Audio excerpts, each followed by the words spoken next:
Good afternoon and welcome now to Twin Rivers High School. I'm Frankie Castillo. We are 15 minutes away from the tip-off of this afternoon's matchups, and we've got 4 great games on the menu. Once again, Tim Hicks is on the camera. I'm Frankie Castillo, and we're going to have a great time coming your way today as we come to you live. It is the 26th annual Lady Royals Christmas Classic Tournament. It is presented by Southern Care and Comfort. And on the menu today, once again, 4 games. And coming up right off the bat, we will have the 12th-seeded Green Wave out of Malden. They will take on the 9th-seeded Lady Bears of Greenville. It is a consolation semifinal. And then after that, we're going to step back a little bit. We're going to get to a consolation quarterfinal. It will take on the number 10-seeded Piggott Lady Mohawks. They will take on the 15-seed Naylor Lady Eagles. That's coming up at around 5:30 here this afternoon, or make that 5 o'clock rather. And then at 6 p.m., we'll flip the script. It is our championship semifinals, not one but 2 of those. We will have the top-seeded Doniphan Donettes. They will take on the number 4-seeded Neelyville Lady Tigers. That game is going to be a barn burner coming up tonight. And then in the nightcap at 7:30, or make that 8 p.m. rather, it'll be number 2 East Carter. They will take on the 3-seeded Kennett Lady Indians. So it's going to be a phenomenal night coming up of high school basketball. We are so pumped to be here.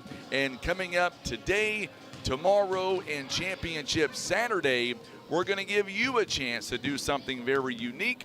And we're going to haven't even told Tim yet, we're going to be giving away a gift card coming up later on this week. It'll be good from Academy Sports and Outdoors. And I'll tell you the amount and how to win coming up during this broadcast here today. I can tell you this, it is more than what we've ever done before. So there you go, a little teaser to get qualified. All you've got to do is quite simple. Between now and Saturday, just share the post in the comment section. Do me a favor and just type in the words Merry Christmas. We're going to take all those comments, all those shares coming up between now and Saturday, and somebody during the championship game on Saturday night is going to take home a gift card courtesy of Academy Sports and Outdoors. I'll tell you the amount later on tonight, and if I get the opportunity, we'll try to make that amount even more before Saturday. So get ready for some high school basketball. Stacy Rommel tuning in from Poplar Bluff. Looks like the good news is, as of right now anyway, I can see the comments coming in on Facebook on, what day was it? On Tuesday. For whatever reason, we couldn't see the comments coming in, but as of right now, everything is looking really good. Fingers crossed that holds. And hang out with us the rest of the night. We're going to have a great time for high school basketball. Coming up, it is Greenville, it is Malden, and we were talking to Coach Ron Riddle before, and he tells me that one of his aces in the hole, number 1, Angela Dobbins, she is back in the lineup. She's not going to start, but she will play coming up today. At some point, she'll be the first sub off the bench. And I've been told nothing but great things about Miss Dobbins. I can't wait to see her in action. We will see her today at some point in this basketball game between Greenville and Malden. Also coming up here today, my good buddy, Coach Alex Wiggs of the Lady Raiders. He is going to be joining us as well. And I'm not sure if it's going to be this game, maybe the next game. We're going to try to get him on some commentary live on set as well. So once again, to recap, we're going to give somebody a chance to win some awesome gift card, a big gift card coming up from Academy Sports and Outdoors. To be qualified, share the Facebook feed, subscribe to our YouTube channel, or just simply in the comment field, just wish everyone a Merry Christmas. And we're going to get you signed up. You're going to be qualified to win. We'll be drawing our big winner coming up on Saturday night during the championship contest, hopefully right before halftime. So stick around for a great week of high school basketball. We are back in action tonight, tomorrow, and Saturday. We've got 10 minutes now until we tip off Malden and Greenville. We're going to come right back. Don't go anywhere. You're watching live coverage. It is the Lady Royals Christmas Classic Tournament. It is presented by Southern Care and Comfort. We're back in just a moment.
All right, so we are back, and we are getting started with an amazing afternoon for high school basketball. Let's break these two teams down. By the way, a lot of folks chiming in here today, and we're going to have some fun with this gift card. And I'm going to tell you later on today how much it is. I just got through telling Tim how much it is. He was blown away. So we're going to have a lot of fun coming up. And my plan is we're going to try to add to that before Saturday's contest in the championship games.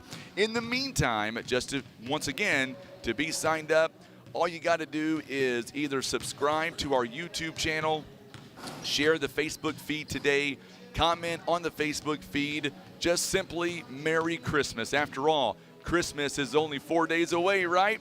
So why not have a great time, and let's have some fun today. Let's start with Malden. Man, this is a great team to watch. Their last game, they took on Hayti, and let me tell you, they dominated start to finish. They led wire to wire, got off to a 15-2 start in that first quarter, and they would keep adding to their momentum. They shot the ball 52%, or make that 31% rather. They were 52% on the free throw line. Also, 16 turnovers, 9 assists. They were 1 of 9 from behind the arc. And then looking at the overall numbers that Malden has scored so far this season, they are coming in averaging right about 38 points a ball game. They are giving up around 39 to 40 points per ball game. Let's look at the Greenville Lady Bears for just a moment. They are coming in 5-5. Their last contest, they took on Zenith Hornersville. That was a back-and-forth contest, a really good ball game.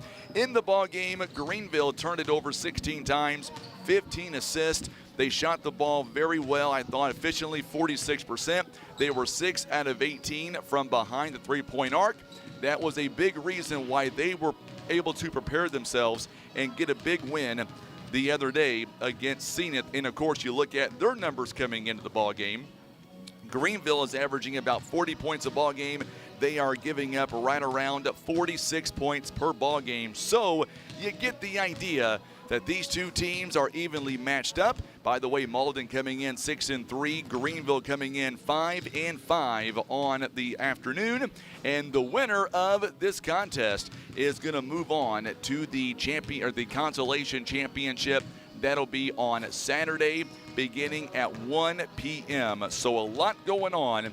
Coming up in just a few moments, we're going to be joined by the second member of the broadcast team today. So excited for this one. He has came into my studio for a numerous amount of times over the last couple of years, and I've been begging him to get on the air with us, and today is that day. I'm not sure if I've got something on him dirt-wise, whatever the case may be, but he has agreed to come in and hang out with me the next couple of games. Let's welcome in, Tim, if you don't mind. We'll swing that camera over, and as soon as we see that camera, there he is, Coach Alex Wiggs of the Lady Raiders. First and foremost, Coach, thank you so much for coming in. I am honored to have you on board. Hey, thanks for asking me, Frankie. I appreciate it.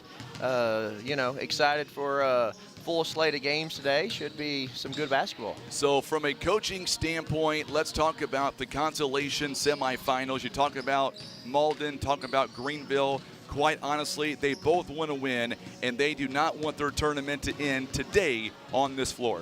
Yeah, good opportunity, for both teams. I know didn't work out the first round, the way either team wanted to do, but opportunity to show up today, get better, and try to move on to the next round. So before we get into the actual high school level, let's talk about your Lady Raiders for just a minute. You guys are doing a phenomenal job this year. Little Birdie told me still ranked in the top 10 nationwide. Yep. Let's talk about that. Yeah, we're 12-2 on the year. Finished the year off last Saturday, but girls have, I guess, about 14 days off. They come back next Friday, the 29th, and get prepared for second semester. But, yeah, right now, number 10 in the nation, and things are going well. They really are. So when we come back here to college basketball coming up in January, you guys have some tough games right off the bat. Yeah, we open up with Wabash Valley, which they're I think 7th right now in the nation. That was one of our losses early on in the year. And so looking forward to that, another opportunity to showcase how much better hopefully we've gotten since that first matchup with them. But then we open up region play right after that. So we play everybody 3 times this year. So it will be every game matters this semester. Do you worry about the time off away from the team, that the team is going to maybe kind of get complacent somewhat as you guys get ready for Wabash Valley coming up in early January? No, I think it break honestly happened at a great time. Girls were fine physically, but I mean, you go all semester, bringing it every day, being locked in, plus finals, plus classes. I mean, we finished the semester, one of the things I'm probably most proud of, with a 3.516 GPA. So more probably mental fatigue than anything, and so really proud of the girls. And like I said, I think the break came at a perfect time, and hopefully they'll get refreshed and ready to go for that second semester. Well, I should have told you before you agreed to come on. Sometimes on the video chat, you may know some folks want to throw stones, and already one's being thrown. A great friend of mine, he's a great board member for Twin Rivers, Cade McBroom. He says that you clearly coach better than can grow hair. Yes. Here we go. It's already started, Coach. That's throwing stones living in a glass house right there. I saw him the other day. And mine's by choice that it's this short. There's some people out there that don't have that choice, but we won't go there. It's going to be a lot of fun. I'm so glad to have you alongside. Coming up in just a moment, we'll let Tim get back to the court. We're going to be doing our starting lineups as well as the opening tip-off is coming up. It is Malden. It is Greenville. We are less than 2 minutes away from the tip right after we do our starting lineups. And just so you know, Coach, I'm doing a lot of things. We're doing play-by-play today, the scoreboard. Tim's on camera. I'm doing the PA as well. Unless you want to do some, I'll let you do it. I'm good. Okay. I'm good. That's why you're the man, Frank. I wouldn't say that. That's why I have a lot of ginger in the fridge right now. We're going to be doing our starting lineups here coming up in just a moment. And then we will have the tip-off here today between Greenville as well as Malden. It should be a really good ball game coming up. And go ahead. Yeah, no, I'm excited. I'm excited to watch both these teams play. Like I said, it's full slate of basketball, and get the day started off right. So we're going to try something a little bit different here today with we're going to try to do the lineups over the PA. So we're going to do that coming up. We'll try to do that here. I'll turn my mic off and turn the crowd mic on. And all right, so I got the thumbs up. So that being said, there we go. I can hear myself loud and clear. I'll take my headset off, and let's get ready for the starting lineups.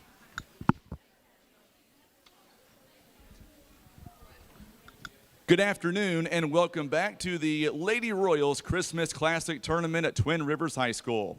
Our first contest of the afternoon is a consolation semifinal. It'll feature the visiting team on the scoreboard, the Malden Green Wave, and the Greenville Lady Bears. Let's introduce our starting lineups. First from Malden. A 5'1" junior guard, number 2, Mariah Loya. A 5'4" freshman guard, number 5, Carson Cohen. A 5'10" senior forward, number 10, Sydney Halliburton. A 5'3" sophomore guard, number 11, Kyrie Mathis. And a 5'3" sophomore forward, number 14, Hesty Jackson. The Green Wave are being coached by Ron Riddle in his first season, assisted by Nick Neely. And now let's meet the starting lineup for the Greenville Lady Bears.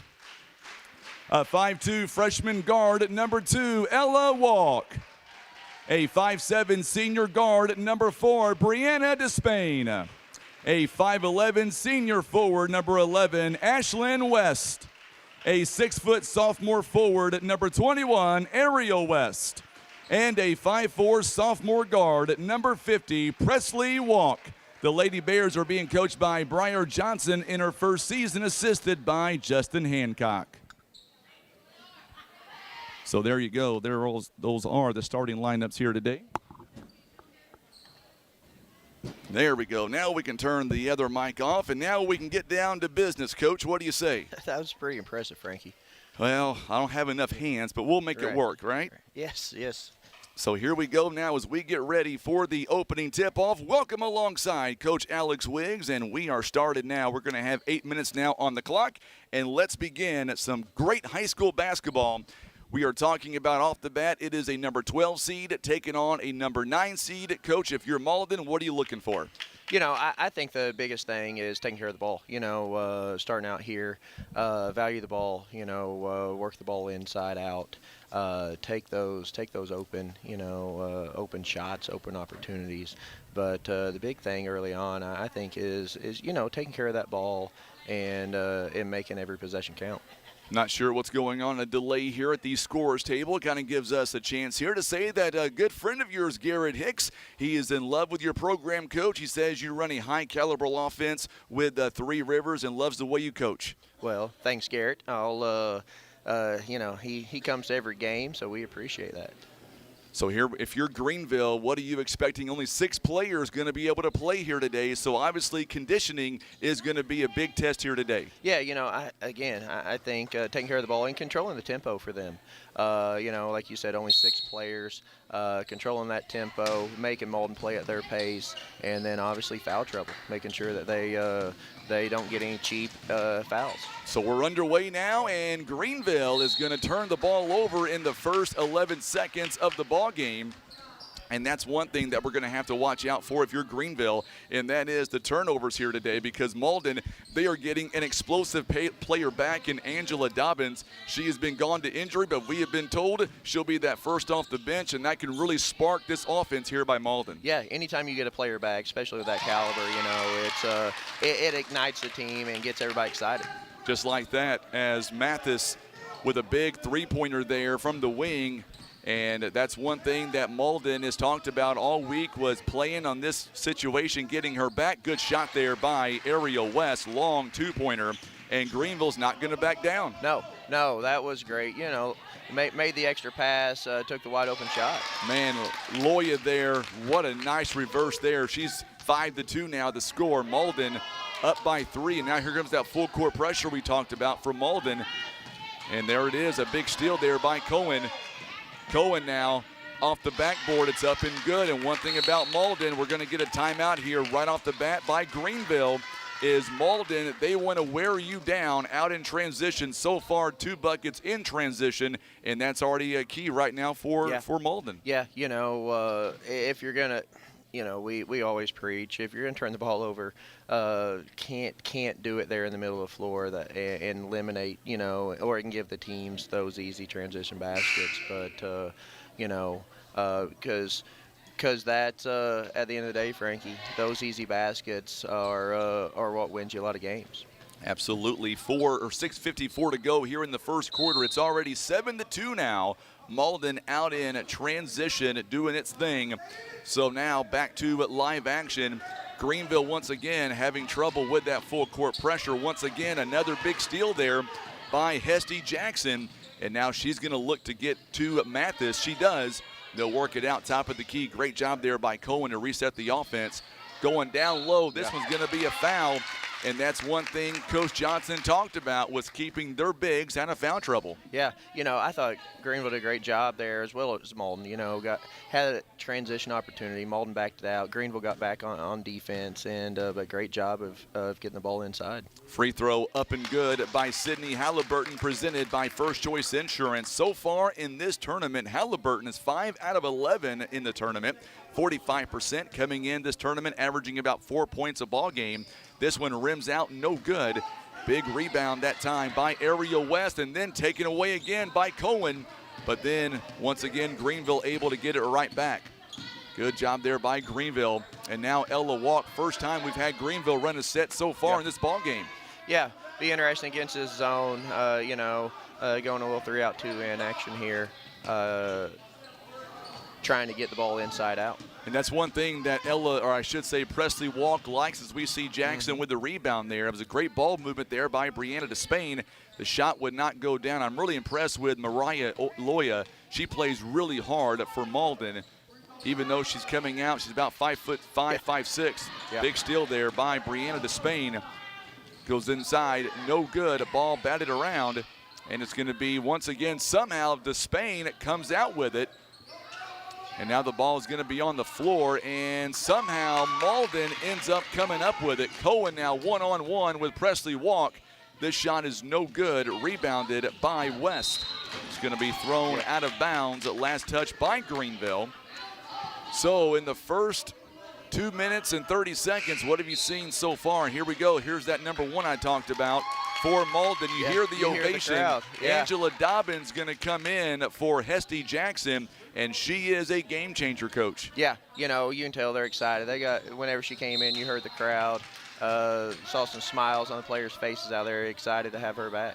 Absolutely. By the way, one thing I did want to mention that I really like talking about, and that is the fact that we are very blessed in Southeast Missouri. We've got some great officials, and we've got 3 very high-quality officials here today for the semifinal day, and it's always a great time to know that our officials come here and do a great job. Three-point bucket is no good by Walk, and we're going to get a tie-up. It's going to go to the Malden Green Wave.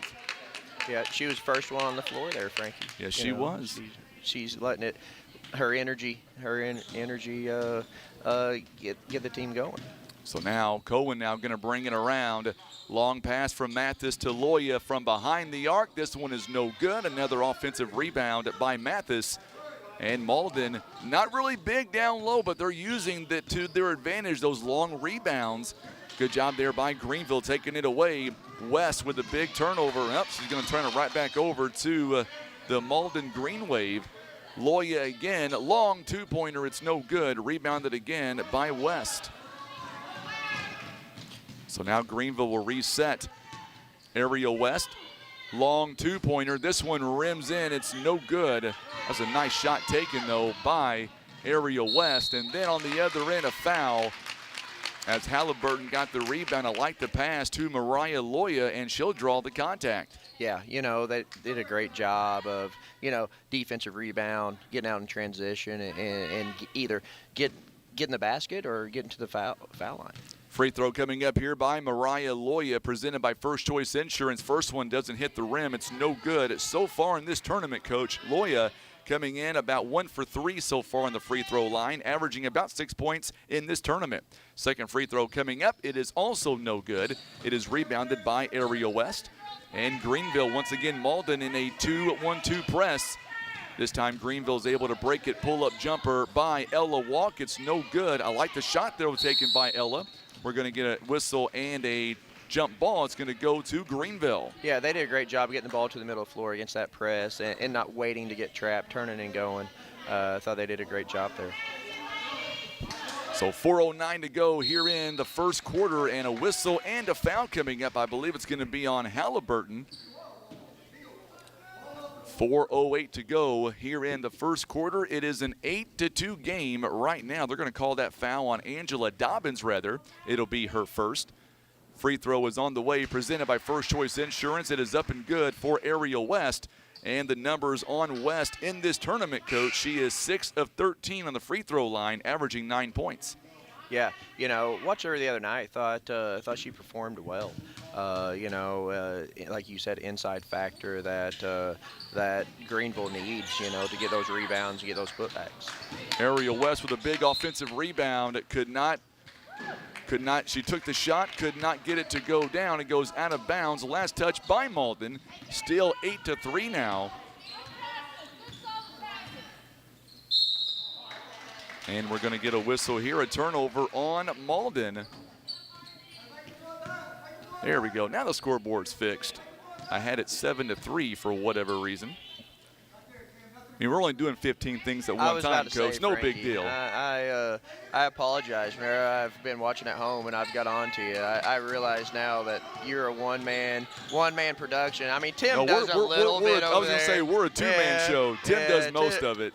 Tim, you know, he's over there hiding right now. But he's got that beam. Yeah. Going to be rebounded by Brianna Despain off of her foot, and it's going to go right to the Malden Green Wave. So far in the ball game, the Lady Bears shooting 1 for 8, 13%. Malden shooting 3 out of 6.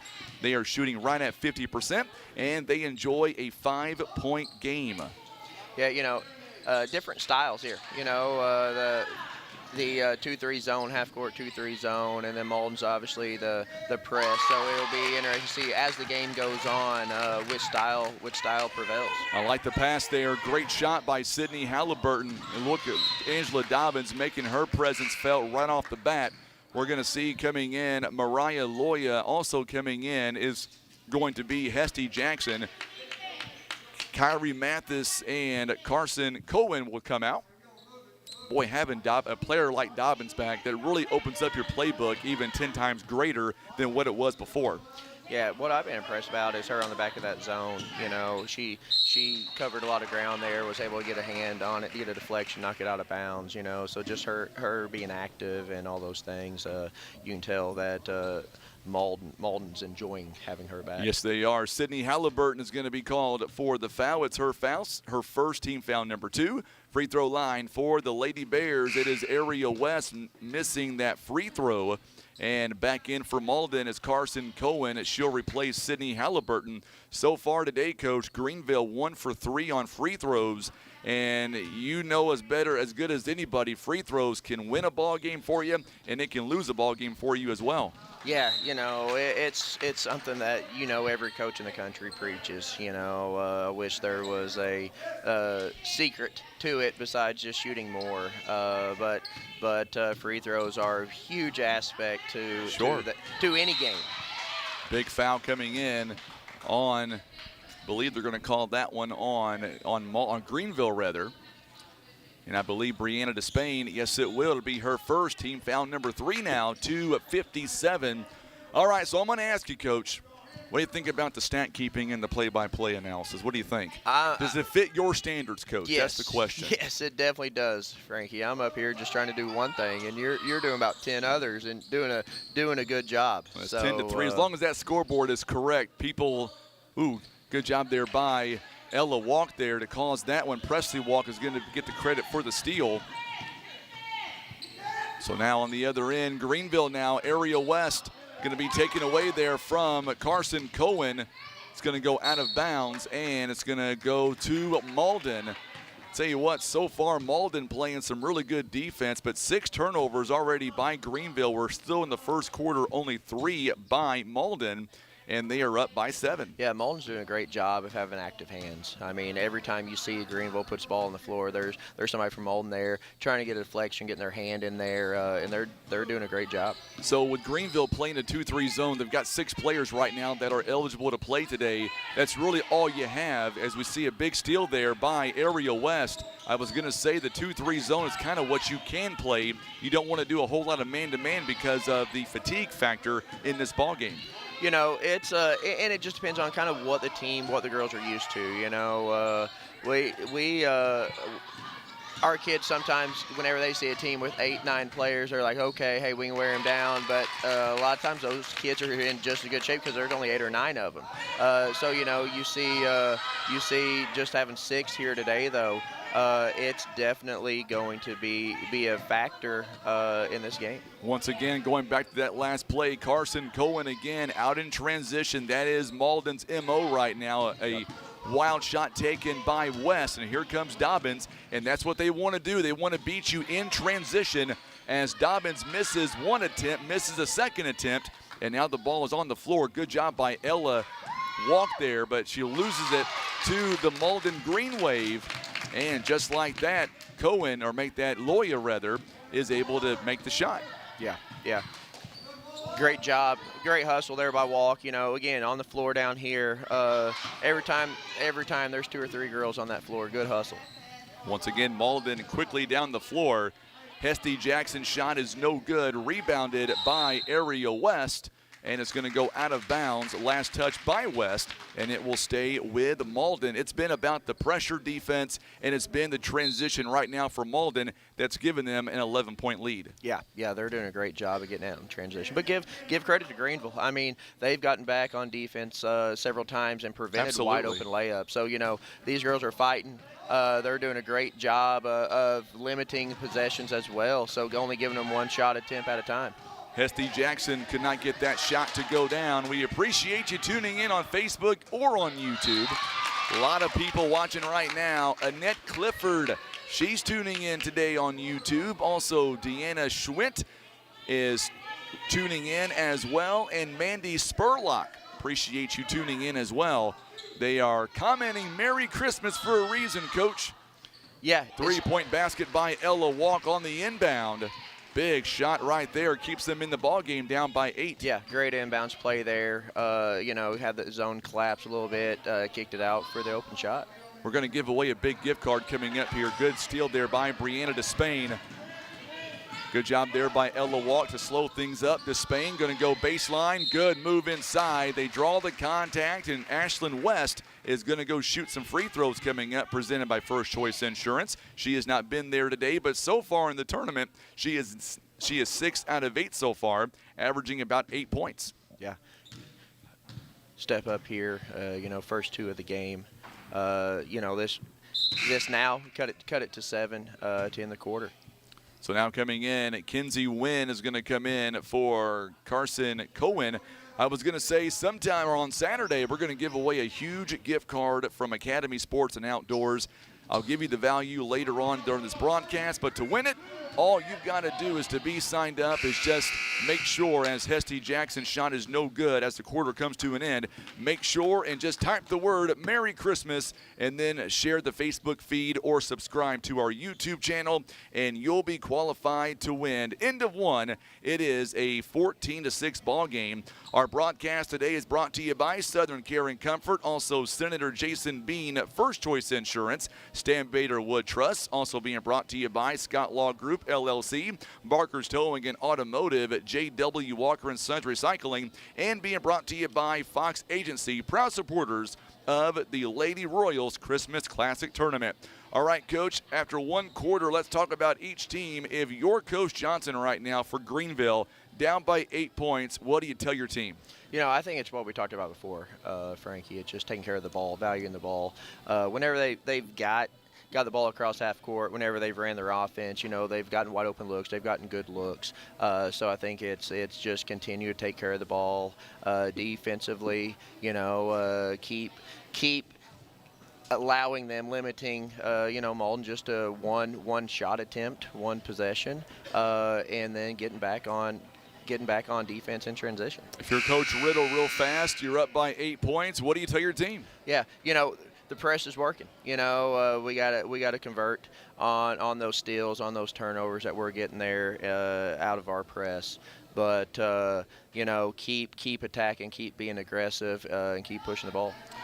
My buddy Wayne Wilcutt is tuning in, of course, from Neelyville. He's going to be watching later on tonight for that championship semifinal. Also, Teresa Steffen is tuning in as well. Glad to have everybody alongside here on Facebook and on YouTube. Make sure and share that video feed.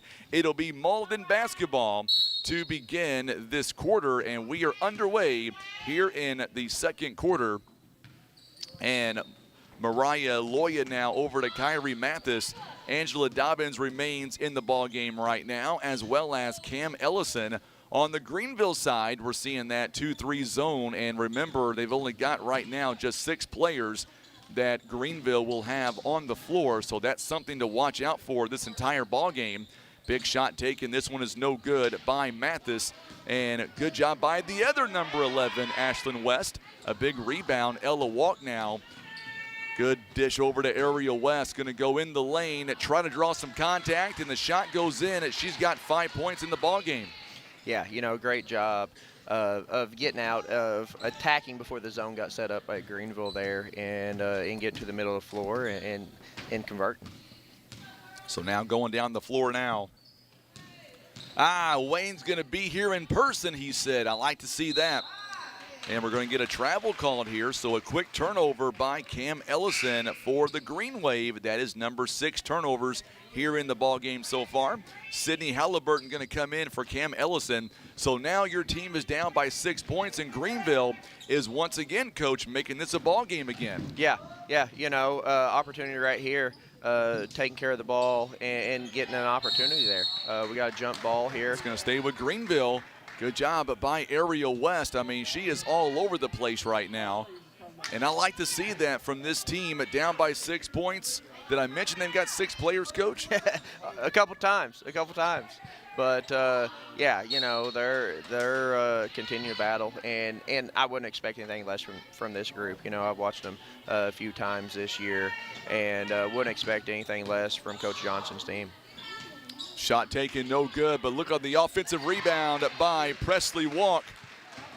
And don't look now, but it's now a 2-point ball game.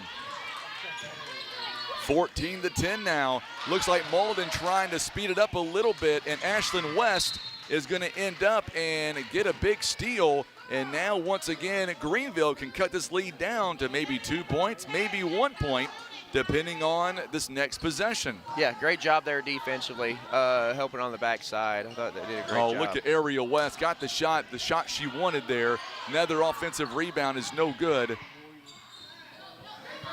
And Halliburton now. My bad, Coach. No, you're all right. That's just my cord. Okay. No, that's my cord falling. So now Loya from behind the 3-point arc. It's no good. And a big rebound once again by Presley Walk. I'm impressed with Ella and Presley Walk. Of course, they are the daughters to Coach Nathan Walk. I asked them the other day how many free throws they shoot. They wouldn't tell me. They would not tell me a word. Yep. This one's batted out of bounds by Ariel West, and it's going to go to the Malden Green Wave as Despain could not get the shot to fall. Yeah, I asked Nathan if he was going to come up here. We figured a 3-man crew. Didn't know if there would be enough. There may be not enough room for his ego, but we could do a 3-man crew. I like Coach Walk. He does a great job. Dobbins trying to go inside, and we're going to get a held ball. That's just an amazing defensive effort there by Brianna Despain and Ariel West, as well as Ella Walk. 5:31 to go. Jump ball, yep, it's going to go to the Malden Green Wave there. So now, this one's going to be a turnover. So on the inbound, Dobbins could not hang on to it, and that does 2 things. It turns you over, and you lose the possession arrow as well. Yeah, you know, great job of looking opposite there against the zone, and just unfortunately was a little bit out of reach. Owen Shear tuning in on Facebook. Of course, he was an amazing baseball player and basketball player. Shot was no good by Ariel West, and then Presley Walk could not get that shot to go down. We're going to get a whistle here and a foul coming up on Greenville. One thing about Coach Walk is when he's up here and Ella or Presley, whatever is the case, as soon as they're hustling down the floor, Coach Walk is always that guy that'll cut me off and say, oh. yeah, I listened to him the other day. His sound effects were pretty good. That's what I was looking for, sound effects, yeah. Absolutely. Loya, her shot is no good. Halliburton with a big rebound that time. No good as well, and it's still being batted around, and this one's going to go out of bounds. A last touch by Greenville. Tell you what, Greenville right now, they are shooting just 4 out of 20 so far, Coach, at 20%. Malden shooting 33%, but it's only a 4-point game. Yeah, you know, which is great hustle right there by Malden, you know, getting extra opportunities and all those things. Just kind of, you know, take care of the ball, and you know, it sounds silly, but I tell the girls all the time we can't score if we don't have the ball. So, you know, get those shots up. Savannah Despain also tuning in right now on Facebook. Matt, this shot is no good. It's going to go out of bounds, and last touch by the Lady Bears. Savannah Despain, also a great 2-sport player for Greenville. She played basketball and softball. Tells you my age. As I've seen these kids come through, Matt, this shot is no good. Once again, out of bounds. And right now, Malden, for the most part, Coach, are using that small size on the floor to get those easier rebounds. There's a baseball-style pass. Ella Walk over to Ariel West. Some contact there by Kyrie Mathis, and that'll be the first foul of this quarter for the Green Wave. Yeah, Malden's doing a great job. You know, they're smaller, but it's a lot of times harder to rebound out of the zone. They're doing a great job offensively of going and chasing down the rebounds and giving themselves extra opportunities. You know, they wound up and called that one on Hesty Jackson instead of Kyrie Mathis. That'll be her second. Yes, it is. So 2 fouls on her. So now Greenville going to back it out near midcourt, and they'll run the offense now. Ariel West, jumper from the wing is no good. Rebounded again by Malden. Well, I'll tell you what, I like the way this kid plays at Carson Cohen. Yeah, she's doing a good job. both ends of the floor. So now we're going to see Presley Walk is going to come out of the ball game now. Journey West will come in, number 33 for Greenville. Ella Walk now back outside. Brianna Despain for three. It's no good. A little short there on the shot. Rebounded. Here comes Hesty Jackson. Jackson steps inside the paint. Good shot by Jackson. Not going to fall, though. And the rebound goes to Brianna Despain.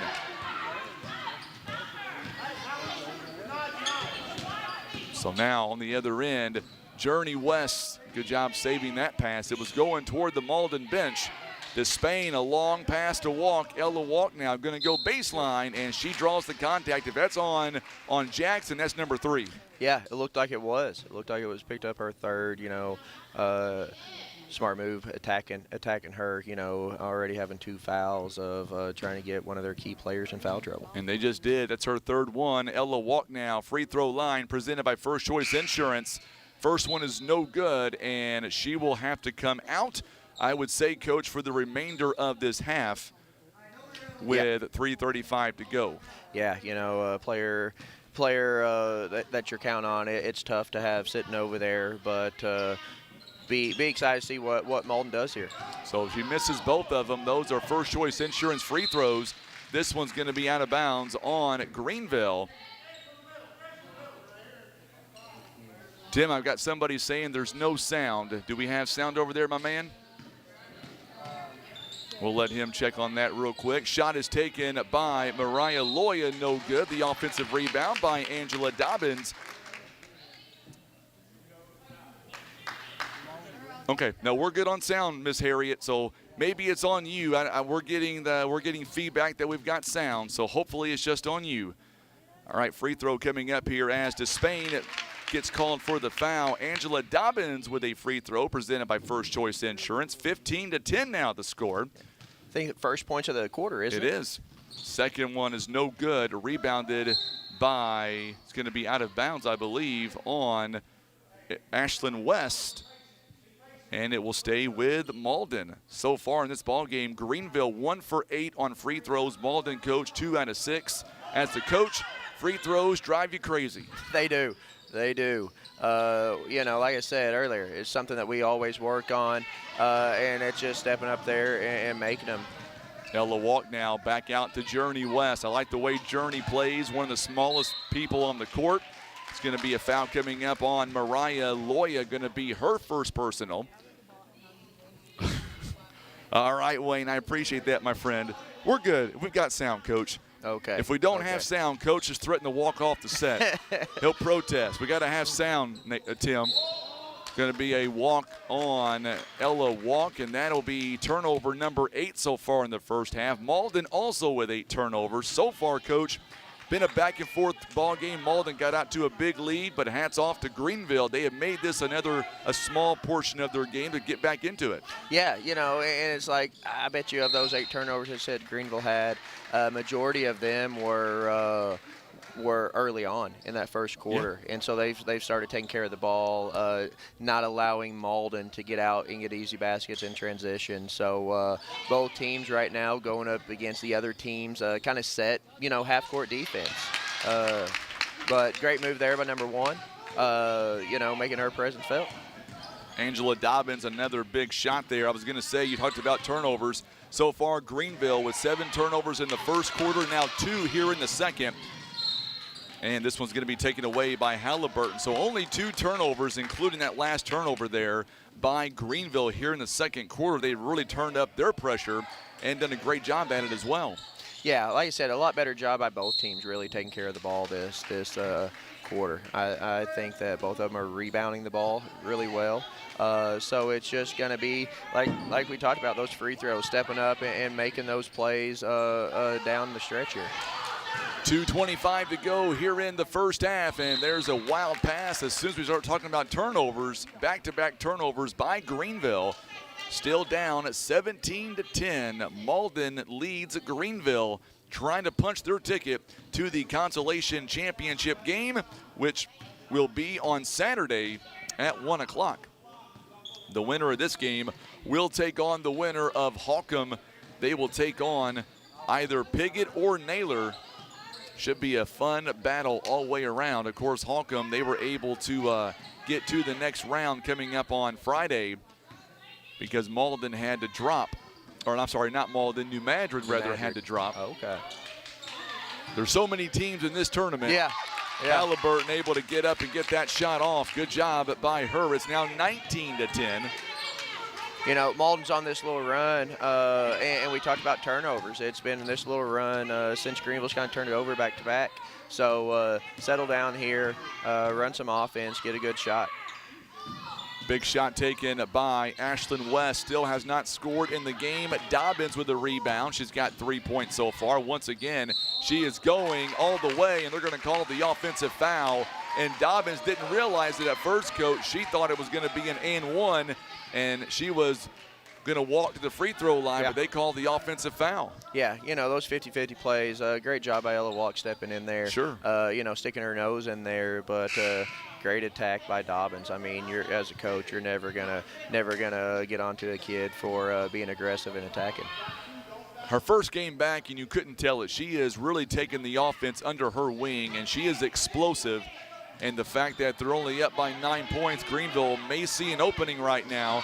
Little bit of contact there. Good job by Cam Ellison to come away with the ball. It's going to be last touch by Halliburton. It's going to go right back to Greenville. Yeah, you know, turn it over there, but good job of slowing the ball there, and just an unfortunate turnover by Malden. 1:09 to go here in the first half. We are in the first of 4 games. This is a consolation semifinal. Ella now gets it outside to Area West for 3. It's no good. Rebounded by Halliburton. How big would that shot have been had that one gone down? Yeah, that would have been a big shot. Great driving kick. You know, anytime you can get the ball inside out, those are good shots. Cohen misses that shot. Long pass down the floor, and once again another turnover by the Greenville Lady Bears. It's going to go right back to Malden. Greenville now with 11 turnovers in the ball game. 7 in the first quarter, 4 in this quarter, and it seems like all 4 have come in the last 2 minutes. Yeah, you know, that one right there, that one doesn't hurt you much. I mean, I like pushing the ball in transition. We like doing those things, and we tell the kids all the time, if you throw it out of bounds, at least we get to set up our defense. So that dead ball turnover there, Greenville was able to come down, set up their defense, and do a good job there. 22 seconds left here in the first half. 19-10, a turnover by Malden. So, Coach, in a situation like this, down by 9, how critical is this possession going into halftime? And by the way, Greenville will get the ball back if nothing happens. Greenville has possession arrow coming up second half. Frankie, you read my mind. As soon as you asked that question, I looked at the jump ball, and they got the ball. So, you know, it's important to get a stop right here. I know a turnover. And we're going to get a jump ball. So now the Greenville Lady Bears will lose that possession arrow. So following the turnover, it'll be Malden basketball now coming out of the half as long as there's no other jump between now and then. And now we're going to get some contact here between Ella Walk, and I believe it's going to be on Kyrie Mathis. Yeah, and that's her fifth foul, so get to go to the free throw line here. A little change of rules this year. You know what? They called it on Mariah Loya. It's going to be her second. Yeah, so we will walk the length of the floor for 2 free throws presented by First Choice Insurance. Ella Walk on the free throw line, Coach. She is 0 for 2 so far today. 5 of 9 in this tournament, averaging about 5 points in this Lady Royals tournament. You know, these two are big for Greenville. That haven't shot the ball great from the free throw line, so a little confident booster going here to halftime of seeing some free throws go down. You know, it's such a momentum game or run, so stepping up and knocking these down is big for Greenville. Second one is up, and you spoke clearly on that one, making both of them with 10 seconds to go here before halftime. 7-point deficit now. Loya with 2 fouls. The jumper from the wing is no good. Rebounded by Brianna Despain, and they're not going to get a shot off. But, hey, hats off to Greenville, Coach. They have come storming back, and this is still a ball game now, only down by 7 going into half. Yeah, you know, end of the quarter, like I said, with that turnover, but they got to stop.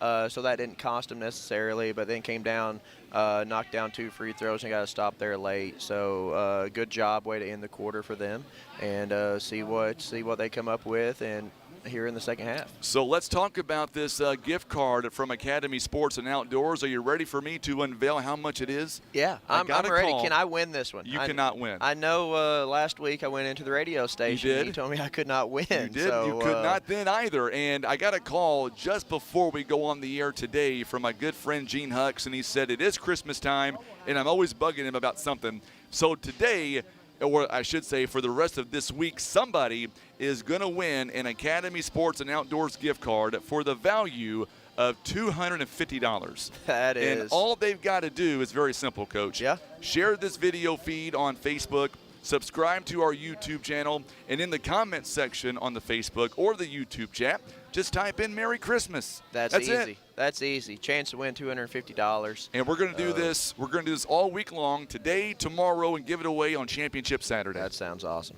That sounds awesome. Don't go anywhere. We're going to come right back. It's 9 minutes now before we get back to live action. We're going to come back. Coach and I will break everything down. We'll get his thoughts on the first half. Thanks again for tuning in. Our sponsors, once again, this season, they include our good friends at Fox Agency, Baker Implement, also Russians Towing, State Representative Hardy Billington, Liberty Utilities, also being brought to you by Bluff Barbershop, Farm Bureau Insurance, Christian Automotive and Tire, Butler County Sheriff Mark Dobbs, the Country Road Market, Whitworth Gift Chest Jewelers, also being brought to you by Rice Trailers, First Midwest Bank, and Hester Trucking. You're watching live coverage of the Lady Royals Christmas Classic Tournament. It is presented by Southern Care and Comfort.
All right, we've got about 5 minutes here until we get back to live action, and we're going to break everything down for you as we get set for second half action.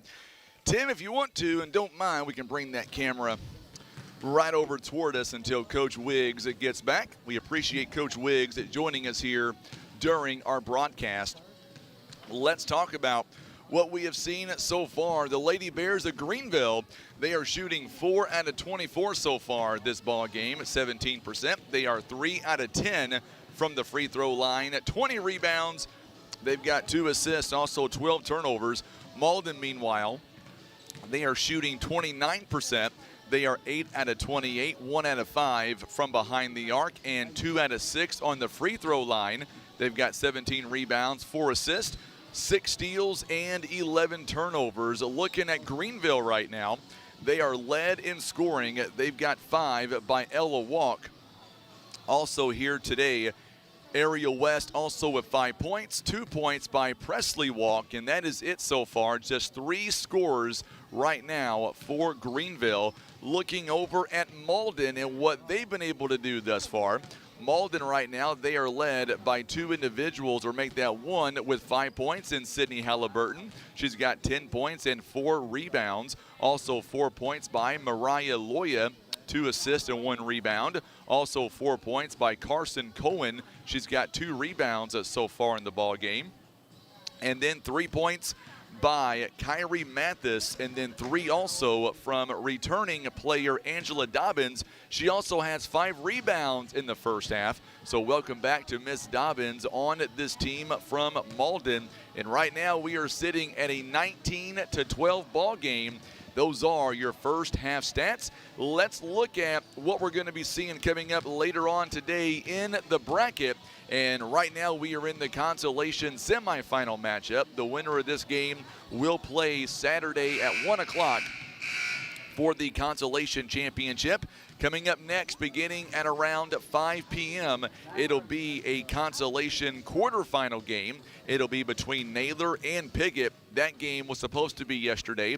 It got moved to today because of New Madrid. They had to forfeit their game last night, and we couldn't play one game on Wednesday, so they moved it to today. So Piggott and Naylor plays coming up at 5 p.m., and then following that game, it'll be our championship side of the bracket. And we're looking at the overall top-seeded Doniphan Donettes. They will take on Neelyville Lady Tigers, a 4 seed, coming up at 6:30. That game right there could end up being the game of the night. These 2 schools, they know each other so well. Coach Adam Epps, Coach Becky Hale, they know each other inside and out. And then the nightcap, 8 p.m., another championship semifinal. It is East Carter and Kennett. It is a 2-3 seed matchup. It should be a barn burner for sure coming up over the next 3 ball games. And make sure and take part in our holiday here this week. We want to give you a chance to win a gift card worth $250. All you've got to do, hit that share button for us on social media, subscribe to our YouTube channel, and then comment Merry Christmas. It's that simple.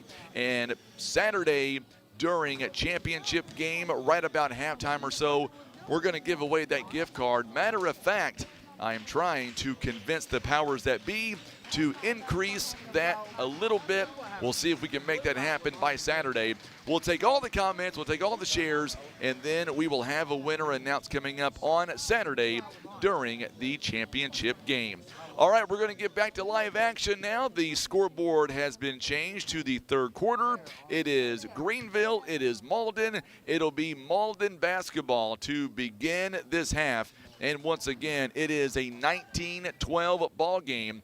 Malden now going to come out, and it looks like it'll be the same starting 5 from what we had earlier today.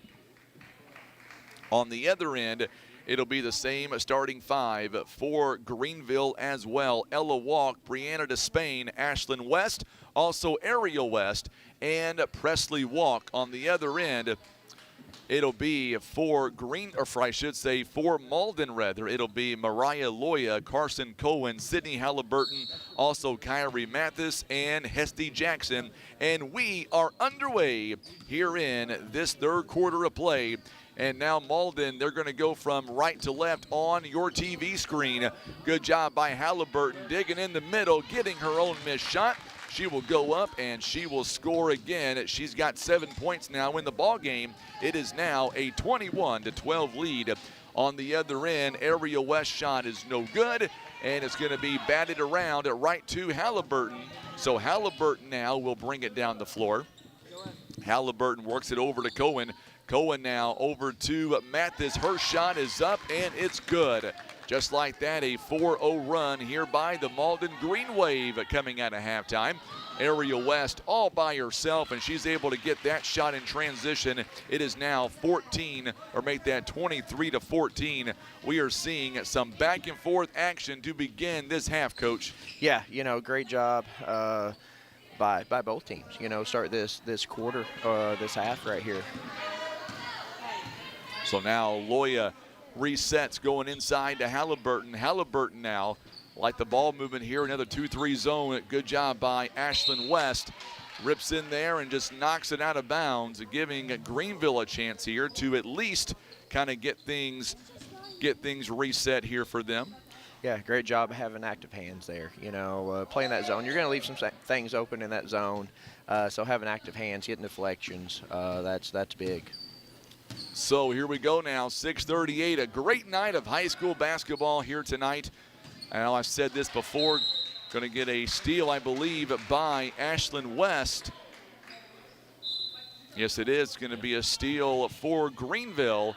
And we're going to see, I believe, Angela Dobbins coming right back in the ball game. That's her fourth, Frankie. Yes, it is. A fourth foul on Hesty Jackson. And more than likely, she may not be back until the fourth quarter. Yeah, that's again, we talked about it first half, and she picked up her third. That's a big key to Malden. Tell you what, I'm so grateful to have Coach Wiggs here with me here on the broadcast. We've talked about this for a long time. I was always afraid I wouldn't be good enough for Coach Wiggs, and I hope I'm changing his mind. Frankie, I'm the one not good enough, Frankie. You're a legend. I don't think so. Turnover there by the Lady Bears on the floor. Boy, I like the hustle by both teams. It's going to stay with Greenville. I tell you what, this Malden team, the way they are playing, I know they turn the ball over here and there, but man, their defense, it's scary right now. Yeah. It's scary good. They're doing a great job of taking away passing lanes, of being active, of being physical, all those things. So great job by them of causing some chaos on the defensive end. Appreciate Coach Ed Moore of Naylor stopping by to give me his starting lineups. It's always a good thing when a coach will come to you. That's right. I like that. That's right. Well, that may have been where I was. I saw him in the hospitality room. I appreciate Frankie. that, Coach. I had to go take care of the hospitality room, make sure it was still there. Gotcha, absolutely. Cohen's shot is no good, rebounded by Ella Walk. I was going to say the hospitality room ran here today by Kelly Westerfield's mother. Does a great job. She's been doing this for a long time, a retired teacher. Just such a nice person back there. Every time I get a chance to talk to her, we always sit and talk. Great, great lady, no doubt. Oh, they do an awesome job. They do. Do an awesome job. Take care of everybody. 5:23 to go here in the third quarter. It is a 23-14 game. And I think right now is a very critical time. He drugged that back foot, Coach. Another unforced turnover. And I tell you what, Greenville right now still fortunate to only be down by 9 points. Yeah, we talked about it the first half again, valuing the ball, taking care of the ball. But they are doing a good job defensively, being active and of getting stops. But, it's important right here, 5 minutes to go in this third quarter of getting stops. 5 minutes here to go, and Halliburton kicks it outside to Loya from behind the arc. This one is no good. Good job by Journey West, who reached in for a moment and had it, but an offensive rebound right back to Angela Dobbins. Right now, Greenville 1 out of 5 from behind the arc. Malden 1 out of 6. So obviously right here in this game, Dobbins' shot is no good. Got her own missed shot, and she goes up and draws contact. I was going to say the three-point basket not there right now for each team. So you're down by 9 points by Greenville. How do you adjust? I think it is, and this is kind of talked about it a lot, but it is down by 9 here for Greenville. It starts on the defensive end. You gotta limit Malden to 1 shot, get those rebounds, be the first one on the floor. You know, all those little things matter here, Frankie. And then on the offensive end, like we've talked about, is whenever they valued the ball, whenever they've taken care of the ball, good things have happened. And so credit goes to Malden for creating those turnovers. But looking to get back in this game, you know, those are the key factors here. So now Journey West almost had a good shot, clean shot. Now it's going to be a jump ball. It's going to stay with Greenville. No, it's going to go to Malden, rather. My apologies there. Yeah, great job of, again, 3 players on the floor there. They're definitely hustling today and trying to make it to that next round. So now Malden brings it down the floor, going to slow things up a little bit. 23-14 the score. It's always a great tournament. Love this type of tournament here. 4 games on the docket. Shot is no good by Cohen. Got our own missed shot too. And this was going to go out of bounds. The last touch by Greenville. And I tell you what, these games, whether it's consolation, whether it's championship side, all of these teams, they desperately want to be here coming up on Saturday. It's always a great time when you're playing that final day. Yeah, you know, this tournament's been going on for a while. You know, Coach Walk and started back in the day, and it's just one of the best tournaments in Southeast Missouri. It really does not matter, like you said, if you're playing first, third, fifth, whatever you're playing for. Like there's good teams. There's been good teams. There's a lot of history here. So really important for all these young ladies. Going to get a whistle and a timeout called by the Greenville Lady Bears. It is a full timeout here. And Malden still with all 5 of their timeouts. 3 timeouts here by Greenville. So let's talk about this game, Coach. If you're Malden right now, you've kind of exceeded your limits a little bit. You're up by 11, and the momentum definitely on your side. But how crucial is it to not give up easy shots in transition, or better yet, take the foot off the gas? Yeah, you know, I think that's the most important thing is the game's not over. I mean, there's a lot of time left in this game still, so you got to continue to get stops, continue to force turnovers, and do those things for the Green Wave. And you know, if they do that, good things will happen. They're being aggressive offensively as well. You know, there's been several of their baskets have come off of second, third chance opportunities, so they've got to keep being aggressive, keep being physical down there. Tell you what, a lot of fans here for Coach Walk, or I should say Coach Wiggs, rather. We're talking about Coach Walk earlier on. This is a Stan Bader Wood Trust timeout. You might very well be, when it's all said and done, Coach, the favorite guy that's going to be calling these games going forward. If we took a poll between you and Coach Walk and Seth McBroom, I think you'll come in number 1. Oh, that's an easy number 1. Okay, easy number 1 then for those guys. Between those two. Absolutely. 3:45 to go here in the third quarter, 25-14. So, Coach Johnson, it's imperative now that this team comes out for Greenville. They're able to get maybe a couple of shots to go down, and then defense pick it up a little bit and make some stops. Yeah, you know, you see them face guard Ella Walker right here. You know, trying to get the others to attack and to be aggressive, and there we go. And that's like great job by Ariel West. She's going down the court, nobody blocks out, and she's able to take it to the rim and draw contact on Malden on number 1, Angela Dobbins, for her 3rd foul. Yeah, you know, great job of being aggressive and attacking. I mean, at the end of the day, you got to score points. You're down in this game. You've got to be aggressive. You can't just pass the ball around. So good job by Greenville. I like the hustle by Ariel West there as she was going out of bounds, and it's going to wind up and remain their basketball. So Greenville has an opportunity here to make this a 4-point play when it's all said and done. Maybe 5. Jumper by Ariel West. Oh, it rims in on her. Very good shot taken. Now we get a whistle and a foul coming up. It'll be on the Lady Bears. So it's going to be a foul on Ariel West, and each team with 2 fouls apiece here in the third. 25-16, only a 9-point game, and I say that because it really could be anybody's game. Dobbins is going to draw the contact. I like the pass there by Mathis. And Angela Dobbins doing her thing in the paint and drawing the contact. Yeah, great post up by her. You know, it was good pass, good find, but way to be aggressive. So Dobbins here 1 for 4 on the free throw line today First one is up. It hits the front end. It's no good. And if you look at these numbers right now, statistically, it's a 9-point ball game. Greenville is 3 out of 11 right now on the free throw line. Malden at 2 out of 9 at 22%. Yeah, you know, a little bit here. Probably first game back. Those legs are probably feeling pretty heavy right about now. You know, anytime it's the first game back of the year. You know, I think you said that she's what, 1 for 4 now. 1 for 4. 1 for 5 now. 1 for 5 now. Right. And so it will come. It'll come. You know, big thing is keep getting there.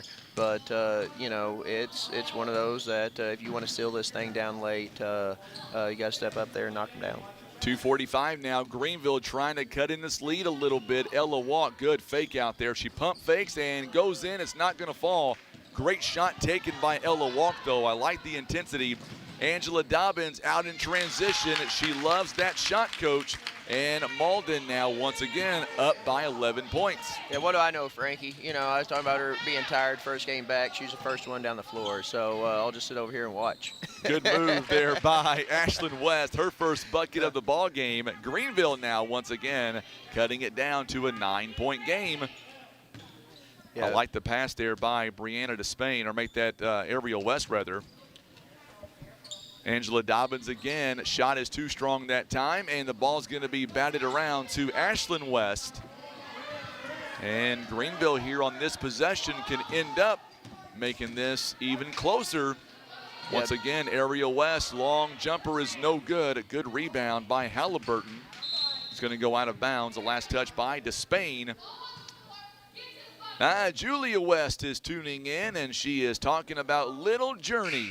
Of course, whenever I introduce her on the PA, I'm supposed to call her Little Journey. That's what I was told too. Mom is tuning in right now, Miss Julia West. Glad to have her alongside. Yeah, you know, last minute and a half of this quarter, Frankie, is vital. You know, big for both teams to get some momentum heading into that fourth. So Dobbins is going to draw the contact here. Dobbins will go back to the free throw line. 1 of 5 so far. It'll be the 4th team foul. This one's going to be 3 on Ashlyn West.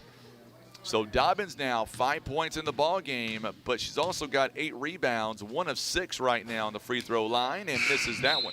Presented by First Choice Insurance. Coming back in, Presley Walk going to come in for Journey West. Dobbins, tell you what, free throws. Savannah Despain, it says, step it up, Greenville. This one rims in and out on her. No good, rebounded by Ariel West.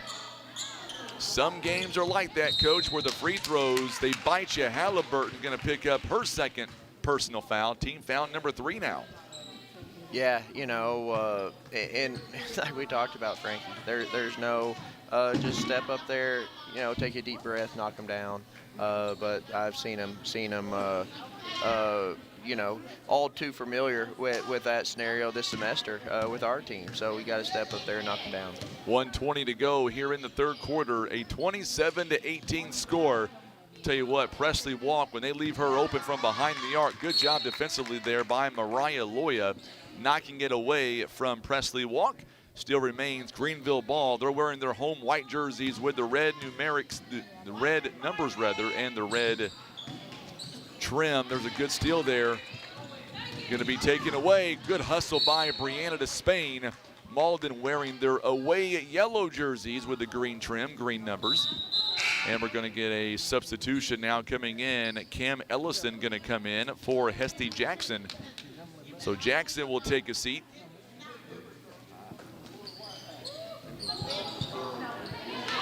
Once again, good job by Presley Walk there. And here comes Ella Walk. It's a 2-on-1 break. Oh, she's going to be good job defensively there by Halliburton. Not so sure Halliburton didn't get a block on that. And Cohen is going to go coast to coast, 29-18. 11-point game now. It is that transition defense by Malden turning into points. Presley Walk from behind the arc. It's good. I was just saying she is lethal from outside. And she buries one there, 29-21. She hit a couple big ones the other night in their win. So definitely has the confidence to step up there and make those shots in these big time moments. I like the two sisters out there, Ella and Presley Walk. Good job by Halliburton there inside the paint. That's her shot right there. Yeah, great post move.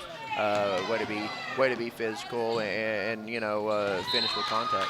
So Cohen knocks it out of bounds. By the way, coming up at halftime during the next contest, I think I've conned coming on the air with us, Reese Chrisman of Twin Rivers, a junior for the Lady Royals. I think I conned her into coming on. Ella's shot is no good. Ella Walk, rather. And Halliburton could not get the rebound off in time. And we have played already 3 quarters now. And it is a 31-21 ball game right now. Looking at the scoring here quarter by quarter, and this will really kind of sum things up for you, Coach. It is a 10-point ball game. However, Malden got out to a 14-6 lead at the end of one, but then Greenville only held Malden to 5 points in the second quarter.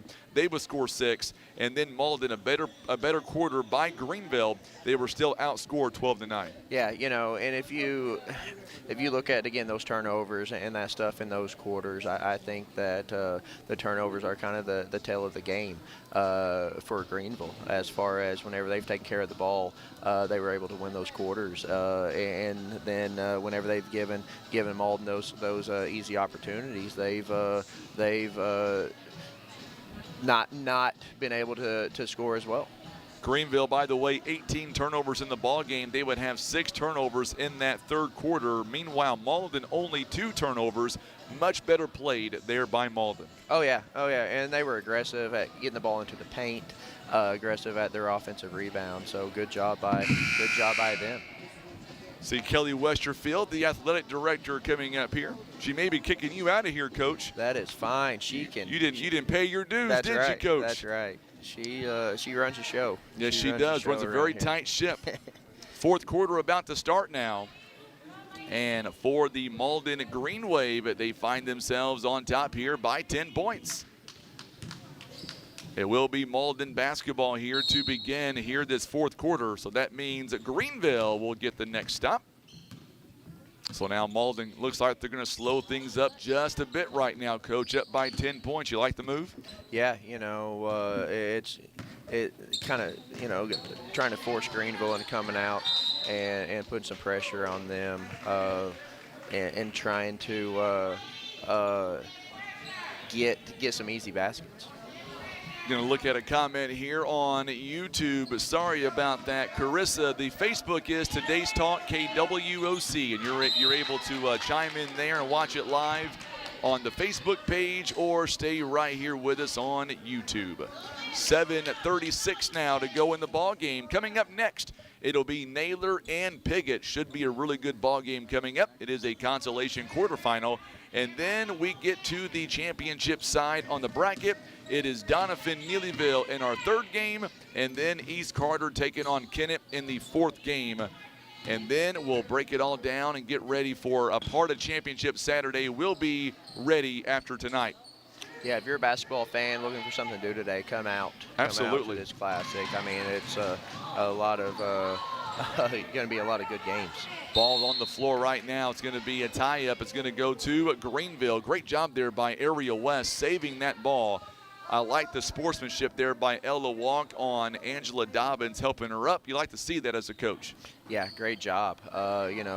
Getting multiple kids on the floor, after that loose ball. 7:13 to go here in the ball game. Still a 10-point ball game.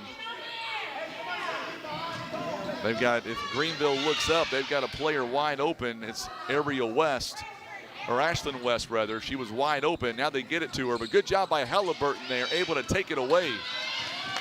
And now Angela Dobbins one-on-one. That is the shot that she loves, Coach. She got you in transition, and Presley Walk picks up the foul. Yeah, as this game's gone on, she's looked more and more comfortable out there, coming back from that injury. So really playing well here in the fourth. 33-21 to score. Second foul on Presley Walk. Free throw coming up here for Angela Dobbins, presented by First Choice Insurance. She is 2 out of 9, and making that a three-point play the old-fashioned way. 7 minutes to go here in the ball game. Ella Walk now, guarded by Halliburton. She steps inside the paint, gets it to her sister Presley for the three. It's no good. Thought that was going to go in for a second. That looked good from this angle. It did.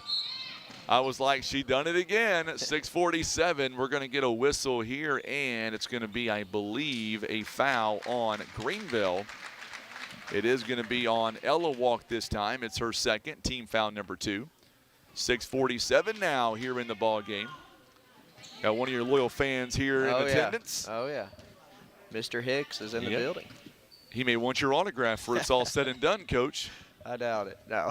He probably wants me to stop talking and give you the whole thing and go home. No, we're good. We may make that. I may go home and watch the rest of this and let you and Tim work together. Nope. Halliburton now. Her shot is no good in the paint. It's going to go out of bounds. Greenville basketball with 6:23 to go with 34-21. You're working too hard over here for me, so I'm good. You're good. 34-21. Greenville trying to make a comeback here. Ella Walk thought about taking a three-pointer. She'll go near the free throw line, and she'll take the shot. She'll get fouled on the way up, and she'll shoot 2 free throws presented by First Choice Insurance. Walk so far today, 2 out of 4 on the free throw line. That'll be a foul on Mariah Loya, her third. 34-21. First one is up, and it's no good. Yeah, 13-point lead here for Malden. He's scoring whenever the clock's off. You got to be able to step up there and make these. Second free throw presented by First Choice Insurance. It is up and good. And we're going to see back in the ball game now, Kyrie Mathis coming in for Cam Ellison. It's about free throws here in this ball game, Coach. Greenville down by 12. They've missed 11 free throws here in the ball game. Make that 9 free throws, rather. And that really sums up the game. Also, 19 turnovers to 14 by Malden. Yeah, it seems that every game that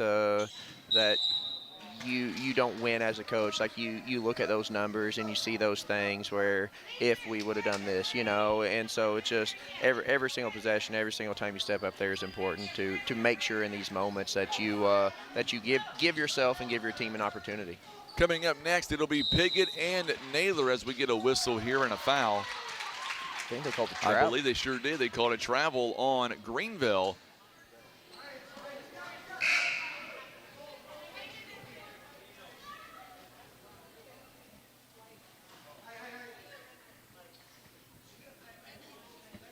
I was looking at, see, Piggott is in the house now. They are here. Yep, saw them and Naylor earlier. So next game, both opponents are here getting ready to go. Well, I was looking at something, and I don't know. According to my notes, Naylor is the home team. So I don't know if we're going to have 2 home teams or not. That'll be interesting. That's what I was looking at, trying to figure out if I had the right notes or not. Walk shot is no good. It is rebounded by Ashlyn West. Boy, nice jumper that time on the offensive rebound. It is 34-24 now. Back to a 10-point game. Oh, good job there by Journey West as she is back in the ball game now. And we get a whistle here and a foul coming up. 10-point ball game with about 5 minutes to go. And now we're going to see foul was called on Mariah Loya. That's going to be her 4th. And now we're going to see coming out of the ball game is Angela Dobbin. Nope, make that Mariah Loya. She was headed toward the bench. She decides to stick around with us. 3-point basket by Walk, and that would have been huge if that would have went down. Yeah, good look, just a little bit short. So we got a turnover by Malden. Yep, turnover on Malden.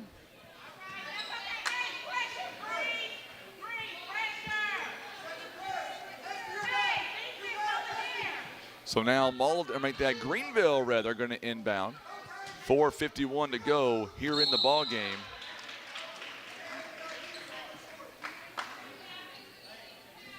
.449 to go, going to be a foul. This one is going to be on Malden. It'll be on Cam Ellison. It is her first. Team foul number 3 now. Yep, that's going to be interesting, the team fouls here, Frankie. With high schools going to five fouls, free throw, it's going to be interesting down the stretch here. But I like that. I like that how it is. I really do think it's better for the game. Good offensive rebound by Presley Walk. That's a big shot there. She's got 7 points, and just like that, Coach, starting to kind of come back a little bit. Yep, 8-point game, one stop at a time. And we're going to get a timeout here. The first timeout called by Malden. So Malden uses their first timeout. It is a 30-second timeout presented by Stan Bader Wood Trust. So as a coach, you look at Malden rather, they've led from wire to wire, only up by 8 points. We still have got over 4 minutes to go. Still, Greenville has plenty of time to come back in this ball game. Yeah, you know, as a coach, it's always you want to be smart down the stretch here, but you also don't want to lose your aggressiveness, and that comes from like, hey, we don't need to take a quick shot, but we also still want to be aggressive and attack and do those little things, and so that's guarantee what coaches over there talking to Malden about is, hey, we still want you to be aggressive. We still want you to get out in transition. We want to take the easy baskets, but we just need to be smart here and take care of the ball. So here we go now, back to live action as we get set following the timeout. Malden right now, they lead by 8 points. It is the Green Wave have the possession arrow as well. Coming up on the midway point, good defense here. And Malden, yet again, forced to use another timeout. If you're Coach Johnson, you got to be fired up right now. Yeah, you know, great job coming out of that timeout defensively.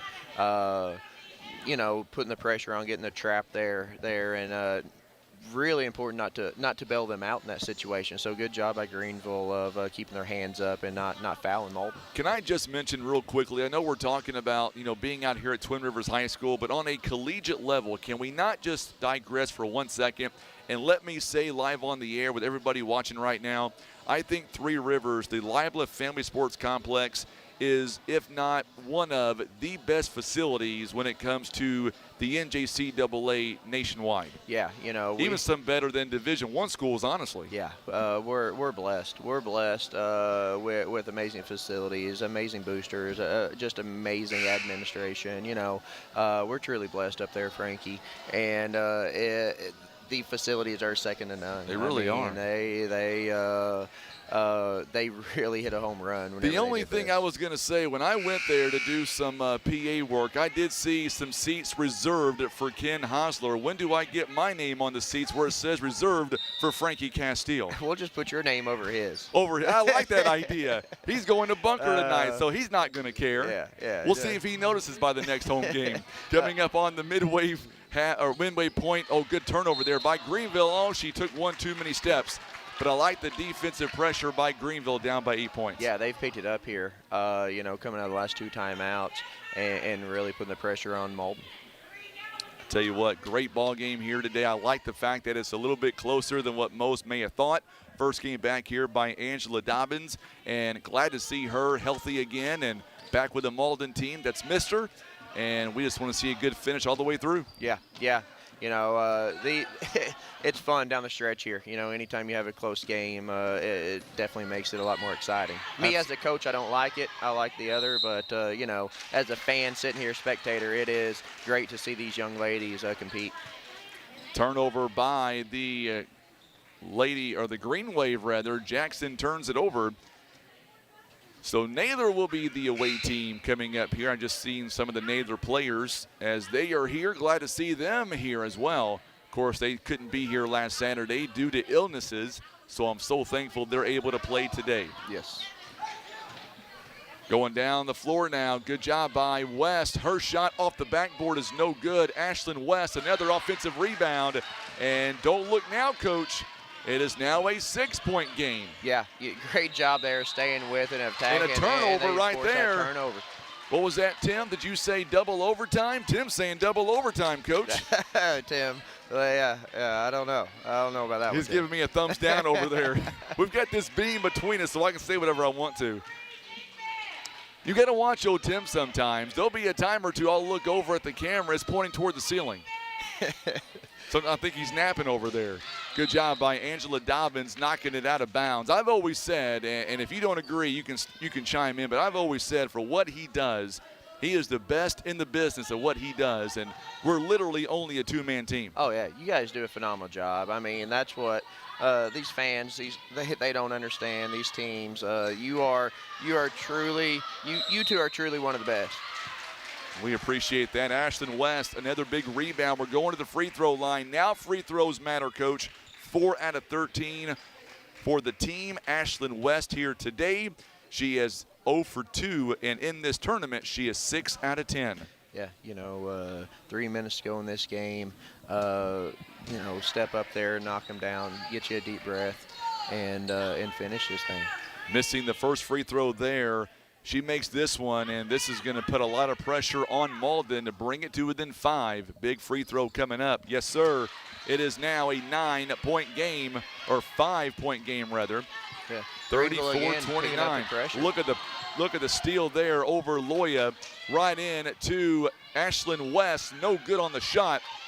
And now we're going to get a whistle here, and a jump ball. It's going to go to Malden. But, man, great job by Brianna Despain, Coach.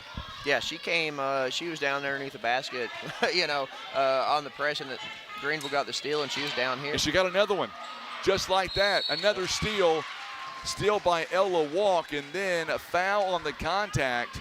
Going to the free throw line is Brianna Despain, and Coach, so far today she has not been there. She is 2 of 9 out of 3 games in this tournament. Yeah, step up here, like I said. And as her teammates there, you got to be prepared if she does. If she does miss one of them, to go get that offensive rebound. Coach, that is her first point in the entire ball game. How critical is that for her? Brianna Despain, 1 out of 3 right now on the free throw line. She makes this one. It's a 1-possession game. Couldn't get that one to go. Rebounded by Halliburton. Boy, she rips it down, and those arms are flailing. I like that. It's a 4-point game now. Again, Greenville running, trying to trap the ball handlers. Nearly a turnover there.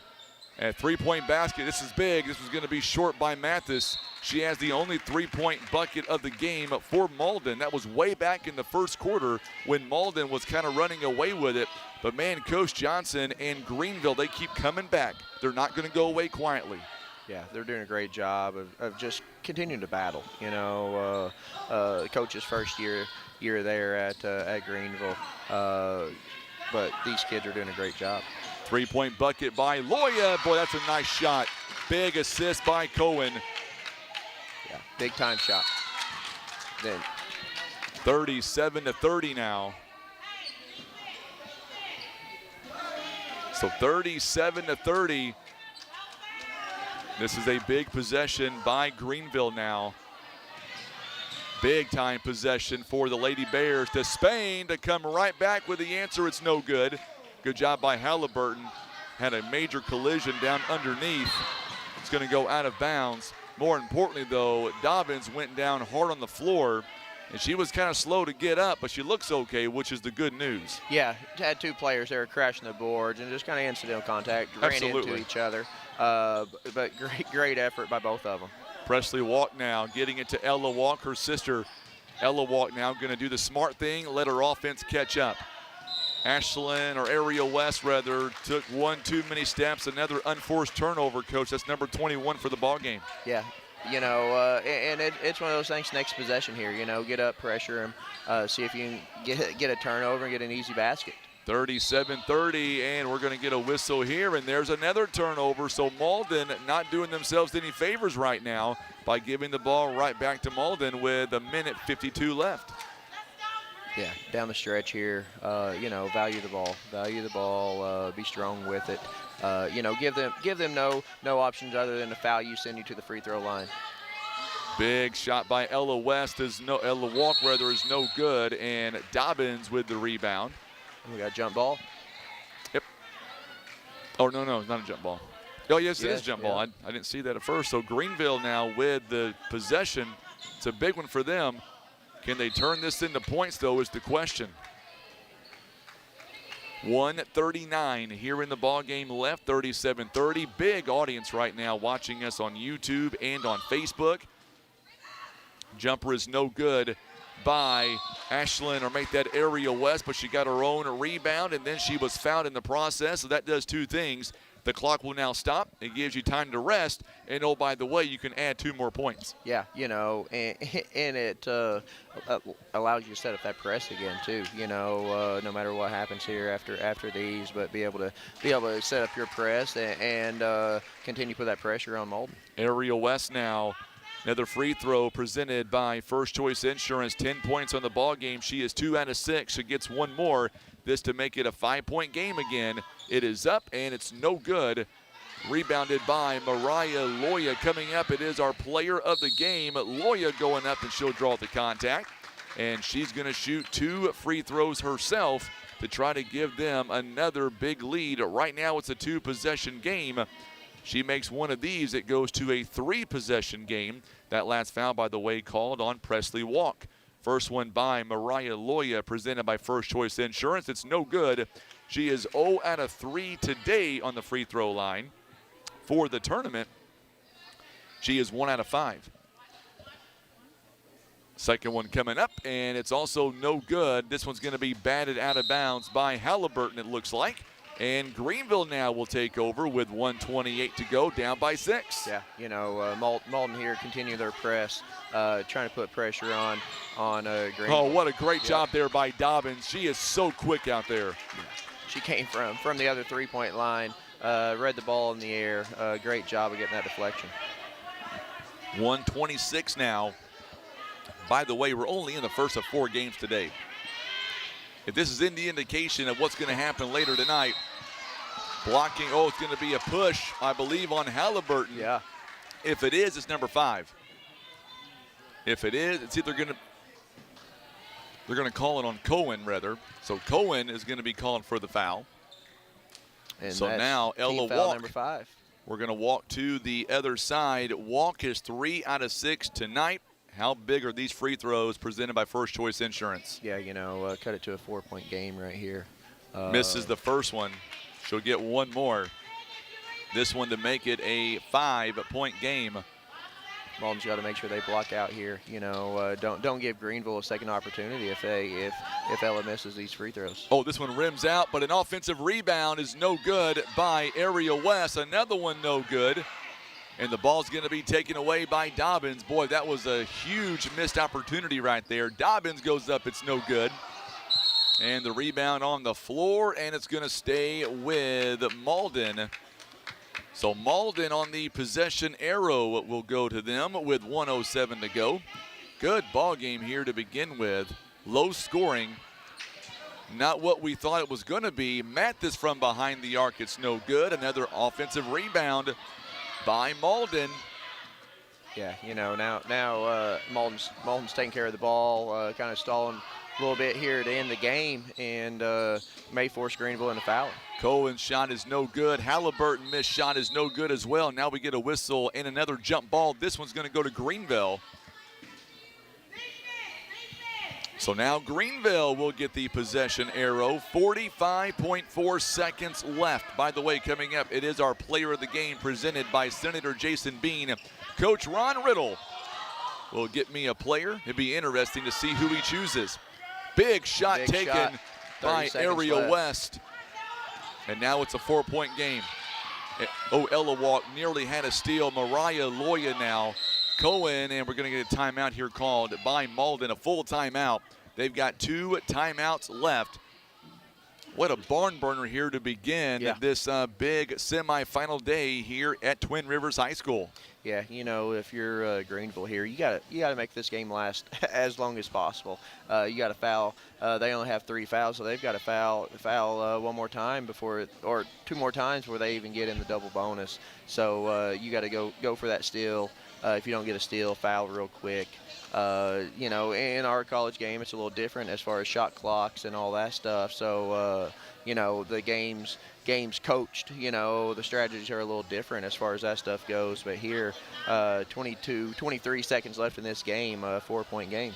So we're having some fun here. 22 seconds to go. Look in that camera. And anybody you know watching back at home, what do you want for Christmas this year? I know what I want. I want a victory over Wabash Valley. Yeah, I'm going to come out and say it, Coach. I'll take that. I'll take that. You know, it's more than that, you know, we get a couple players back after break, Frankie. You know, so a healthy team would be great. Healthy team indeed. You know, that's one of those that you can always wish for, always hope for. I got this pure ginger too. You want some of this later No, on I'm tonight, good. Coach? I've heard about your ginger. I'm good. It's the real thing. Yeah.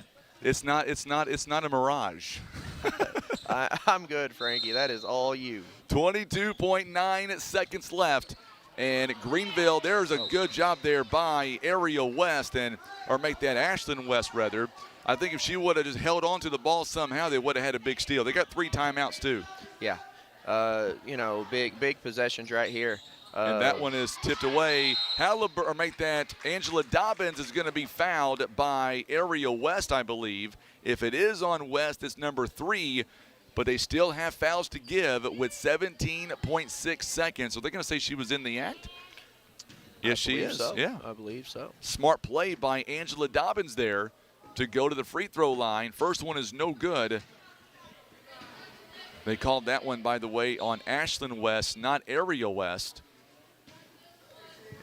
Big time rebound here for Greenville. Absolutely. Have to make sure that they block out. And makes that one off the backboard.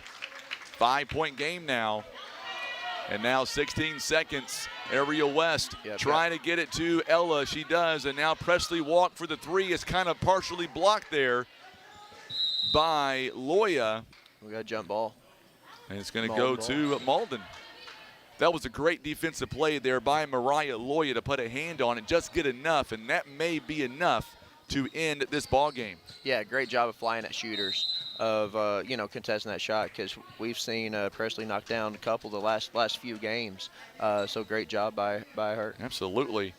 Foul going to be called on Ella Walk with Ella Walk rather, her 3rd personal foul.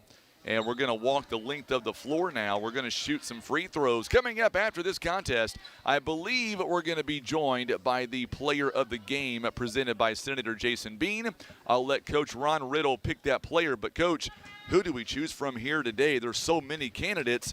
Angela Dobbins, her first came back 9 points, but it was her rebounding, to me, is what separated these two teams. Yeah, you know, like you said, I mean, you could pick a variety of multiple, you know, girls out there that helped Malden out here. But great job in the first game back. You know, as a player, it's always a little nerve-wracking first game back, but like we talked about, Frankie, you know, as a team, it brings that energy, brings that spark and that excitement to have a new player back. So Greenville's tournament comes to a close. Malden is now going to move on. They will play in the Consolation Championship game on Saturday. Congratulations to them. But, man, hats off to Greenville. They played a great ball game, only losing by 7. They got down early in this one. They could have folded. They chose not to, and they made this a ball game. Yeah, you know, great job by both teams. You know, they battled, they competed. Even whenever things, what I love is even when things don't go well, how do you perform? How do you play? And I thought the girls on both teams kept battling, no matter if things were going good for them or if they turned it over. They kept competing, kept battling. So great job by both teams. Great job by both coaches. You know. Tonight in this first game. I'm going to get Sydney Halliburton. Yes, sir. So Sydney Halliburton will join us coming up. She is our player of the game presented by Senator Jason Bean. And what we are going to do is we're going to let Sydney Halliburton get up here. We'll let her get mic'd up, and then we will bring her on for our interview today. It is our player of the game presented by Senator Jason Bean. And, of course, we'll let Miss Sydney get mic'd up. Tim, we'll have you bring that camera over to us. So, Sydney, congratulations on the win. And first and foremost, walk us through the win today as you guys took out Greenville and moving on to the next round.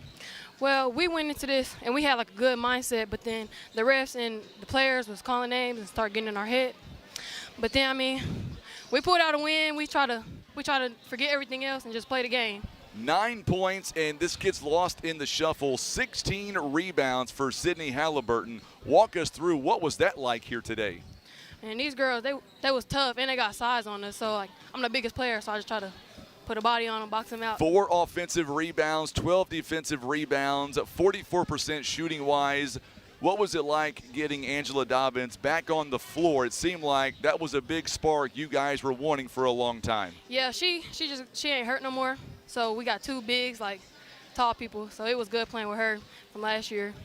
You didn't come out of the game much. You realize that, right? You only didn't play about maybe 2 minutes. So did the fatigue factor make any difference to you whatsoever, or was you going to go hard no matter what? Yeah, I was going to go hard, but I was tired. You was getting tired toward the end, though. What Yeah. about free throws? If there's one area of the game for Malden you guys want to get better at, obviously, that is the free throw situation. Today, you guys 6 out of 19. You guys will await the winner coming up later on tomorrow between either Piggott, Naylor, or Holcomb. Your thoughts on what's going to happen on Saturday? Whoever we play, I just know we got to come in, have a good mindset. We got to play good, make some shots, make them fall in, and that's what we got to do. You got We'll watch film, everybody. a lot of folks watching back in Malden. Do me a favor, that camera right there. What do you want to say to those who've been cheering you guys on all week long? I want to thank y'all for coming out, making the drive wherever you came from, and coming to support.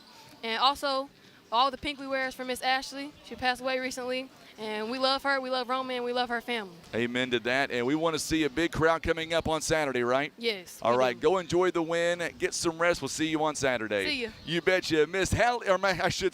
Sydney Halliburton joining us live. She is our player of the game, presented by Senator Jason Bean.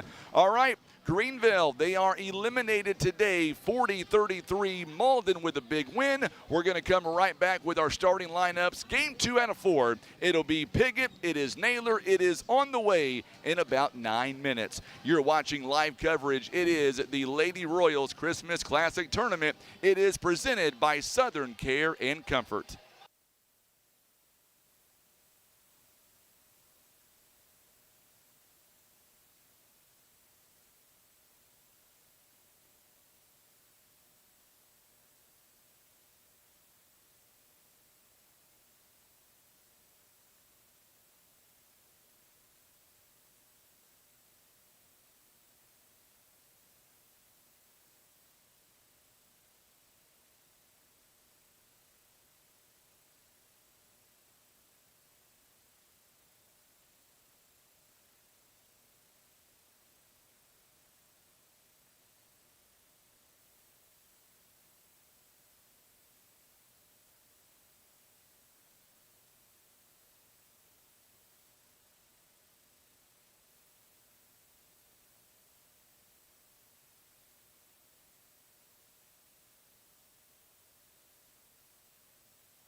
All right, so we are coming up on the 3-minute mark here, and we're just getting our last-minute changes done to the roster here for Naylor and Piggott.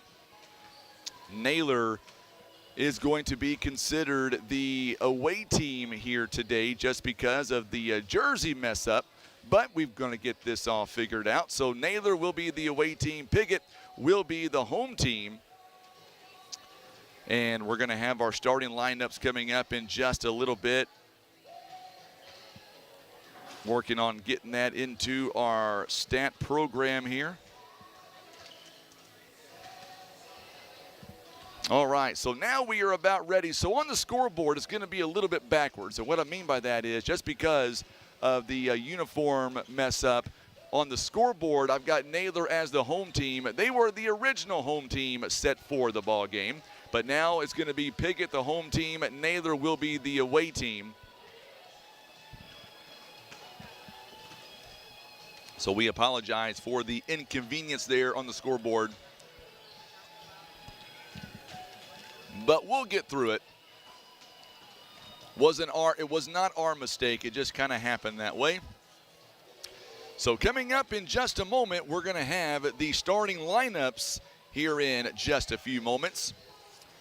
We are under a minute and a half, well, about a minute and a half away now for the starting lineups here. I'll be doing those again, just like we did last game. I want to switch mics here real quick. That way we can bring that to you live. Waiting for the signal from downstairs, and we will get to our starting lineups here in just a few moments. So bear with us. It is Naylor, it is Piggott, it is on the way next.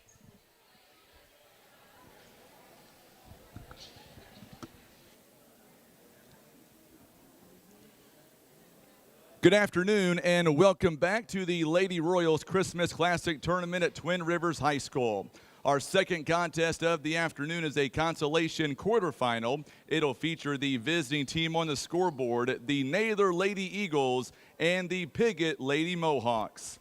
Let's introduce our starting lineups. First from Naylor.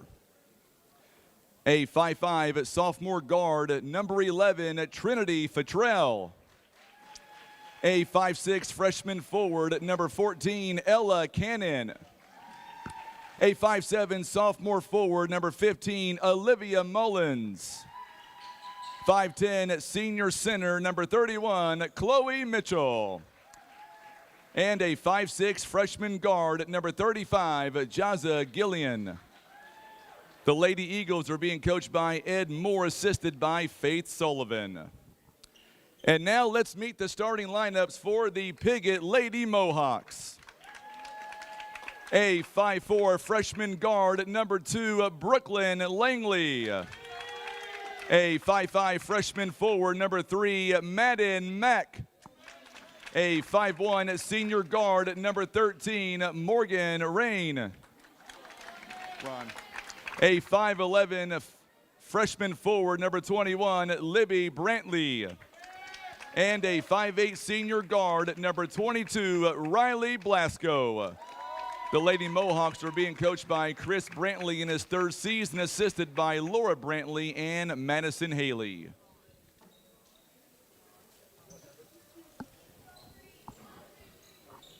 All right, so that last name was Ron, by the way, not Rain. I couldn't type it out right. My bad. So there you go. So now we are ready for the starting, or I should say we are ready for the tip-off here as we get ready for game 2 out of our 4-game set here today. It is Piggott, it is Naylor, and we are officially underway, and it'll be controlled by the Piggott Lady Mohawks. They are going from right to left on your TV screen, and we're going to get a travel right off the bat to begin this ball game. Once again on the scoreboard, you will notice how Naylor is the home team on the scoreboard. However, that is not the case. It's actually going to be Naylor is going to be the away team here on their jerseys, but it's just because of a uniform malfunction that's why we have the backwards there. That's why we're backwards today on this game. Gonna be real confusing then, huh? It's going to be real confusing. Yes, I know I got the name wrong on Rain. It's Ron. Ron. My apologies there, yeah. I was. As soon as I said it, I knew I was wrong. Yes. As soon as I said it. But just so you know, I mean, we're not doing a whole lot as Futrell turns it over. We're only doing 16 teams. Not a big deal here, Coach. Oh, I know. You gonna dock your pay, Frankie? I've already docked it a whole bunch here today. Sean Lloyd, you're welcome, my friend. Glad to have you alongside for Naylor and Piggott. Doniphan making their way into the gym. Should be a really good ball game coming up in our next contest. Good move inside by Libby Brantley. And just like that, Piggott now leads it 2-0 here in the early going. Our first chance here to see Naylor in action. They were out sick last week, could not be here on Saturday. Chloe Mitchell with a long jumper there. Good shot by Chloe Mitchell. And just like that, Naylor comes back. It is now a 2-2 ball game. Yeah, both teams pressing here, trying to get those easy turnovers, easy baskets off those turnovers. Coach Becky Hell making her way in to the gym as well. I've seen Neelyville, I've seen Doniphan, so at least one side of the championship semifinal, it's all here. Yeah, I'd say they're ready to go, Frankie. I would say they are ready to go. This place is about to get filled up pretty quickly. And I'll tell you what we might wind up and do. We might play the old switcheroo. Tim and I might go home, and we may let you stay and do the whole thing. I'm good, Frankie. I think you'd be amazing at it personally. I haven't been drinking my ginger, Frankie. I may not be able to make it through. I've been drinking a whole lot of ginger. I'm all hyped up on it now. I'm getting ready for these two. The biggest thing is for me is trying not to exert so much energy voice-wise. I still got 2 more days following today. Yeah. And a full day on Saturday. And a full day on Saturday as well. So turnover there by Piggott. 6:33 now. The winner moving on. They will take on Malden coming up on Saturday. Or make that Holcomb rather tomorrow night. So one of these teams are going to possibly play 3 straight nights. Yeah, not playing last night. Games kind of got switched around a little bit, but possibility of playing, like you said, 3 straight nights. It's a good move by Chloe Mitchell. Man, this kid, she is a phenomenal player for Naylor and has been a 5'10 senior, and we've said her name a lot over the years, and she is one of those players that just gets better within time. Brantley called for the foul, her first, team foul number 1. Free throw is no good by Mitchell, rebounded here by the Lady Mohawks. And Madden Mack now gets it over to Riley Blasco. Boy, she's an explosive player. When she's out in transition, she is hard to stop. Yeah, Naylor putting that pressure on there. Great move right there. Very good move by Blasco, or make that by Brantley rather. She'll go shoot some free throws presented by First Choice Insurance. It's going to be a foul coming up on, I believe it's going to be on Chloe Mitchell. It is going to be on Mitchell, and that'll be her first. Free throw is up, and it is good here for Brantley. One thing I was thinking about that I bet we don't see, and that is I don't think we're going to see as many missed opportunity free throw-wise from this Piggott team. Yeah, And I say that, and then I jinxed her. My bad. Jaza Gillian now with the rebound. She'll get it over to Ella Cannon. Cannon now looking around. She finds Mitchell. Mitchell already has all 4 points here by Naylor. Naylor, by the way, coming in 2-9 on the year. You look at this Piggott team, they are coming in at 3-6. By the way, Coach Brantley, his 3rd season as the head coach. He is 27-35 overall this year. Good move by Gillian. And it is now a 6-2 or 6-3 ball game rather. Naylor kind of coming out and shocking Piggott as we get a whistle and a timeout called here by the Mohawks. So if you're Coach Brantley, what's going through your mind right now, down by 3? Yeah, that press kind of got him a little bit. Now, hang on, Frankie. The score. Don't let it confuse you. Don't let it confuse you. Which team is up right now? Because the home team. That's right. Yeah, I know. No, you're right. I haven't been keeping track over here. Is Naylor because I thought Naylor was going to be the home team today. They were supposed to be, but that's what happens. That's what happens. That's why you get paid the big bucks. Keep you on your toes. But no, I think just handling this press right here. Continue to, whenever they've got the ball inside and attack the basket, good things have happened. So continue to do those things. Buddy Jared Stockton sending me a text message. How do you pronounce Holcomb? Holcomb. Go ahead, Coach. No, go ahead, Coach. I'm you looked at me like, well, I'm not really sure now. Yeah, I always say it wrong. So, Apparently I did too. Sorry, Jared. Yeah. Tell you what, my boss, Tereska Stockton, she'll give me a lesson Monday morning on how to pronounce Holcomb, I guarantee it. That's right. Mitchell now has it taken away by Madden Mack. Madden Mack goes up and she'll draw the contact. Jaza Gillian picks up the foul, and that'll put Madden Mack on the free throw line for 2 of them. She has not been there today so far. She is 2 out of 2 on the tournament thus far. 4:59 left to play here in the first quarter. It is a 6-3 ball game. First one is up, and it is good. It's now 6-4. And we're going to see coming in for Piggott, Morgan Ron back in the ball game now. Riley Blasco takes a seat. Jocelyn Rathel checks in, or she checked in a moment ago. Mack, a second free throw, made this a 1-point game now. It is 6-5. A lot of folks starting to file in on the championship side of things coming up during the next 2 ball games. Piggott come out here man-to-man, really putting pressure on, trying to keep him in front of him. It's a nice shot taken by Jaza Gillian there. Or make that, no, it's going to be, I believe, Trinity Fattrell who took that last shot. Yep, number 11. Good stop there by Olivia Mullins. Shot is up and good. Another big basket that time by Trinity Fattrell. That one was a long 2-pointer, or 3-pointer rather. And just like that, 11-5 now the score. Timeout called once again. A second timeout called here by Piggott. And this one a quick 30-second timeout. So Piggott now with 3 timeouts. It is now 11 here to 5. A pretty nice start here by Naylor early on as they lead by 6. And oh, by the way, they're shooting 5 out of 7 to begin the ball game. Yeah, they're doing a great job of taking the open shots and knocking them down. So good job by their players. So now Jocelyn Rathel, good press here by Naylor, but Brooklyn Langley and company able to break that press. 11-5 the score. Naylor forcing Piggott to take 2 timeouts in the early going. We're just now at the midway point here in the first. 3-point basket by Brantley is no good. Good offensive rebound there by Langley. And just like that, it's back to within 4. 11-7 now the score.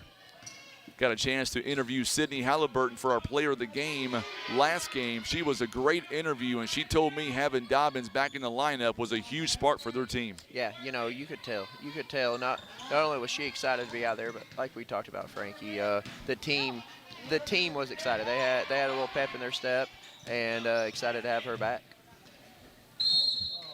Going to get a whistle and a jump ball. And it's going to stay with Naylor. So Naylor will have the possession arrow. Great job by Brooklyn Langley on that. She was able to go in, nearly had, well, she will now. Nice steal there by Langley on the other end. Langley going up, and she'll draw the contact. And that'll be 2 free throws coming up again for Brooklyn Langley, who her team is down by 4. So glad to have you alongside today. Make sure and hit that share button for us on Facebook. Subscribe to our YouTube channel. By the way, a second foul on Gillian. First one is up. It's no good for Langley. And we're going to see for Naylor making a substitution now as Gillian takes a seat. Adriana Teal, number 3, checking in to the ball game. Second free throw presented by First Choice Insurance. It is up. It's good. It is now a 1-possession game. Don't be bashful, Coach. Hey, I'm just taking it all in right now, Frankie. Taking it all in. Good job by both teams. So now a 3, I should say, going to wave it off, a turnover there on Trinity Fattrell. 3:08 to go here in the first quarter. It is a 3-point ball game now as Jocelyn Rathel going to inbound near midcourt. She will get it to Langley with coming up on the 3-minute mark here. By the way, Piggott wearing the home white jerseys with the maroon trim, maroon numbering. Naylor as we're going to get a turnover there on Langley, or make that a turnover on Ron, rather. Piggott's falling back. You know, they start off the game pressing, falling back to their half-court man. So Morgan Ron, she was kind of frustrated with that last turnover. You can tell by her facial expression. Now we get a whistle and a foul coming up as Olivia Mullins will go to the free throw line. This will be the first time that we have seen Naylor in this tournament.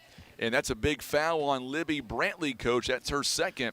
Yeah, number 2. You know, kind of, well, good to see, and not good to see, but, you know, post players, same thing that we deal with, Frankie, is kind of bring their hands down there whenever they're trying to block those shots and just go straight up.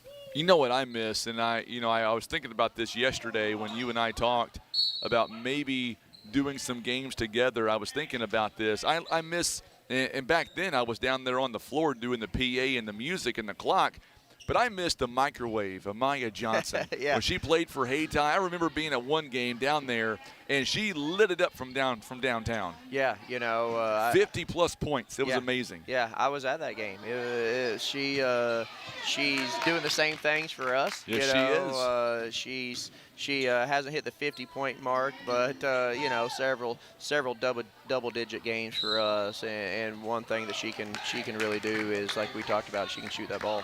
It's amazing. Did you ever think when you were watching her play in this tournament that she would be doing great things for Three Rivers? Well, I was hoping. You were hoping it was. You Inbound know. pass there. Good shot there by Madden Mack. And now just like that, Piggott is back to within 2 points. It is a 12-10 ball game. But I was thinking about her the other day, thinking about what it was like when she was down here hitting threes for Hayti. You know, we were able to watch a lot of those Lady Raiders back, you know, a few years ago. You know, see Shaylee Mosby sitting across the way there. Yep. Played in this, Hannah Thurman, Caitlin South, you know, Jacayla Fowler, Autumn Dodd, just to name a few of those players. You know, then this year's team, Brooklyn Klepzig, Maya Johnson all played in this. So like we talked about earlier, a good classic. What a big three-pointer there by Piggott. That was a nice shot there by Langley. It is now 13-12 as Piggott has reclaimed the lead, and there's a steal by Mack, and she goes up and she'll score the deuce. She's got 6 as well. And we're going to get a timeout. This one called by Coach Moore and Naylor, and you can tell by his expression he is not happy right now. It is a 15-12 ball game. All of a sudden, Piggott, they have turned things around. Yeah, you know, they've like we talked about, they've fallen back and have done their half-court man and have really focused on being solid and making Naylor, you know, take care of the ball and run an offense. And good job by them. Stan Bader Wood Trust timeout here called by Naylor. By the way, we're giving away a gift card worth $250 courtesy of Academy Sports and Outdoors. We're going to do that on Saturday, but between now and Saturday, you can get signed up. All you've got to do is share the video feed on Facebook, either subscribe to our YouTube channel, and just comment in the chat section, Merry Christmas. After all, Coach, Christmas is only, 5 days away? That's right. Maybe not even that anymore. I'm here in the gym all the time. I forget what day of the week it is. And for a $250 gift card. I mean, but you can't win it, though, Coach. You're trying to sneak me a note on the table. You can't win, Coach. I've already shared it. I've already done all those things, Frankie. That's right. You've done everything. I don't need a gift card. Good move by Jocelyn there. She's able to go up and knock it down. All of a sudden, Piggott now taking a control of this ball game, 17-12. Got to be impressed with Coach Brantley's team right now. Yeah, you know, he called 2 early timeouts, and good job by him of getting his team settled down, you know, and getting them to execute. Absolutely. You see Coach Adam Epps. He is along the baseline. He's got his tee in his hand, getting ready for the next ball game. I've seen Coach Becky Hale. She is watching this team. By the way, she faced Piggott last season in the opening round, or second round, rather, of the tournament. Yeah. Good steal by Langley. That's That's going to be a fun game. You know, a fun game. Two OFC rivals squaring off here in the Christmas tournament for a chance to go play in the championship. Can you believe Tim passed me a text message and wants to cut the feed after this game and go home? I wouldn't dream of it. Yeah. Not bringing the 2 championship semifinals to you. You may get ran out of town, Frank. He might. No, not me, him. So going inside to Mack. Oh, what a good no-look pass there to Brantley. Her shot is no good. Offensive rebound, though, you betcha, by Rathel. It is now 19-12 all of a sudden. Boy, what a way to close out the quarter here as Piggott is able to go on a monster run. They lead by 7. Yeah, you know, like we talked about, great job there. Started a little slow, but Coach called a couple timeouts, and great job of responding and of finishing that quarter off the right way. Tim's over there looking at me like, what are you talking about? See, it's always nice when there's a beam right here in front of us. He can't see what I'm doing. I can't see him. He can't throw anything He can't throw anything at me. Yeah, yeah. Tell you what, it's a great tournament. Great that you're here, Coach. We're so glad that you're able to be here. And we're talking about high school, but I want the folks to understand that's watching right now on YouTube and Facebook. You do a great job for the next level, and it's not about the kids you've got now, but it's about the kids you reach out to, you talk to during the course of the year. There have been so many times where high schools will call you and they'll be like, hey, we want to come up and watch the Lady Raiders. And one thing about you and Coach Livingston, you say bring them on, and you have that attitude is, I want to help any way that I can. Yeah, you know, like we talked about during the previous game, like we're blessed with great administration, great board. You know, any group that wants to come up, whether it's a church group, whether it's FBLA, FCCLA, whether it's their athletic team, it does not matter what group it is.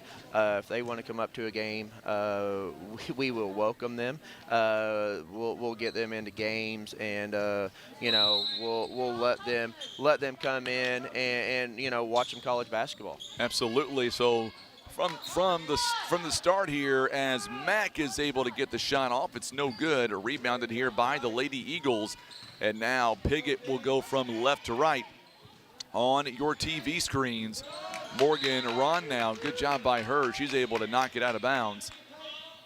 Piggott now, they ended that quarter, and this the way they were able to end the quarter on a massive run. That makes Coach Brantley very happy, as Naylor now down by 7 points, going inside to Cannon. Cannon shot partially blocked, rebounded by Mack. And here comes the Lady Mohawks now. The winner of this game will meet Holcomb. There you go. How about Lady Hornets from now on? How about that? That's a safer That's for bet. you, Jared. Kimberly Donner says, go Mohawks. Glad to have you alongside, Miss Kimberly. Be a foul coming up on Olivia Mullins for the Naylor Lady Eagles, and that'll be her first. Free throw is presented by First Choice Insurance. First one is off the mark by Riley Blasco. Blasco here in this ball game. She is 0 for 1 free throw line, 0 for 1 for this tournament. She'll get one more. This one is up, and it is no good as well. Going to be a foul, I believe, on Jocelyn Rathel, who maybe got too much contact there. So each team with a foul here in the quarter. 7:23. I know that my good buddy Ken Hosler, he is listening to us in between quarters in bunker. He might be watching right now. I just want to know what I've got to do to get my name plastered over his at the Libla Family Sports Complex. Yeah, you know, good steal there. Very good there, steal. You know, by Langley Langley there at half court. But yeah, Tim, we can't say enough great things about Tim. So you know, there's enough seats there that I can get you a seat, Frankie. That's a good shot on the other end by Mullins, as Mullins knocks it down, and Naylor 21-14. They trail by a touchdown. Chris Hahn is tuning in. Glad to have Chris alongside. Of course, Chris is hanging out now in the collegiate level as well. Was the former basketball coach for the Lady Bears in Greenville and the athletic director. Glad to have him alongside. Yeah, he does a great job. You know, I got to see him out on the recruiting trail this summer. You know, he does a great job and very, very knowledgeable. So going to be a travel call. This one's going to be on the Lady Mohawks. So they got a foul on the scoreboard as number 45 for Naylor. I don't know who 45 is. I'm assuming, I'm not sure who that would be. There's no number 45 out there. So Chloe Mitchell, what a move inside. Her shot is too strong, it wouldn't go in. Ball is batted around. She winds up with her own missed shot. And now Olivia Mullins works it outside. A three-point basket by Futrell. You betcha, nice shot there. She's got 8 points. Naylor getting into the press here again. 21-17 the score now. Langley going inside to Blasco. Her shot is no good, but the tip in there, good shot. It is now Piggott now leading 23-17. So Naylor going to bring it down the floor.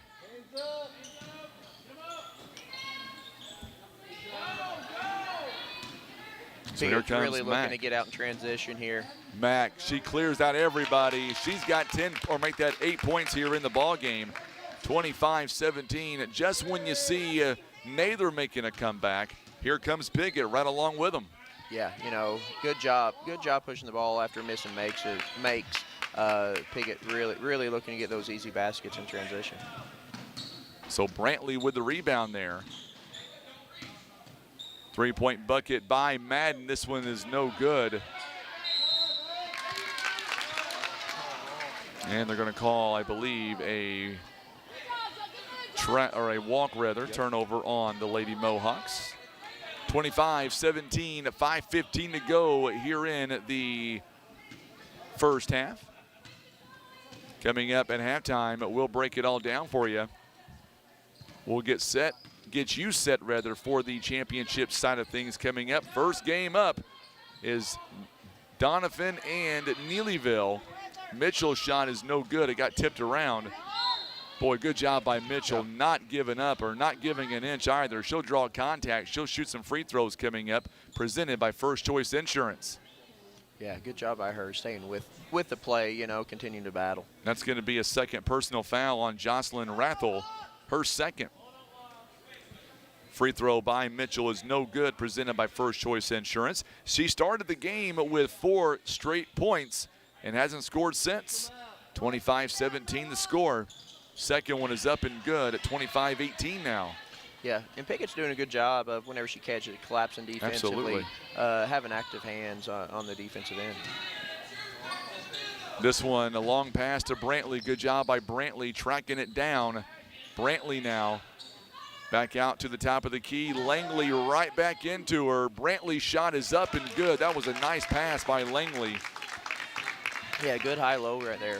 Way to look on, you know, look inside. A lot of times people just look to reverse it. They don't check out their post players. Good job there by Blasco on the steal. Going inside is, oh my goodness, Langley. I believe they're going to count that. So Langley, what a move for her. Count the basket. Yes, they will. It's going to be on Futrell. Langley would have had three-point opportunity here, presented by First Choice Insurance. And we're going to see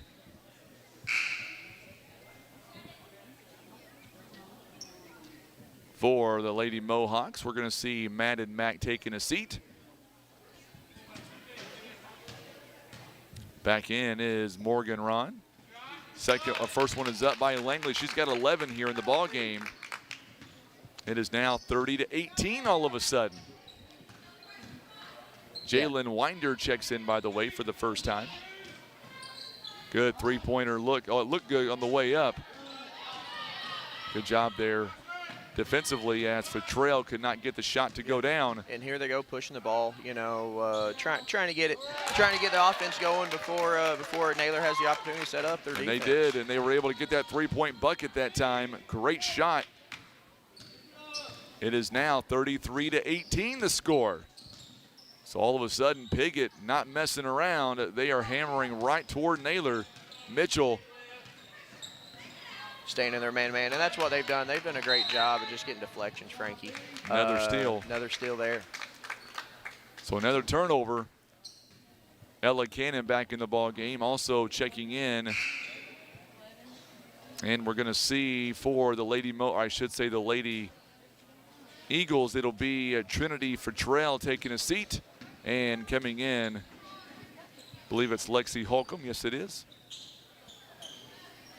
She wears number 10 today. Three-point basket in the corner is no good by Megan Ron. Rebounded by Mitchell.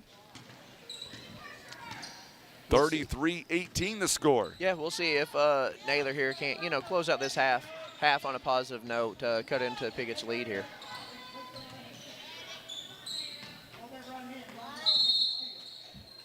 Going to be a 3-second violation. Yep, going to be a turnover. By the way, coming up during our third and fourth game, I think, anyway, I'm not 100% sure, but I think that somebody is going to be calling the game with me who might give you a run for the money.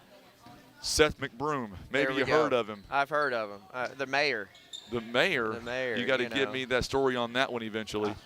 Everybody loves Seth. Brantley going down low. Good job there. Good dish. 35-18 all of a sudden.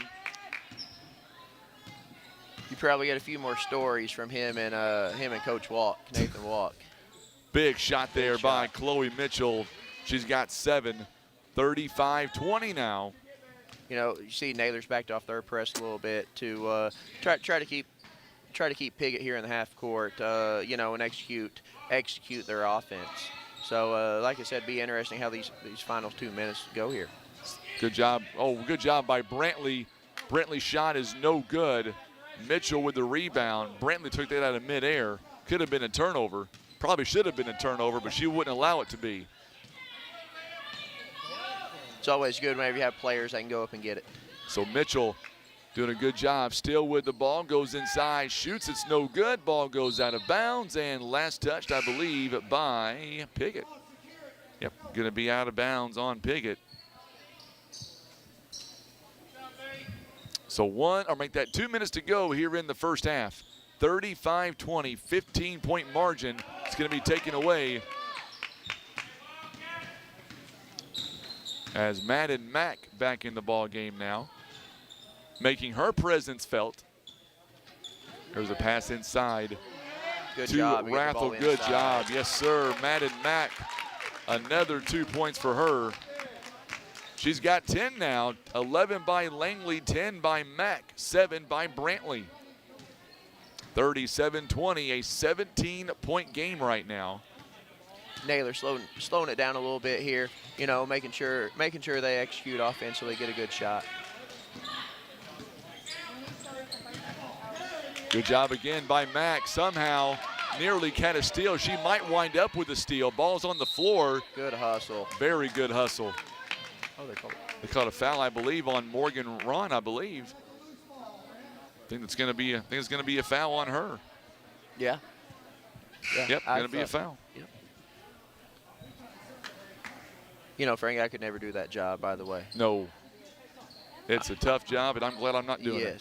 Yes. They do a phenomenal job, and I said this last game, that we've got some great officials here that's been here all week long. Shot is inside the paint there, no good by Ella Cannon. The only official I can complain about, because he's not here, is Ken Hostler. I knew where you were knew where I was going with that. Where you were going with that. Ken's a good friend of mine. You know that, right? Yeah. He's a good friend of mine. I can say that about him. Foul on Riley Blasco. It'll be her first at the free throw line. Ella Cannon, presented by First Choice Insurance, misses that one. See, I just know him as the PA announcer, and he always agrees with me, so I think he's awesome. He's over there just announcing, and so I think he's the best there is. That's right. I've always said that. 37-21 to score. Naylor knocks it down, presented by First Choice Insurance. Annette Clifford. Well, he is sitting down there right now on the baseline. So we'll get him up here during the next 2 games. Hopefully that's the plan. Nice shot. Yeah. 39-21 to score now.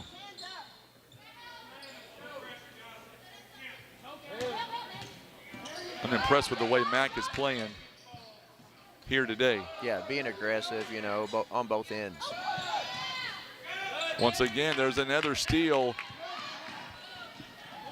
Good job up there by Mack. Oh, good job by Morgan Ron. What a offensive foul. Yep. Offensive foul. Half the crowd loves it, the other half doesn't. Hey, yeah, That's a lose-lose call yes, right it there. is. That's why I'm up here doing my job up here. There's, you know it's the right call though. Whenever you got half of them cheering for That's it, right. and half of them booing. Absolutely. If everybody likes it, then it's probably the wrong call. Yeah. You're right. Yeah. Absolutely. So now on the other end, 7 seconds here. Good move. And that's what you got to do to stay in this ball game at 39-23, and that's going to be the end of the first half. So a 16-point game right now as Piggott separating themselves a little bit. So let's go to a commercial break. We'll come back and we'll get ready for the half and the second half. Meanwhile, we'll try to get some lineups here coming up between Doniphan and Neelyville as well. It'll be a barn burner coming up. And once again, Coach, thank you for the opportunity the last couple of games. It's been a lot of fun having you up here. Hey, I appreciate it, Frankie. But be honest, you're hooked. Oh, yeah. It only takes one ball game, and you're like, okay, maybe I do want to do this all the time. Hey, you know, I enjoy it. I like it. However, you know, I enjoy being on the sidelines over there. I hear you. That's still my passion. Well, we're going to come back in just a moment. Don't go anywhere. 39-23. It is a Piggott 16-point lead. You're watching live coverage. It is the Lady Royals Christmas Classic Tournament. It is presented by Southern Care and Comfort.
All right, so we are back here at the half, 5:50 to go. Joining me, we'll have Tim. Bring that camera right back in. I've got Twin Rivers' own Reese Chrisman. She is a two-sport player.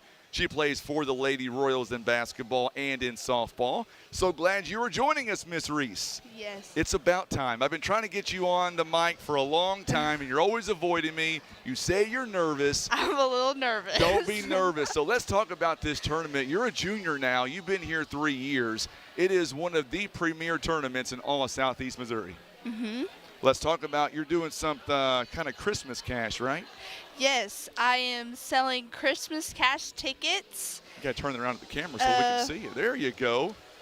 There you go. Christmas cash right there. So tell me, somebody watching this right now, they show up later tonight, they show up even tomorrow or Saturday. Tell me how this works.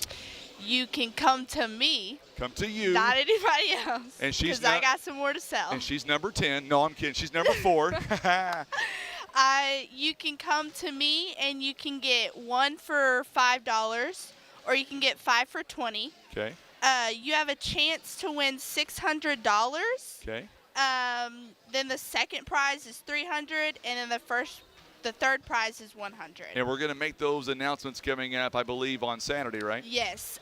It's like halftime of the championship game. So speaking of Saturday, you guys have a huge game coming up tomorrow. You guys will take on Dexter beginning at 7:30. Tell me about that ball game, and most importantly, are you guys ready for a battle coming up against Dexter tomorrow night? Yes, I feel like if we really keep our composure and try our best, we can really compete with them, and it should be a good game. So what sport do you like most? Do you like basketball? Do you like softball? Because quite frankly, you're good at both of them. Well, I get asked that a lot, actually, and I don't really have a favorite. I enjoy both. I enjoy putting time into it and trying my best. So. What's it like playing for Coach Snyder here this year? He's a pretty cool guy. Yes, he is. He's very fun. We enjoy him. I feel like he's done really good from switching over to coaching boys to girls, because I know that's probably hard because girls are very different than boys. No, what you mean is they're very difficult, right? Yeah. Okay, I got you. And one thing that I was going to talk to you about is, we talked about this earlier on, is with this team, it seems like you guys are gelling together and you guys get along pretty well. Yes, we do. I feel like once we start, I feel like we struggle sometimes working as a team. I feel like once we break that, then we should be a very good team working together, and I enjoy playing with my teammates. Can I see that ticket one more time? So what we want you to do is we want you to come find Reese Chrisman right there. Boom, Christmas cash. Saturday, the big ticket giveaway. She wears number 4. And if she's not wearing a jersey, you can't miss her with that big smile she's always got. So what about your mom and dad? Are they here today? Nope, but my mom is watching me. She's watching you right now? So and listen. my dad might be too. Okay, so here's what I always love ending a player interview with one thing. I want you to look in that camera. It's your time to shine, Reese. Tell mom and dad what you want them to know. Start by saying what you want for Christmas first off. Oh, I don't know what I want for Christmas. That's not an answer. I don't know. You got to know something. I get asked that a lot, and I don't know. Okay, so tell mom and dad what you want them to know anyway. Thanks for always supporting me through my everything life, you do. I There you go. guess. You got some teammates down there looking at you, making faces. That's what I was going to tell you about Coach Snyder. I was told that when he got through interviewing Tuesday, maybe it was Tuesday, you guys were out there watching in the lobby and was making fun of him. What did he do wrong? He told me not to be looking around everywhere like he was. Okay, when he was all right. Here. All right, so any predictions coming up? I'll put you on the spot. Hot seat time. Any predictions on the final 2 games of the night? Do we know who's going to win those games between Neelyville, Doniphan, Kennett, and East Carter? I feel like those will be very 2 hard, good games. I feel like they're very competitive, and they all try their best to win. I'm going to tell Coach Snyder, you're better at this than Coach Wiggs. You may be here tomorrow night, and we'll tell Coach we'll play next time. Well, thank you so much for coming up, Miss Reese, and tell Mom and Dad that I said hi, and more importantly, go get them tomorrow night. I will. All right. All right, Reese Chrisman of Twin Rivers, and remember, Christmas cash. You saw that ticket, Find Reese between now and Saturday. Purchase your tickets, and they'll do the big giveaway coming up on Saturday. All right, we are just under a minute to go until we tip off the second half. Love having the kids come up, and that's what this tournament's about. At least to myself anyway. I know Tim feels the same way that I do. It's about the kids. It is not about us whatsoever, and we've said this from the first day all the way through the last day. We've got no dog in this fight. All we want to see are good ball games. You know what? I'm going to go on the record and say it, Tim. I'm okay if we see an overtime game tonight. We see an overtime game on Friday, maybe on Saturday. I'm okay with both. So now, here we go now. Amanda says, let's go Lady Mohawks. So here we go now as we get ready for second half action. It'll be Naylor basketball to begin. They have switched sides. They are going to go from right to left on your TV screen. So now here we go back to live action. Looks like it'll be the same starting five. Nearly a turnover there. So both teams starting with the same five as before. Good shot there taken by Trinity Fattrell, and it's now 39-25.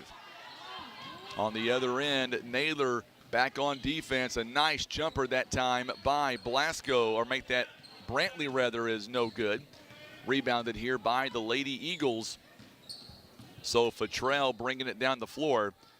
Quickly on the other end, Langley now top of the key. She's on defense. Good job by Riley Blasco. We're going to get a whistle here and a foul coming up. It's going to be on the Lady Mohawks. 7:12 to go here in the third quarter of play. And it is a 39-25 ball game. We're going to see for the Lady Mohawks, we're going to see Alyssa Russell coming in the ball game now. Her first playing time here today. So glad to have you alongside Facebook and YouTube. Hit that share button for us, and you'll be entering yourself to win a gift card from Academy Sports and Outdoors, valued at over $200.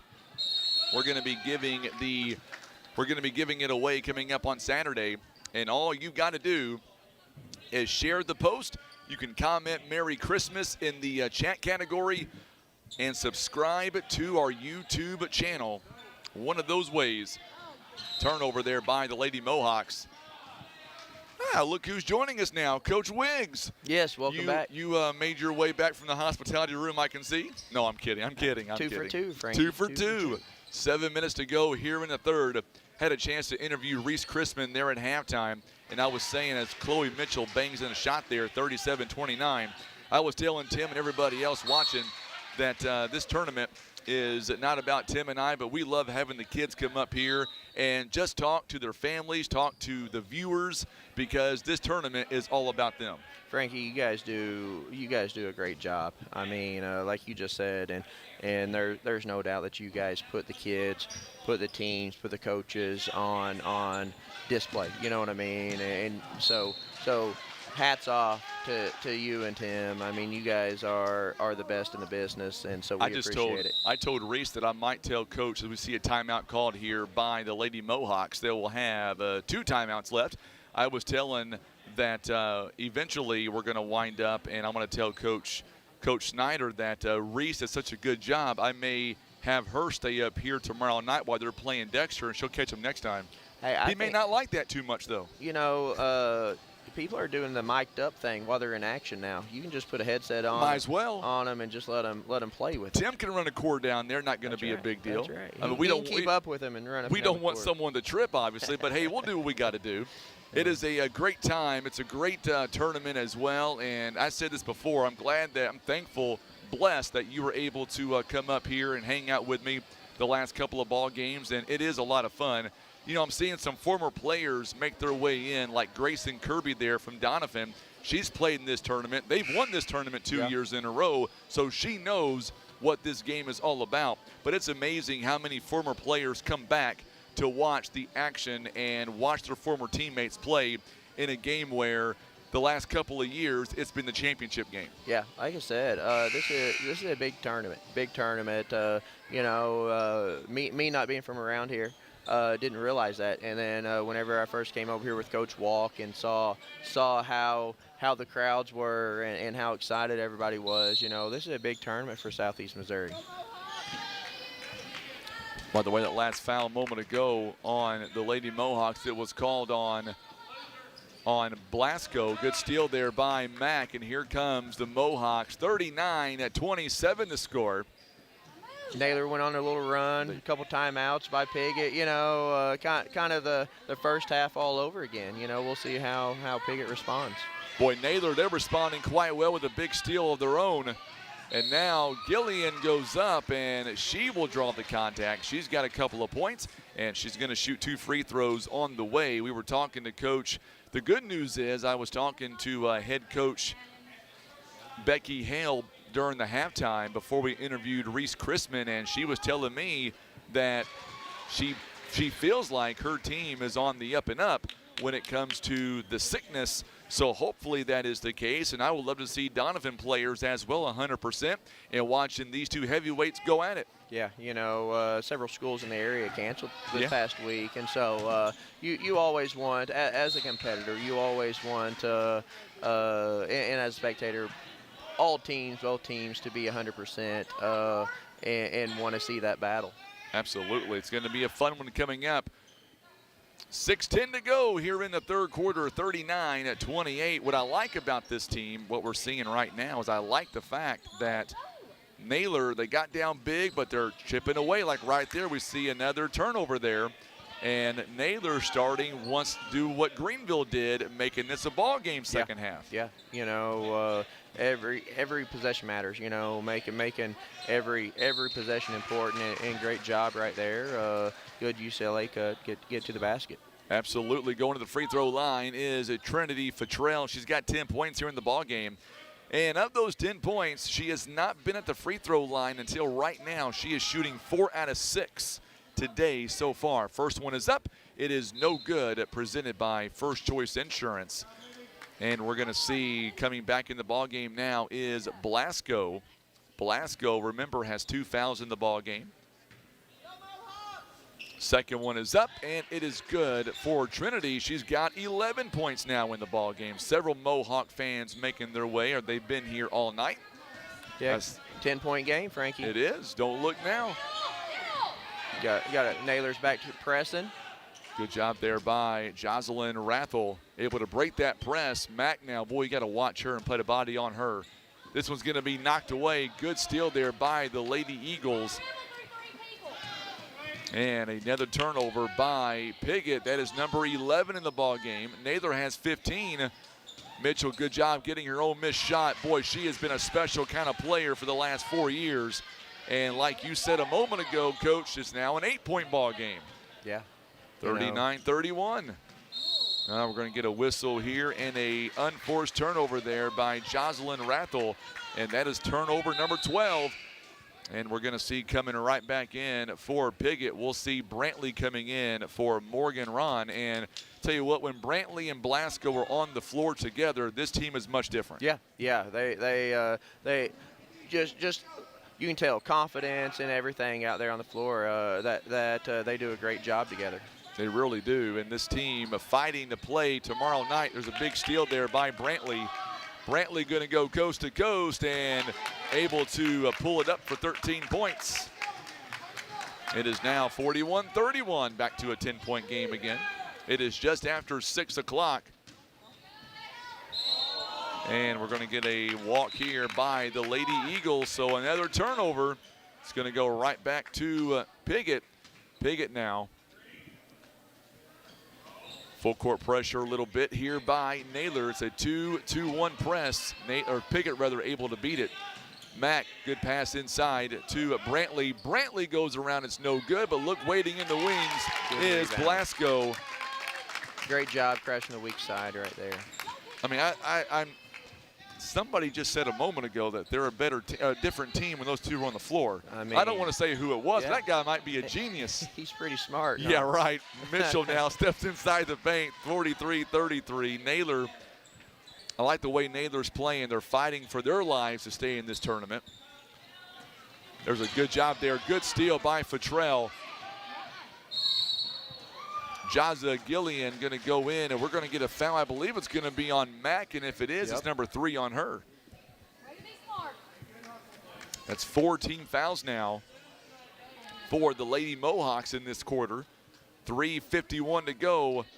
It is a 10-point game. Naylor 5 out of 11 on the free throw line. First one is up. It is no good. And much like we said in last game, boy, free throws are so critical as Mack takes his seat. Morgan Ron back in the ball game. But free throws have been critical the last 2 games. Yeah, it's game of basketball, free throws and turnovers, Frankie. How many free throws would your team shoot during practice, would you say? It honestly depends on the day. We may not shoot a lot, but we got to shoot a high percentage. Oh, good move inside there. Yeah. Wide open was Langley. Blasco gets the credit for the assist, and we're going to get a timeout called by Coach Ed Moore.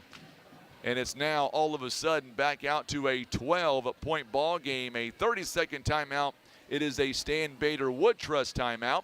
So now Naylor, they've got 3 timeouts left. Pigott's got 2 timeouts. And just when you see Naylor making a small run, Piggott is there to stop that run and momentum and start one on their own. Yeah, like we talked about earlier, kind of the same deal in the first half there. We saw Naylor come out and then Piggott respond. And same things happening this half so far. We'll see a good timeout there by Coach to kind of get things settled back down for Naylor and see how they respond now. Like we talk about, basketball is a game of runs. Sure. It just depends on who has the most and who has the biggest run. So, trying to limit the other team's runs is important. Adam Duckett, I agree. Tim, you'll like this. He says, I've got a great camera guy in Tim Hicks. I'll take you one better, Adam. He's more like my brother. We see each other more than our own families half the time. Good job on the floor by Piggott. That's going to be a Blasco. She's hustling to the floor. Going to be a jump ball. It's going to stay with Naylor. So now the possession arrow switches sides. Boy, I love the fans coming in here tonight. We've got 2 big games left to go tonight. Naylor having all kinds of trouble. This is going to be a turnover on the Lady Eagles. It's going to go right back to Piggott. They're up by 12 with 3:12 to go here in the third. Yeah, 2-2-1 press right here. Good job by Piggott taking care of the ball. Not committing a turnover right there in the front court. So now make that Langley rather, gets it over to Rathel. Rathel now over to Blasco, inside to Brantley. Good job inside, and this one is good by Blasco. Brantley with a nice assist. One of those no-look passes right there. Little give and go action. Adam, you come on by, say hi to us, my friend. Love to see you. You'll be coming for that last game of the night. I already know who you're going for. Gonna bring that red and black into the gym. Nice move by Cannon. Couldn't get the shot to go up, but a follow-up is there. And Naylor 47-35 now. Good job by, I tell you what, Naylor playing hard right now. Yeah. Had a collision there at half court. Both look like they're okay, Frankie. It's always good to see when nobody gets hurt. 2:20 to go, 47-35. I like the last shot by Ella Cannon for Naylor. Would not stop. She wouldn't stop for the rebound, and it showed right there. A lot of Neelyville fans and Doniphan fans making their way in on Christmas week. I still can't believe Christmas, by the way, is on Monday. I know. Just so we're clear. Good rebound at that time by Brantley. Her shot is no good. Third time's a charm by Jocelyn Rathel. 49-35. And I got to be honest, I still have yet to get my wife anything for Christmas just yet. So I might be in the doghouse come Monday. Yeah, I still have not gone shopping myself. Okay, Frankie, so you're not the only one then. No. Okay, good. No. I felt I've like I might tomorrow. be the only one left. You got tomorrow. I got to be here. Yeah. 1:30 to go. Good job there by Jaza Gillian. Thought she had a turnover there. 49-35 the score. It's a 2-touchdown lead. Good job by Mitchell. Big takeaway there. And that's what Naylor needs is some stops and points on the other end. Yeah, need a need a good shot here. You know, something going to the basket. Got to get a good one here. Take care of it to end this quarter. 1 minute to go here in the third. I was asking Reese Chrisman during the halftime who she thought was going to win coming up in the 2 games. If she wants to give me any predictions, she gave me a prediction. You care to hear it? What's that?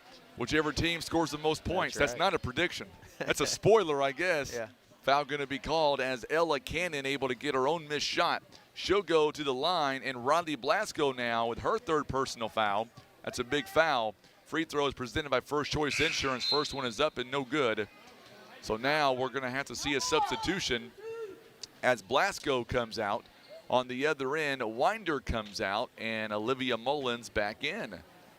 Vanessa says, go Lady Mohawks. They are leading by 14 right now, make it 13.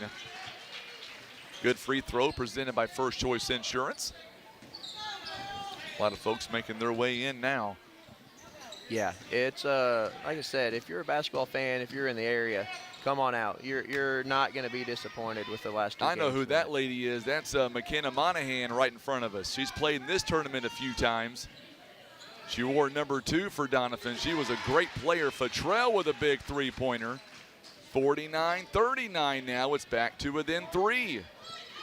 Or make that 10 rather. I never said my math was correct. 10-point game. Rathel now. Good defense by Futrell all the way around. Mack now tries to go in. No look pass to Brantley for 3. It's money.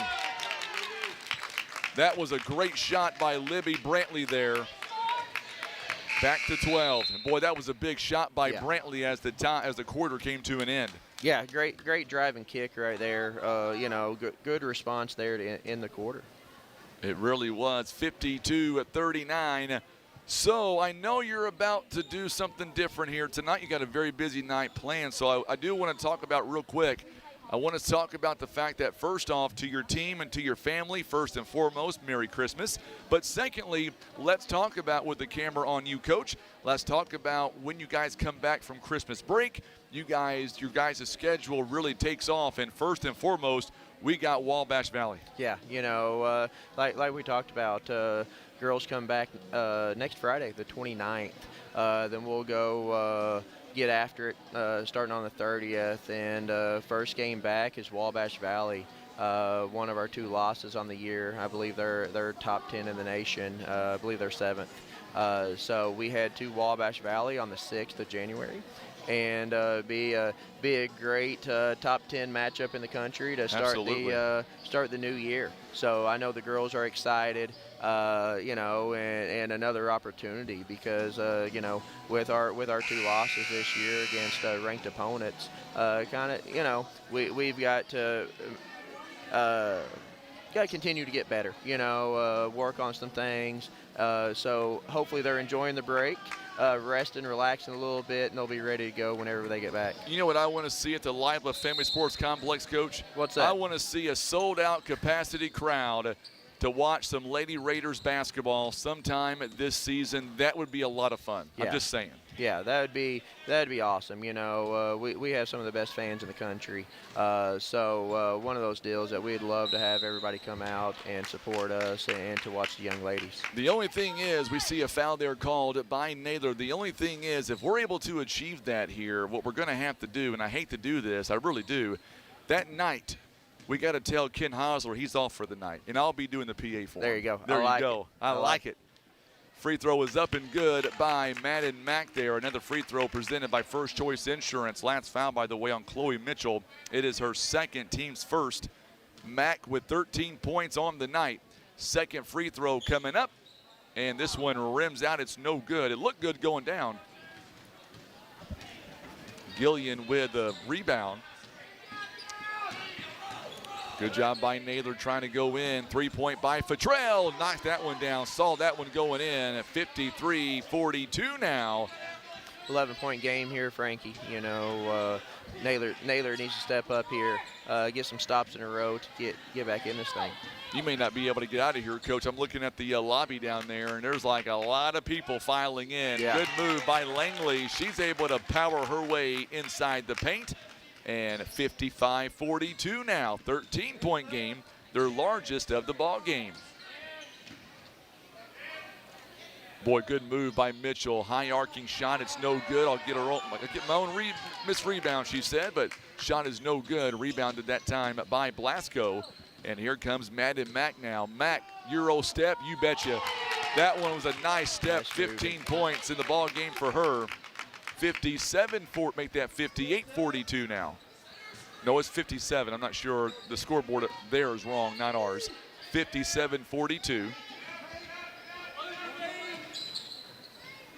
And good job there by Ron, rather. Right place, the right time on that.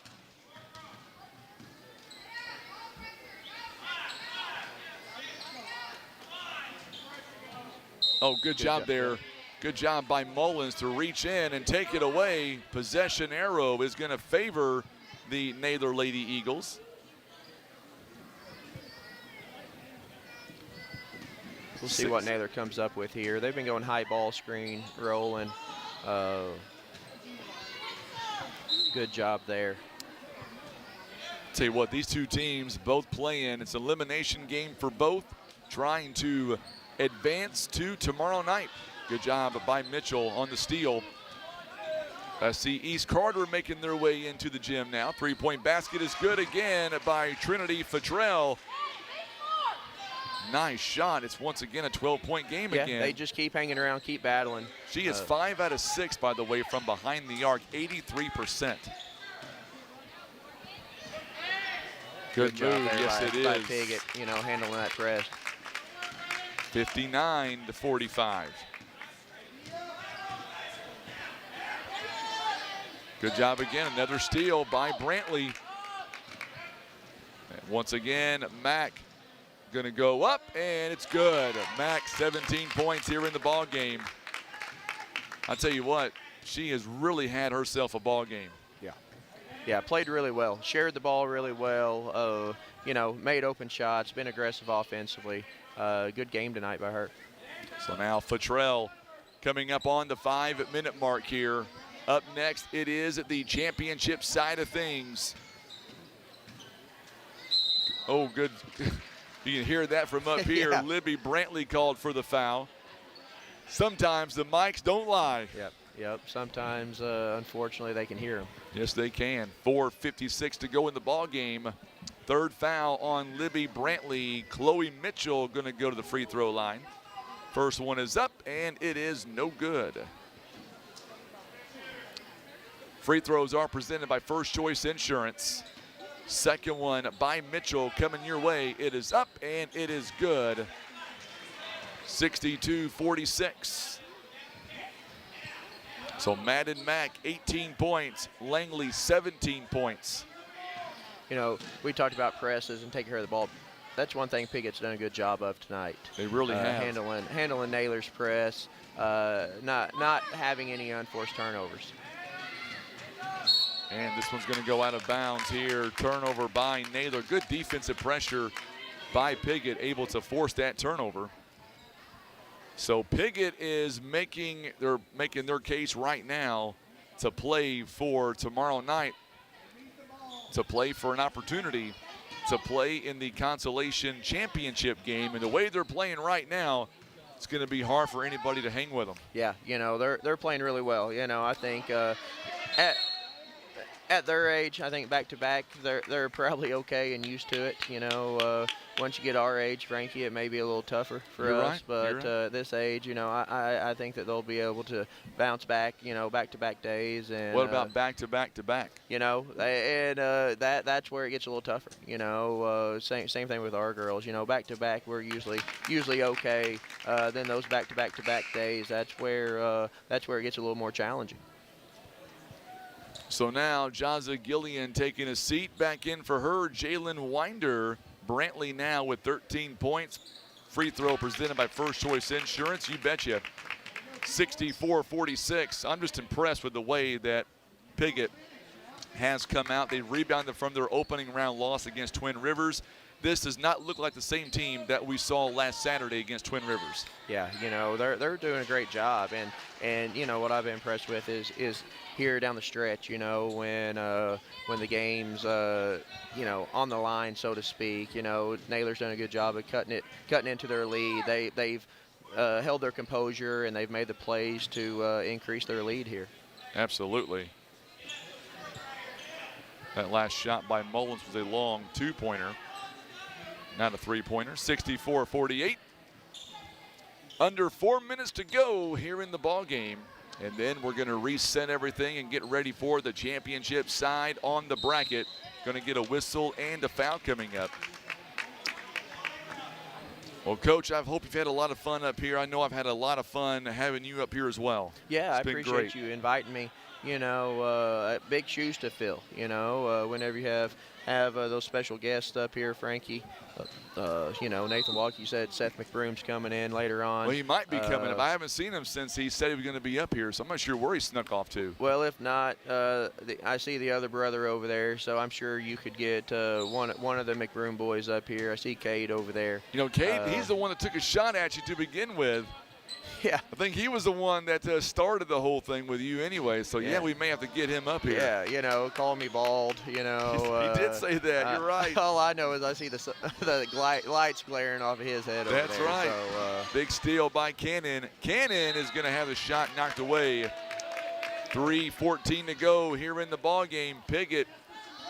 Great hustle by Piggott there to get back into play, get a deflection, and knock it out of bounds. So Blasco going to take a seat for the time being. Coming back in, Jocelyn Rathel for her.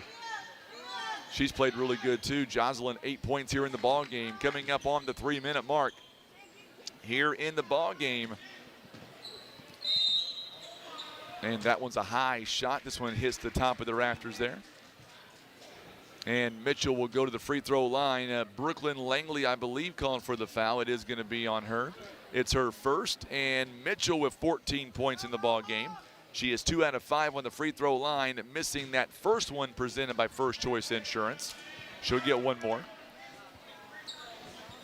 You see that tape on her wrist, you know, a little frustration there.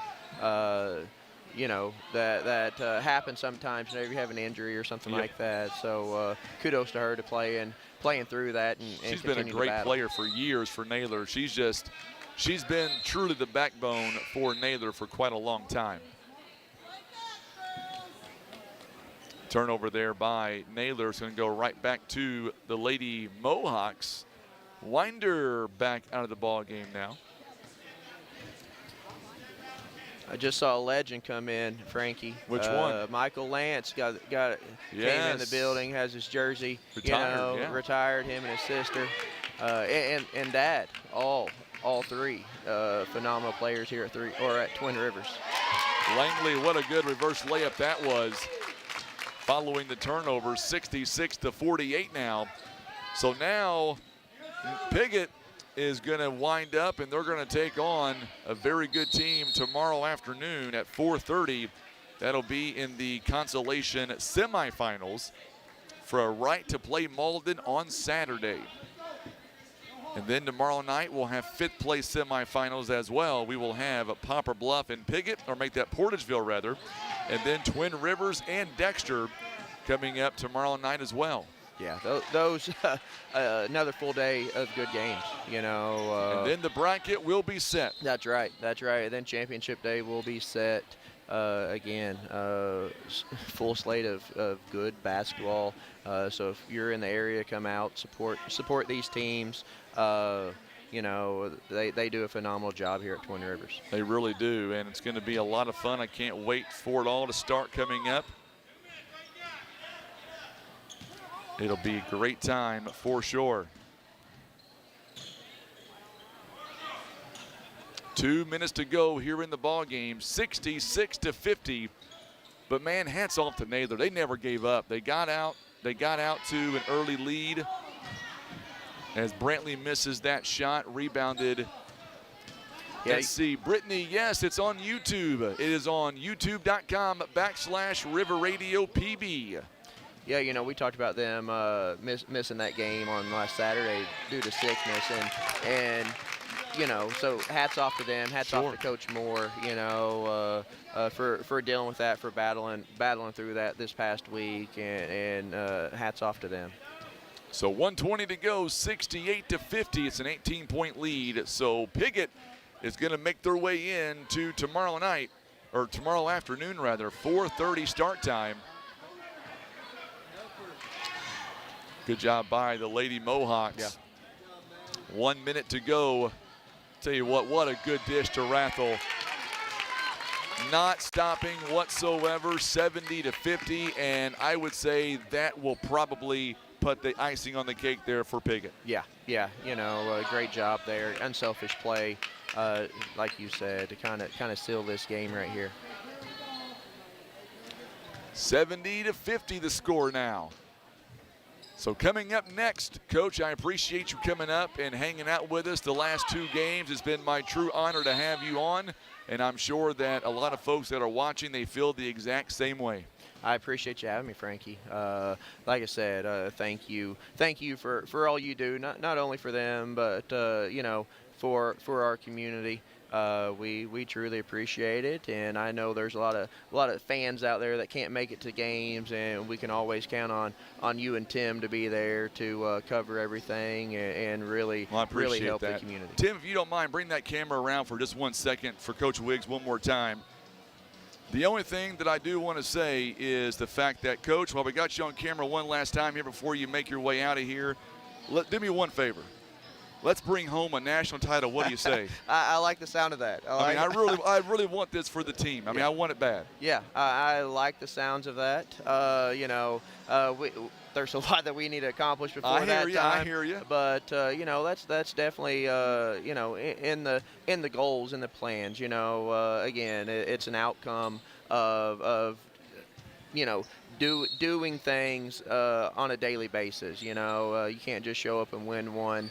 You've got to take care of business every day. So we're off to a great start, and we're really hoping that things go well the rest of the way.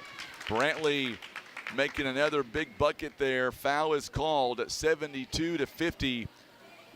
Chance for a three-point play the old-fashioned way, presented by First Choice Insurance. Make sure and hit that share button for us on social media. Subscribe to our YouTube channel for a lot of reasons.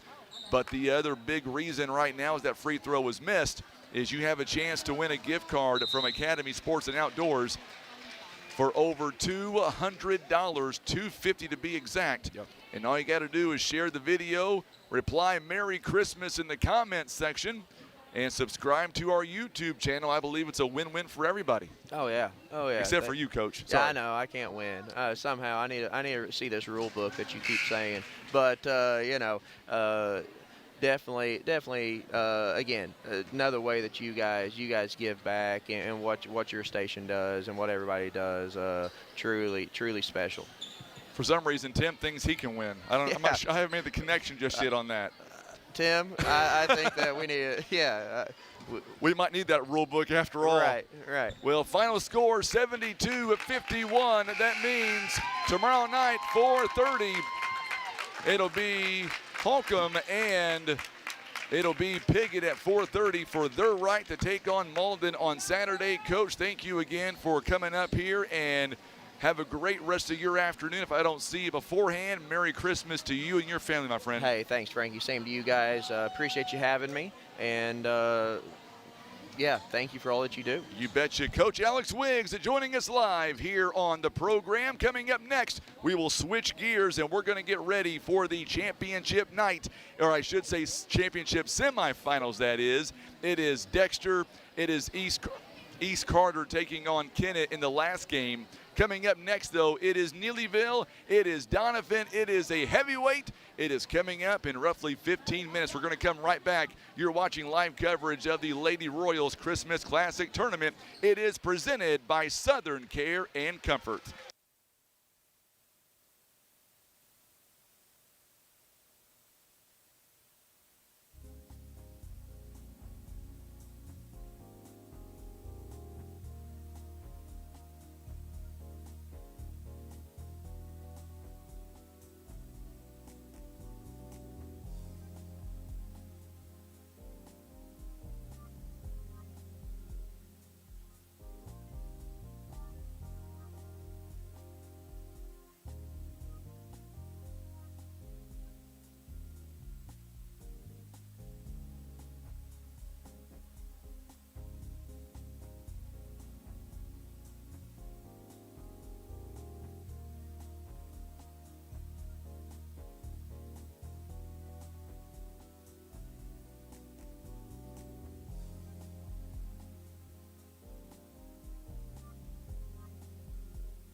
All right, so we are back, and we've got 8 minutes now until we have the first championship semifinal.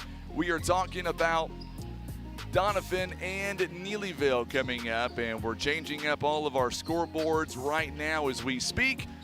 And it's going to be the first of 2 semifinals here today. There we go. Doniphan and Neelyville are about to square off. It is a 1 seed and a 4 seed. Joining us now for the next 2 games, my good friend Seth McBroom, the coach of the Twin Rivers Royals basketball team. It is Coach Seth McBroom. Coach, so glad to have you alongside. Hey, Frankie, thanks for having me. Absolutely. I will tell you that I had Coach Wiggs earlier on, and he told me that, what did he tell me about you? A pioneer? Is that what he said, Tim? Something like that. I'm not sure what that's supposed to mean. I don't know either. But you might know more than I do. No. He's a big fan of yours, though, from what he said. Yeah. Well. So these 2 teams coming up, they know each other so well. We're talking about Neelyville and Doniphan. They have met before in this tournament a lot of times, and the last 7 times that Doniphan has taken on Neelyville, they have won 7 wins straight. Oh, really? I didn't know that. Yeah, they know each other, 2 storied programs here. Definitely no Christmas cards exchanged, but very good opponents, both good teams, good programs. Should be wild.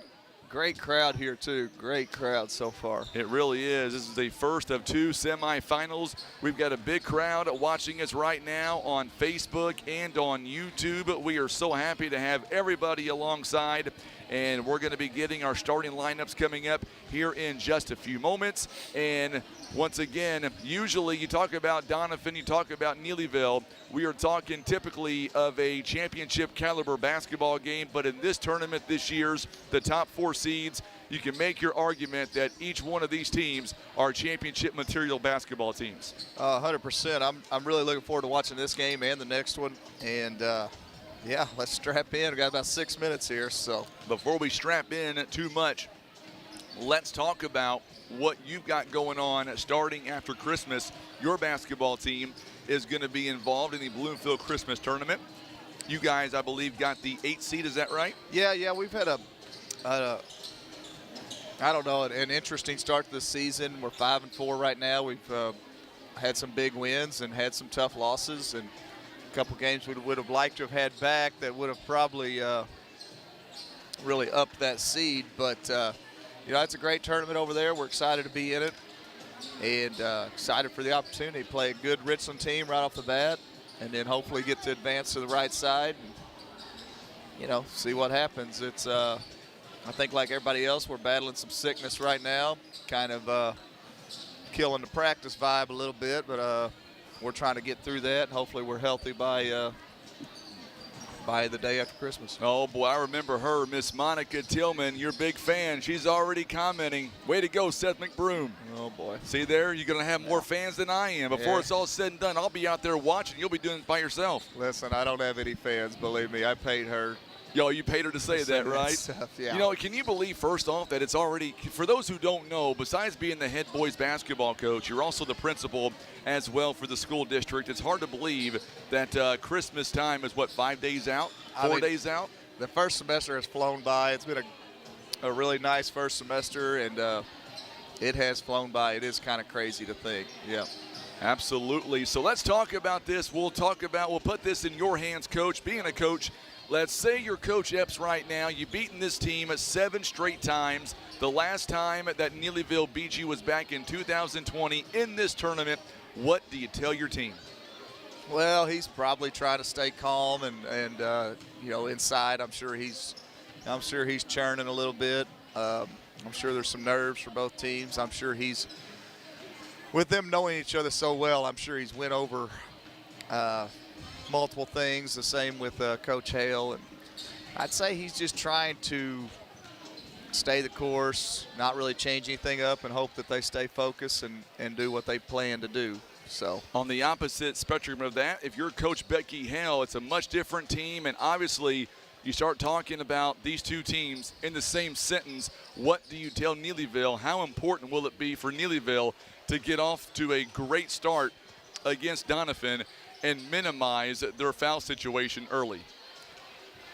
Well, yeah, I mean, I'd say you pretty much summed it up there. Hey, let's start off quick and let's have a couple of high-quality possessions, both offensively and then just be locked in defensively. And, you know, I guess people are looking at Doniphan as the favorite since they're the #1 seed, obviously. But, you know, maybe she's using that as some motivation too. Hey, let's just go play. They're probably going to see each other at least, well, you know, 1 to 2 more times this year. So sometimes when you're seeing somebody early that you know you're going to see in later in the year. Now, and I don't know if this is what's going through their mind or not, but sometimes you say, hey, let's just go out and play this one, see what happens. And so coming up here in just a few moments, we will have the official starting lineups here tonight, and then we will have tip-off.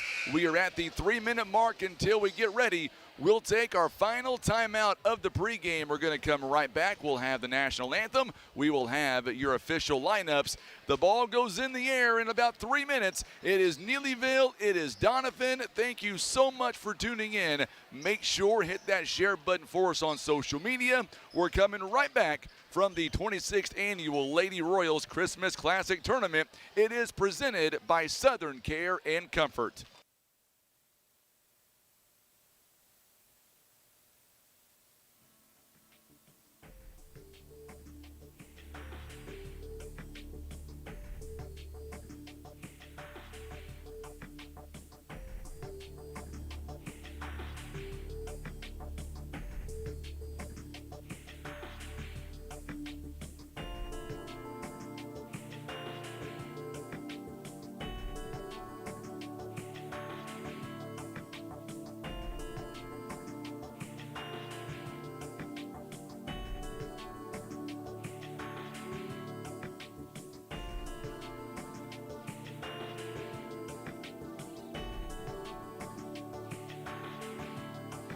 All right, so we are back. I've switched to the crowd mic here because coming up in just a moment, we will have the national anthem as well as the starting lineups. That is coming up here in just a few moments, so bear with us for that. Right now, both teams are going back to their respective benches one more time. And once I get the signal from Amanda Heckenberg, who is down there running the scorebook or the clock here tonight, does a phenomenal job. She is the main reason why we are able to be here. She's the IT person here at the high school and does a phenomenal job of letting us be here. So coming up, we will have the official lineups as well as the national anthem coming up right now. Good evening and welcome to the Lady Royals Christmas Classic Tournament at Twin Rivers High School. Before we introduce our starting lineups, we ask you to please rise as we honor America with the playing of our national anthem.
Our third game of the evening is a championship semifinal. It'll feature the visiting team on the scoreboard, the Neelyville Lady Tigers and the Doniphan Donettes. Let's meet our starting lineups. First from Neelyville, who comes in tonight's game with a record of 5-2. Now the starting lineup. A 5'6" junior guard at number 3, Addison Couch. 5'5", junior guard at number 10, McKinley Day. 5'7", senior guard, number 12, Lanny Dobbins. A 5'10", junior forward, number 25, Elena Prince. And a 6'1", sophomore forward, number 34, Parker Ernst. The Lady Tigers are being coached by Becky Hale in her 22nd season, assisted by Daniel Sexton. And now let's meet the starting lineup for the Doniphan Donettes, who come into the game with a record of 8-0. A 5'10", freshman forward, number 2, Carson Haygood. A 5'7", junior guard, number 5, Maddie Reedus. A 5'11", junior forward, number 23, Sarah Owen. A 6'1", senior forward, number 32, Kinsey Reedus. And a 5'4", senior guard, number 41, Peyton Lowry. The Donettes are being coached by Adam Epps in his 6th season, assisted by Ariel Light. So there you go. Those are the starting lineups here for this contest. I'll say it again, a really nice crowd here. Absolutely, and we're going to strap in now, and we are ready for the championship semifinals. Sorry for the delay, Coach. We're doing multiple jobs here. That's what we do here. I've got cords running everywhere. All right, so here we go now. Ball goes in the air, and we are underway. It'll be controlled by Neelyville. They are wearing their maroon jerseys with the gold trim and the gold numbering. Doniphan wearing their home whites with the gold trim and the gold numbering. Quick turnover right off the bat, and that's a great start here by Doniphan. Carson Haygood right there against McKinley Day to force that turnover. Got some athletes out there on the floor, it looks like. Yes, we do. Athletic looking kids. 7:45 to go here in the opening quarter. Uh-oh. And once again, turnover going the other way now. Turnover on Maddie Reedus, a rare turnover. Boy, these two teams, they know each other so well. Doniphan full court man, what we expected. So now Elena Prince gets it to McKinley Day. Day guarded by Haygood. Haygood, a freshman, by the way. She can play the game very well. Doniphan has a couple of freshmen that's really good. Parker Ernst now, boy, if you're Coach Adam Epps, it's important for you to set the tone early and not let Parker get off to a great start. Couch, her shot is no good. Here comes Carson Haygood. Haygood inside the paint, and we just talked about that. Already a quick foul. I believe it's going to be on Parker Ernst. No, it's not going to be on her. It's going to be on Lanny Dobbins instead. See, what do I know, Coach? Nice hands there on by Haygood there. Absolutely. Boy, big crowd watching us right now on social media. So glad to have you. First free throw presented by First Choice Insurance. It is up and good, and we are off and running. Doniphan now, they lead 1-0. Boy, what a great crowd on social media, on YouTube here tonight. So glad to have you. We'll be checking all of our comments all night long. A little 2-2-1 action by Doniphan there, 2-2-1 full. Dobbins is going to take one too many steps. You can see by her facial expression, very surprised by that. Yeah, I couldn't tell there. That was.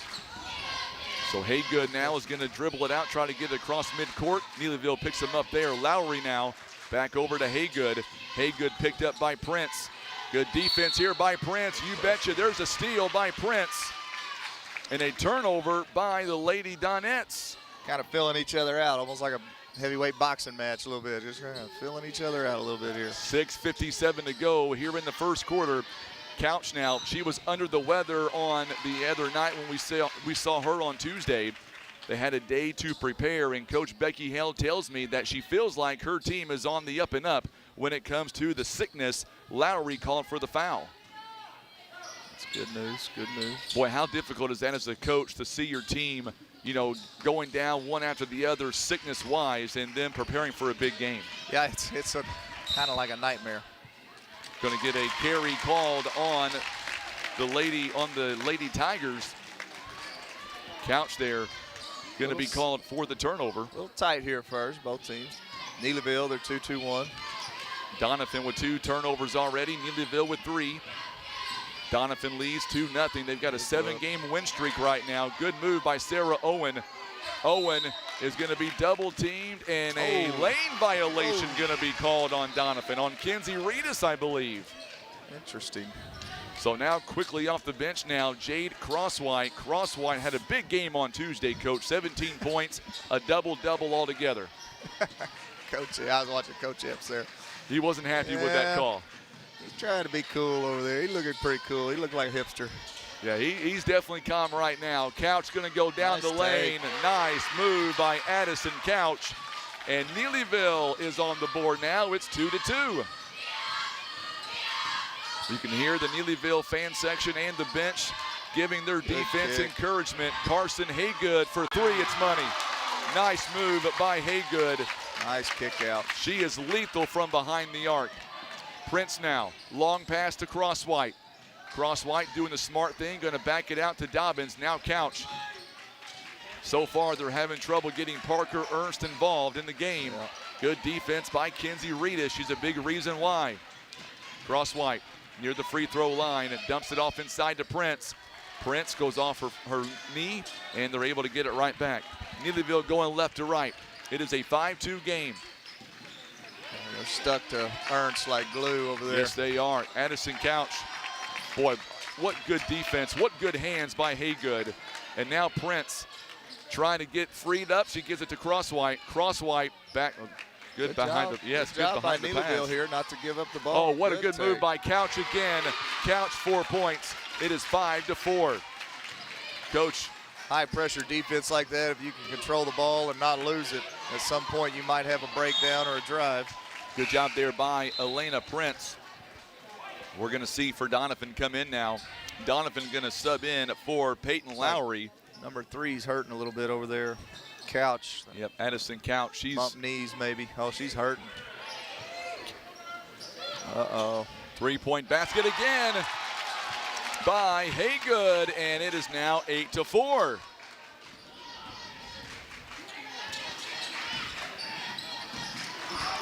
Good look. Dobbins with a big three-pointer. Another nice kick. Both Yes, teams it was. I'll tell you driving and what. Kicking. Both teams driving and kicking, sharing the basketball. Ella White, 0 for Doniphan, just checks in, by the way.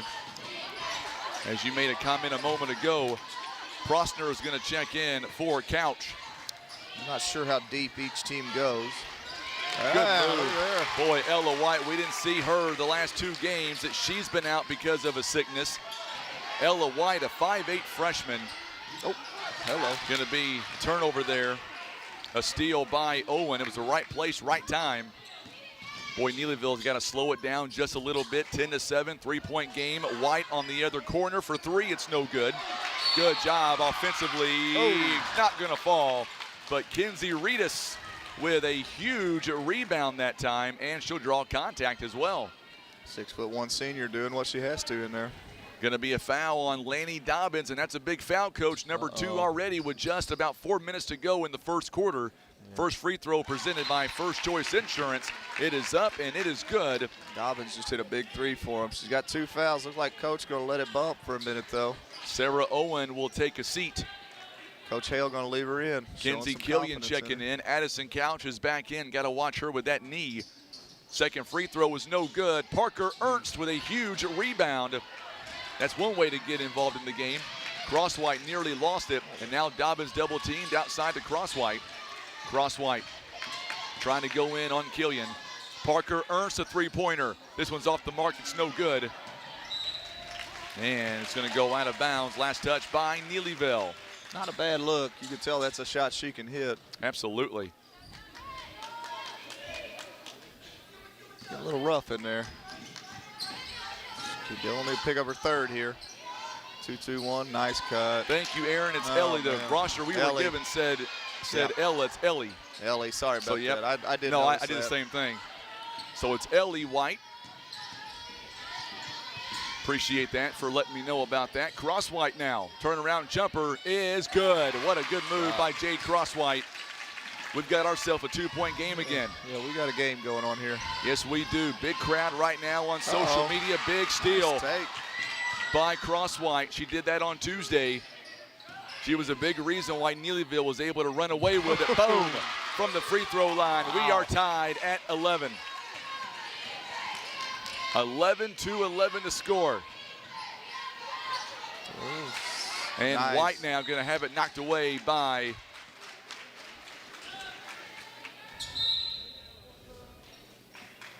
score is 11-11, and White is going to come out for right now. Good minutes there. Sarah Owen back in the ball game. Also coming back out is Kinsey Killian and Peyton Lowry back in the ball game. 2:48 to go. Maddie Reedus now. Good job by Couch. Couch, right place, right time. Saying Couch and Crosswhite's name a lot.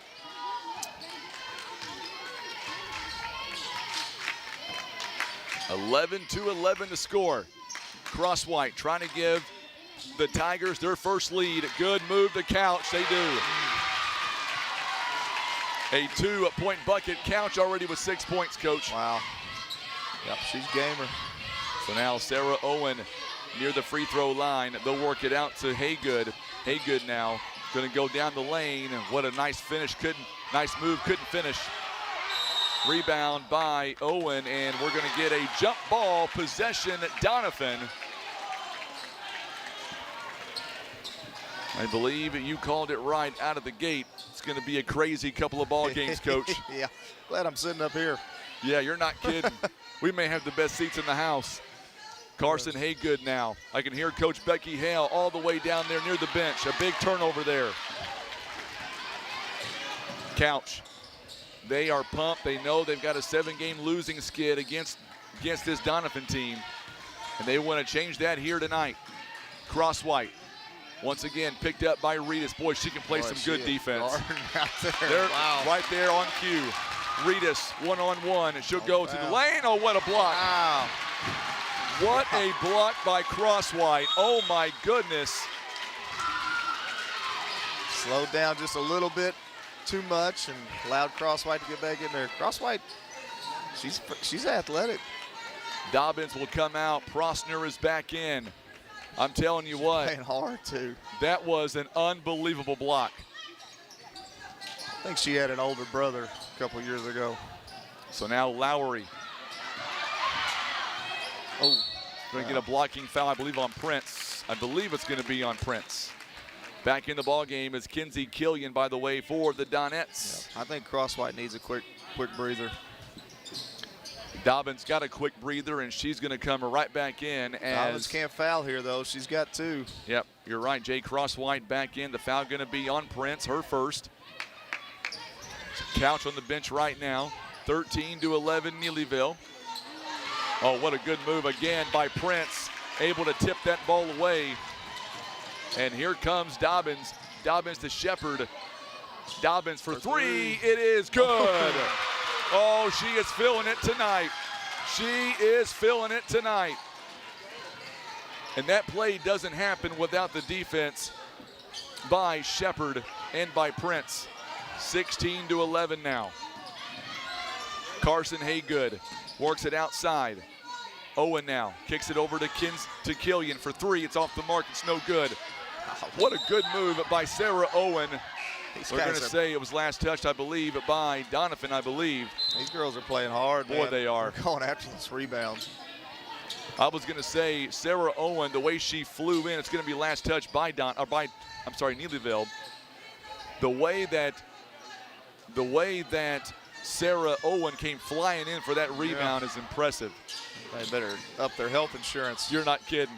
Killian now back out to Carson Haygood. Haygood over to Killian. Good defense by Dobbins, playing with 2 fouls, by the way. White going to go baseline. Good job by Parker. Ball's going to be foul, going to be called, I believe, on Neelyville. Ellie White with a nice drive there. Just missed, couldn't convert the shot. Let's see what Doniphan's got here for this inbounds play. So Ellie White. Neelyville got the paint surrounded in there. Cross screen action. So now White. Good kick out to Reedus. We got 2 players that collided, and Prosner is having trouble getting up. Good job there by Owen. She took advantage of that. 16-13 now. They took advantage of the mismatch there. It's going to be last touch by Owen, I believe. Tell you what, lots of comments here on social media. Hit that share button for us.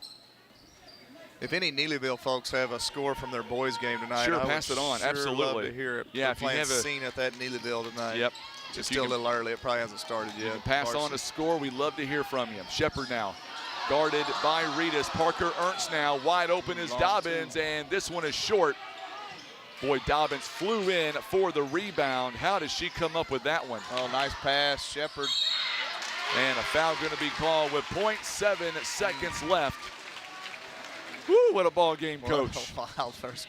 Yeah, it seems like Neelyville's kind of settled down. That pressure from Doniphan is just, you know, not something you see in every game. And Neelyville's kind of controlled their emotions and controlled the ball there. Going to be a foul on Kinsey Killian. By the way, great officials here for this ball game. Rick Gardner, Jason House, and Elmer Littrell. Great officials all week long here at this tournament. First free throw presented by First Choice Insurance is no good by Shepard.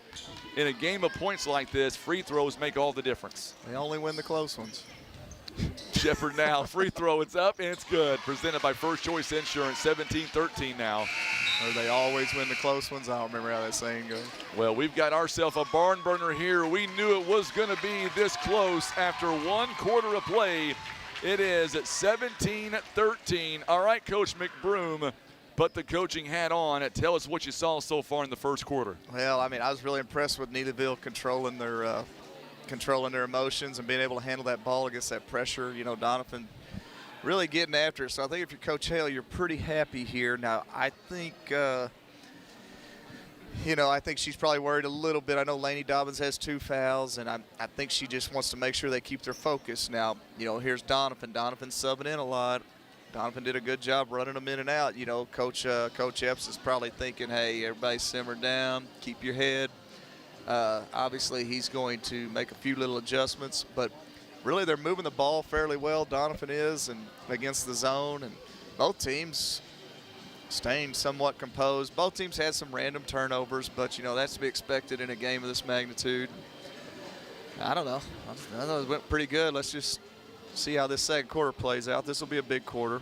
I'd say both teams want to keep crashing the glass. Man, they're playing hard. They really are. It's a great ball game to begin. Laney Dobbins back out there, Addison Couch, Jay Crosswhite, Parker Ernst, Elena Prince. And it'll be Neelyville basketball here to begin this second quarter. Oh, nice. And Couch is going to go right to the hoop. Oh. Offensive foul. Couch is going to be called for the offensive foul. Great job by Reedus. It didn't look good, but I think he might have got that right. She was going in there pretty hard, but good take by Couch still. Absolutely. Reedus did a great job there getting the foul called, and now Doniphan going to work it the other way. It's one of those games where we don't care who wins. We want to see a great battle. That's what I want to see. Reedus.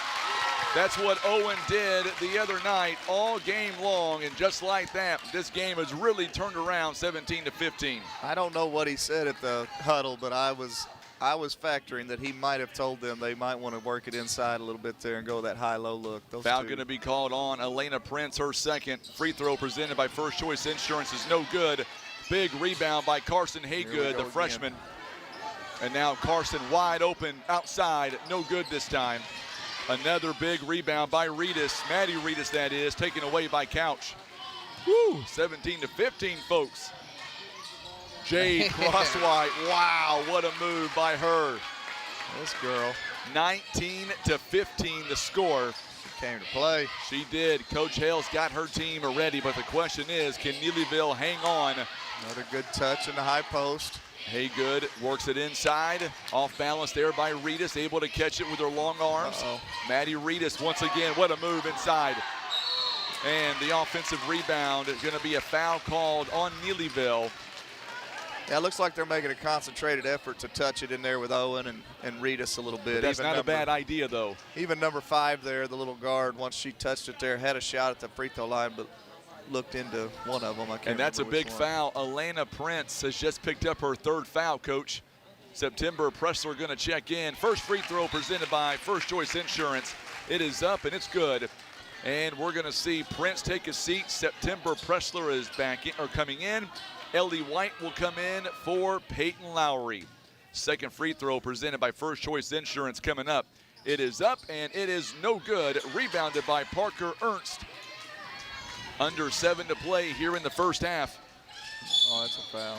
Crosswhite, Chris Hahn says Crosswhite is a stud. Absolutely, I'll agree with that. Our old buddy Chris Hahn tuning in. Hey, bud, what's up? Foul going to be called on Maddie Reedus, her first. Neelyville with 3 fouls here in the quarter. Oh, boy, it is getting chippy down there. Yes, it is. Parker Ernst now, good matchup between her and Kenzie Reedus. Oh, yeah. They're going to go inside to Parker, and she traveled. For the Lady Tigers of Neelyville, that's 7 turnovers. Doniphan, though, uncharacteristically, they've got 8. 6:44 to go here in the first half. Doniphan had some random turnovers that first quarter. Ellie White now, she'll go one-on-one. Good block by Parker Ernst. Good kick. Good kick out to Haygood, it's no good. And Haygood's gonna go out of bounds. The wind caught that one, they must turn AC on. Well, I'm telling you what, great job by Parker Ernst underneath with the block. Telling you, she's not scored right now, but it's her defense that's keeping Neelyville ahead by 3. Couch gonna go down low. She throws it up, trying to draw the contact. And we're gonna get a no call there. Yep. And we're gonna have, oh boy, we're gonna get a foul called on Neelyville. And that's gonna be number 2 on Addison Couch. There's some security in here. Oh boy. So Linda Losh is tuning in, saying go to Jade at Crosswhite. Grandma's watching all the way from Piedmont. Haygood now with the free throws coming up, presented by First Choice Insurance. She'll get 2 of them, and they'll get the ball back. It's becoming closely to being standing room only here tonight. Oh, she missed both of them, Coach. You don't see that happen very often. Doubt that happens often. Sarah Owen will come out. Kinsey Killian back in. All right, 19-16, 6:14 mark. She gets the technical. No points yet, nobody hurt. Questionable foul call or non-foul call down there. Upset Coach Hale. A lot of game left, though. Ashley is watching from New Madrid, watching a good ball game here on YouTube. Over 300 watching us right now on YouTube. It is great. Kenzie Reedus inside. Nice. Good job by Parker Ernst. Big, big defensive stop there. And now on the other end, Ernst now. Gonna go one-on-one with Reedus. Good no look to Dobbins. Dobbins now gonna be fouled in the process. Tell you what, we knew it was gonna be close, Coach, and so far we're getting a dandy here. Yeah, you're getting your $3 worth tonight. I paid 20 to get in here. What do you mean $3 to get in here? I paid 20. Foul going to be called on Reedus, by the way. Maddie Reedus, and she'll come out of the ball game. That's her second personal. So I'm not sure what that call was. I thought it was on the shot, but apparently it was something else. Yeah, it wasn't on the shot. I thought the same thing you did. Jay Crosswhite was open, and they missed her. Get it, babe. And now White's got a clear lane, misses the shot. Rebound on the floor, and last touch by Neelyville. But man, hats off to Kenzie Reedus, also Killian, each going for that loose ball rebound. I may have no voice tomorrow once all said and done. Doniphan's getting it turned up now, bud. And now Couch, jump ball. Oh, here's what I was worried about. We talked about how Doniphan was subbing, has maybe a little more depth. And that's what they're doing right now. Did Coach Hale use a timeout in the first half? First quarter, no. do you know? Nobody's used a timeout yet. All 5 timeouts available. You can check your timeouts by looking at the lower part of your screen, my friends. Nope. Not you, but the folks watching on Facebook and YouTube. You get a clean monitor. How about that? I got you. So now Haygood wide open, and this one is no good, but they're going to call it against Doniphan. I didn't see the call. I was watching Haygood take the shot. I didn't see it either, but Reedus is pretty good at setting that screen and turning it and kind of posting. You know, that's kind of a common thing nowadays. I cry about it all the time when other teams do it to us, but we also do it as well. Crosswhite Nobody has scored in a couple of minutes. Get you some Oh, of my that. goodness, what a shot that was. What do you call that, Coach? Cheddar biscuits is what I call it usually. That's pretty good. Haygood throws it away. It is 22-16. The Neelyville bench right now, they are going wild. You got to be kidding me, Miss Losh. Jade Crosswhite, are you kidding me? Crosswhite's here to party. She likes that from Piedmont, I guarantee it. Uh-oh. They're going to Little whistle rough, here, little and too a much. foul going to be called. I believe it's going to be on White. It is on White, and that's number 1. Doniphan needs to see one go in. You Yep. know, 2 free throws missed, a couple little layups. And we got a timeout called here. First timeout of the ball game by Doniphan. Probably a good one for Coach Hale. Let them kind of rest for just a second. It is a 30-second timeout, but they can't catch their breath and talk about getting this. So I was going to Good say possession. Neelyville outscoring Doniphan 17-13 there in the first. Only 8 points scored in the entire quarter, and right now Neelyville 5-3 in the second quarter. Let's look at some of the percentages, Coach. Tonight, Doniphan shooting 29%, uncharacteristic, 10 turnovers, 5 of 17. Neelyville, 69%, 9 of 13, 8 turnovers. And by the way, Doniphan only 4 out of 9 on the free throw line. Yeah. How about that for some stats? That's good. It's going to come back. We'll see. Big crowd tonight, Tim, on Facebook and on YouTube. Tiara Johnson, she had the first 2 games as the official. Great job she did tonight as well. We appreciate her Good to service, see no her. doubt. Good to see her this week. Absolutely. Neelyville going to inbound following that timeout from Doniphan. Got it inbounds. Let's see what Neelyville does here. McKinley Day is back in. Laney Dobbins. We're going to spread it out a little bit, look for some penetration. Give it to Couch. And it's going to go out of bounds. Last touch, I believe, by Doniphan. I think they were trying to spread them out there a little bit. They might have went a little too soon, a little sooner than Coach Hale wanted there. But you got to love the aggression. Absolutely. Doniphan. Good Parker. cut. Oh, it's going to be blocked. What a block by Kenzie Reedus. Oh, nice spin move. Those two are going to go at it all night. What grade is Reedus? She's a senior. She's a senior. Yep, and Parker's a sophomore. Carson Haygood was going to be fouled. She'll go to the free throw line. Going to be a foul by McKinley Day, and now Neelyville in the double bonus the rest of the half. Sarah Owen is also in the ball game, as is Ellie White. First free throw is no good by Haygood. And right now, this game really comes down to free throw misses because they've missed 6 of them, and they're down by 6. 6 free throw misses. You take half of those typically, so you're looking at 3 points they've left out there. 19 to 20. 22. Second one is no Golly. good as well. Rebounded by Couch. How did Couch get that rebound over Sarah Owen? Parker Ernst now, Here we one-on-one. Outside to Pressler, bang. Good kick. Good assist by Parker Ernst. It is now 24-16. White now in the corner, picked up by Dobbins. She's got 2 fouls. Oh my goodness.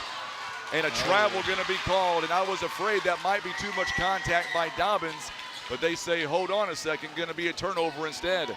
Now she's going to have to be careful. She don't want to pick up that third one here. Big crowd tonight on semifinal night. Couch.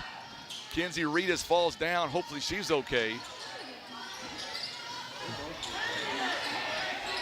Halfway point of the quarter here. Yep, got her for a carry. Yep, got her for the carry there. Another turnover there by Neelyville. Couch and Crosswhite are playing so hard that they have to have some breaks every once in a while. Absolutely. I love seeing that. All right, Coach Epps getting Haygood a quick little breather. Probably a good idea. She's just, we know she's solid, but she's just struggling a little bit with that free throw. Gonna calm her down a little bit. So Doniphan needs a basket here. Oh, they though. absolutely do. No doubt about that. Maddie Reedus back in, nearly a turnover. Look to go high-low here, I'm sure. Oh, not high. Parker Ernst again, a big takeaway there, a steal.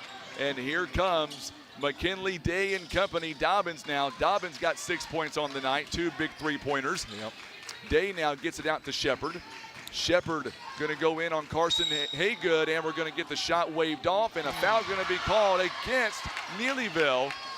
I believe it's going to be on September Pressler, I believe.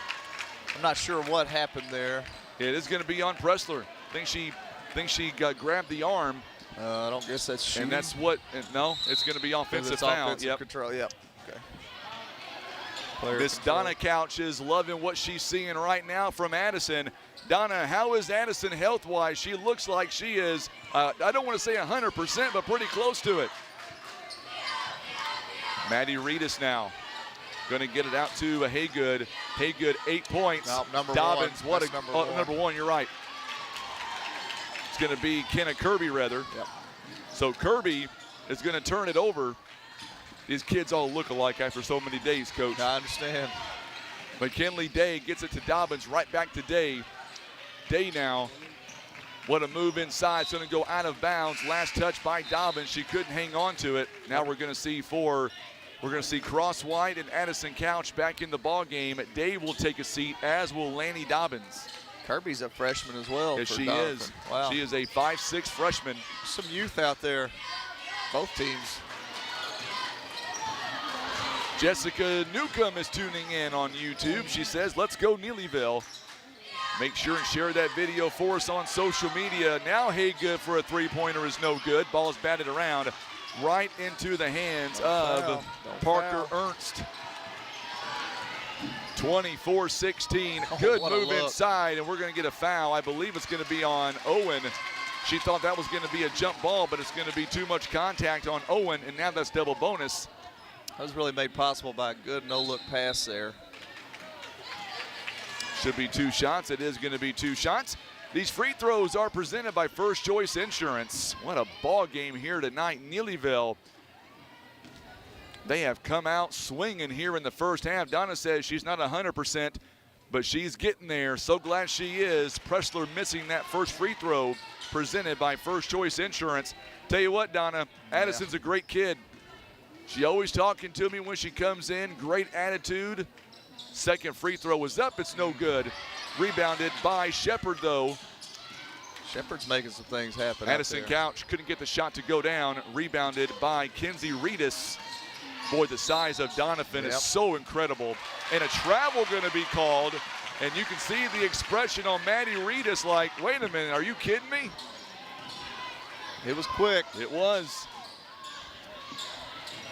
Remember, we're going to give away a gift card coming up Saturday from Academy Sports and Outdoors, $250. Share the video tonight on Facebook or comment Merry Christmas in the comments. We'll draw on Saturday. Ernst now, one-on-one with Reedus. Cross White. She's in the zone. A three-pointer is no good. And we're going to get a push this time. I believe it's going to be on, is it on Haygood or is it on Couch? Haygood. It's on Haygood. Yep, you're right. Couch got a little position on her there and gave her a little shove as the ball was about. And we're going to get 2 Not free sure throws. Couch could have got it either way. I don't know. All right, Donna, we're going to see some free throws by Miss Couch. Lady Mules TJ play tomorrow. They will play at 6 p.m. in the 5th place game against Portageville. Free throws coming up, presented by First Choice Insurance. Couch's first one is up, and it's no good. Boy, free throws dominating today as Ellie White back in for Sarah Owen. Also coming back in is Prosser. She will come in, I believe, for Couch. You're welcome, Miss Donna. Anytime. Couch 6 points in the ball game. Second one is up, and it is no good as well. Rebounded by Maddie Reedus. 24-16 the score. Couch, going to be called for the foul. That's number 3 on her. So, just a thought here. You're at 2:19. You're up by 8. You just missed 2 free throws, maybe some frustration. But you're in the bonus. Doniphan is struggling mightily to score here. You've given them a chance here for easy free points. Absolutely. You know what I mean? They're 4 out of 11 free throw line. 12 rebounds, already 14 turnovers by the Donettes. Very uncharacteristic. And that's a free throw presented by First Choice Insurance. There they see it. They finally see one go in. So let's see what happens here. It's got to give them some confidence. This Man, girl's makes them pretty both. solid She here. This is. number 5. She's a very good player, Reedus. Maddie Reedus. Yeah. So now Prosser now. Prosser outside to Pressler. Now back to Crosswhite. 24-18 the score. Good screen by boy. Shepard. Jade Crosswhite shot is no good. It's going to be picked up by Reedus. Yep. And a turnover there. Parker Ernst with a big steal there. And now Crosswhite going to slow the tempo down. They need a good shot here. Yes, they do. They're up here 24-18, but Doniphan starting to build the momentum. Lainey Dobbins going to check in. Going to dump it off to Parker. She's going to have it ripped away. Good job by Pressler. Ball's on the floor now. Oh, boy. Yep, took one. Yep, turnover there on Pressler.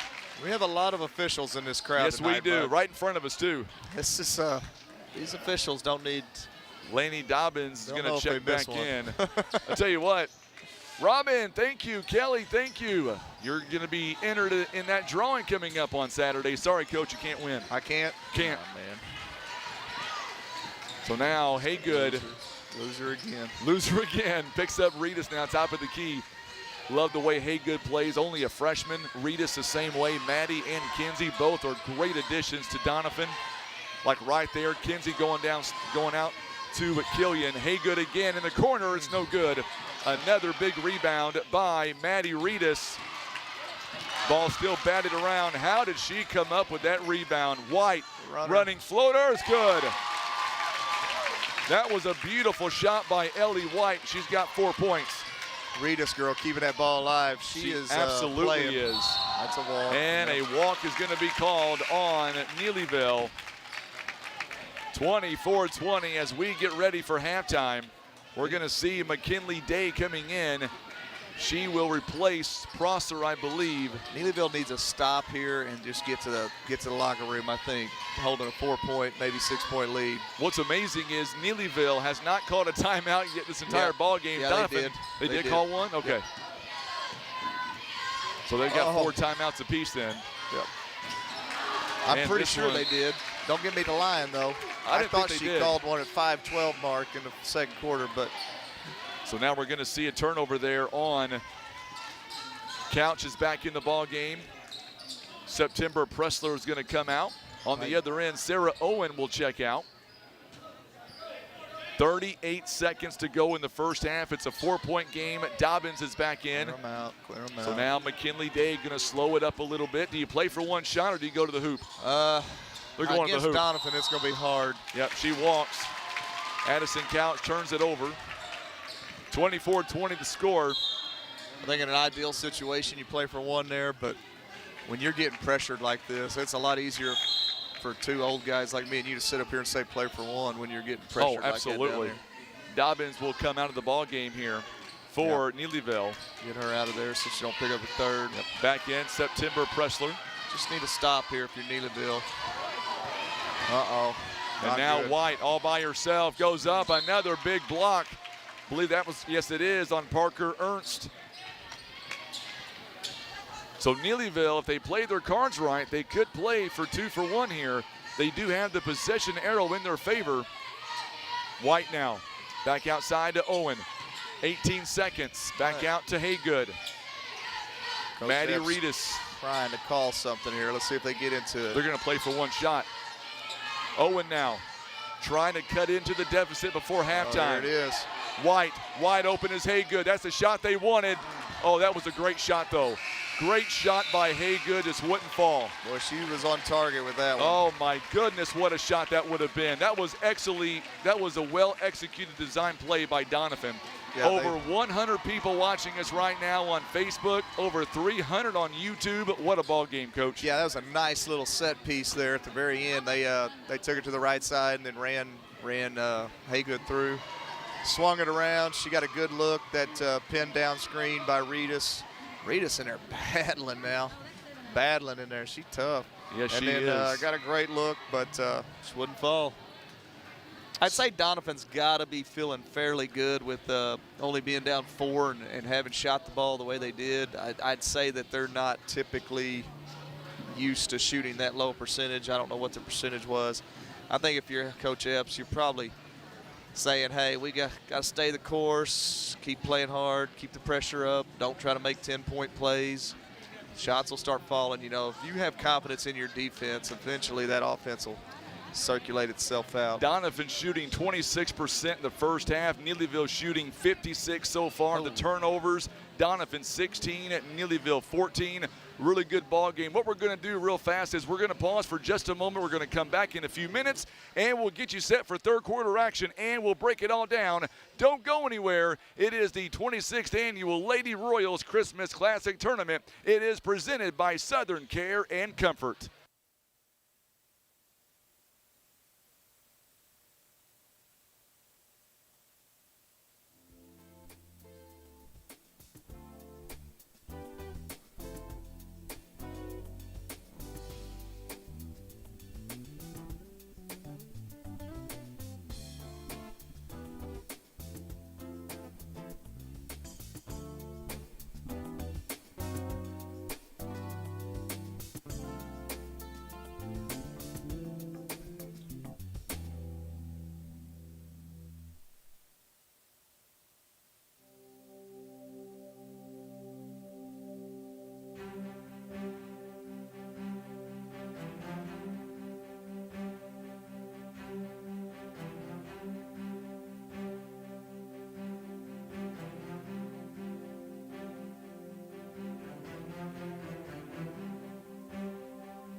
All right, so we've got 4 minutes here until we get ready. Tim, if you don't mind, bring that back into us, my man, if you don't mind. Big crowd watching us here tonight.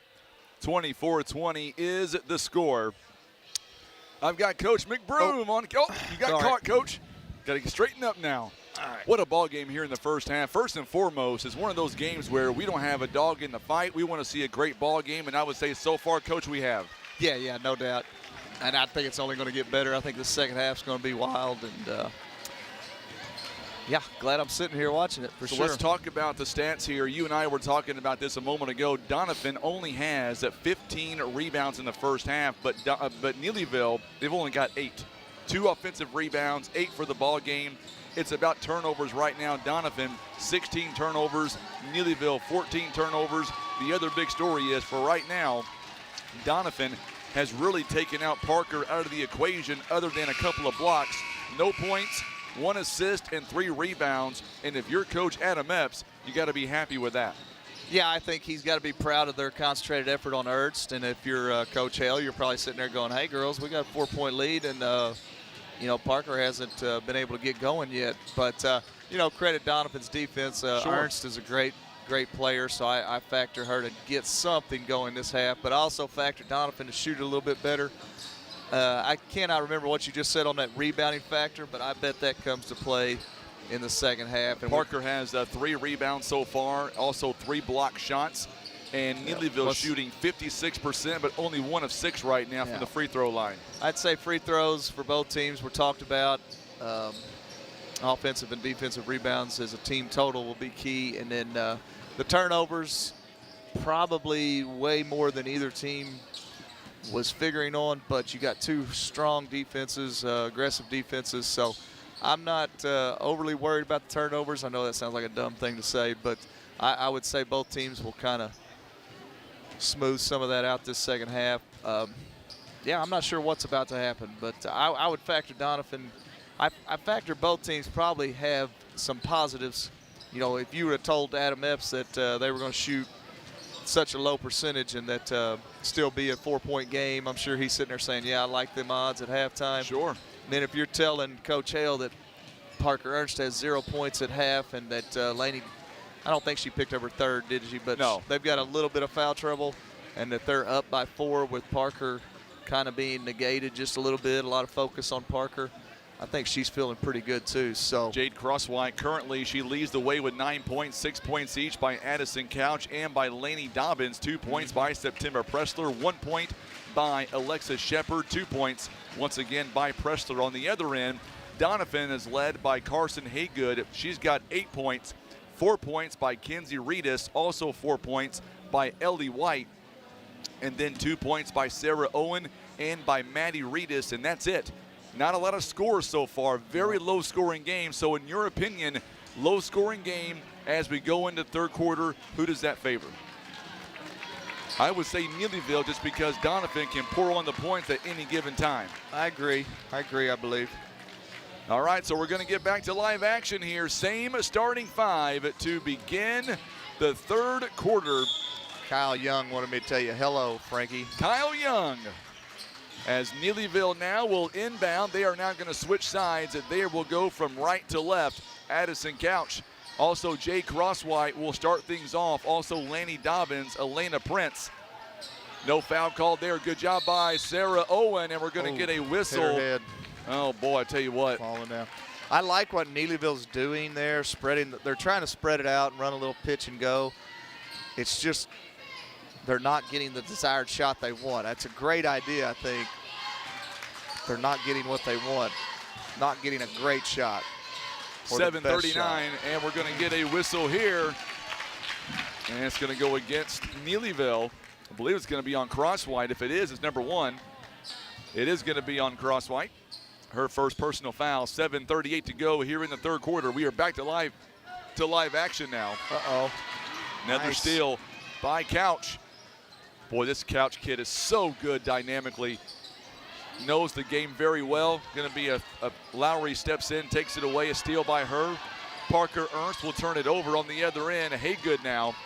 Haygood going to drive inside. It's no good. Ball goes out of bounds. The last touch by the Donettes. I was going to ask you, how do you feel with Haygood taking that shot right before halftime? You think her confidence is at all shaken right now? Well, I think that's where some of the kids on the team and Coach Epps just got to say, hey, come on now. This is what we do. This is what you do. Just simmer down. You're going to keep getting shots. Just catch it, shoot it. You may talk about doing something defensively so that takes her mind off the fact she's missed some shots. And Owen is such a great player right there. Diving on the floor right there. That could be a prime example. So we'll see if she hits the next shot or not. So now on the other end, Owen goes up, and a foul going to be called on Parker Ernst. And that'll be her first personal foul. So already 2 fouls here in the half by Neelyville. Yep, sorry about that. But you talk about Haygood having 8 points. But if you asked her, I'm sure she was feeling terrible. Not terrible, I shouldn't say that. That sounds bad. But I'm sure she felt like she could have shot it a lot better in that first half. And that play right there where she just dove on the floor could be the thing that gets her going. Absolutely. Free throw by Owen is up and no good. But let me tell you, let me give a shout out to all the Donette fans who are watching right now on Facebook and on YouTube. Your team is unbelievable. Love watching them play. Same for Neelyville. Free throw up and no good. Again, rebounded this time by Parker Ernst. Man, Jade Crosswhite, nobody there, some miscommunication. Now they talk about it. Last touch by Doniphan, they're saying. Coach Epps says, wait a minute. I think it's going to be Doniphan ball. Yep, Doniphan ball. They might have missed that one. I think so. I think it's the right call. They got together and got it right. That's all that matters. Rick was helping them, but I think Elmer had a better look at it. And I like the way they stopped the action and got it right. That's what it's about. So now Reedus inside to Owen. Good pass to Lowry. Lowry underneath, and another big block again by Parker Ernst. Now we're going to get a whistle and a foul coming up. It is the 3rd foul here. This one's going to be number 4, I believe, on Alana Prince. It is going to be 4 on her. Oh, no. That's a big one right there. And now she's got to come out. I believe September Pressler is going to come in for her. Is Pressler the pitcher? She is for Neelyville, yep. Free throw is up and good, presented by First Choice Insurance. Owen now making a big free throw. Owen has 3 points in the contest. She'll get one more. 24-21. It is up and it is good. And boy, Doniphan needed that right there. They have trimmed this lead down. It was 8 points back in the second quarter. Oh my goodness, what a move. Crosswhite goes all the way to the rim. That was one of those moves I see in football. A small car crash out there. You're not kidding. Here we go.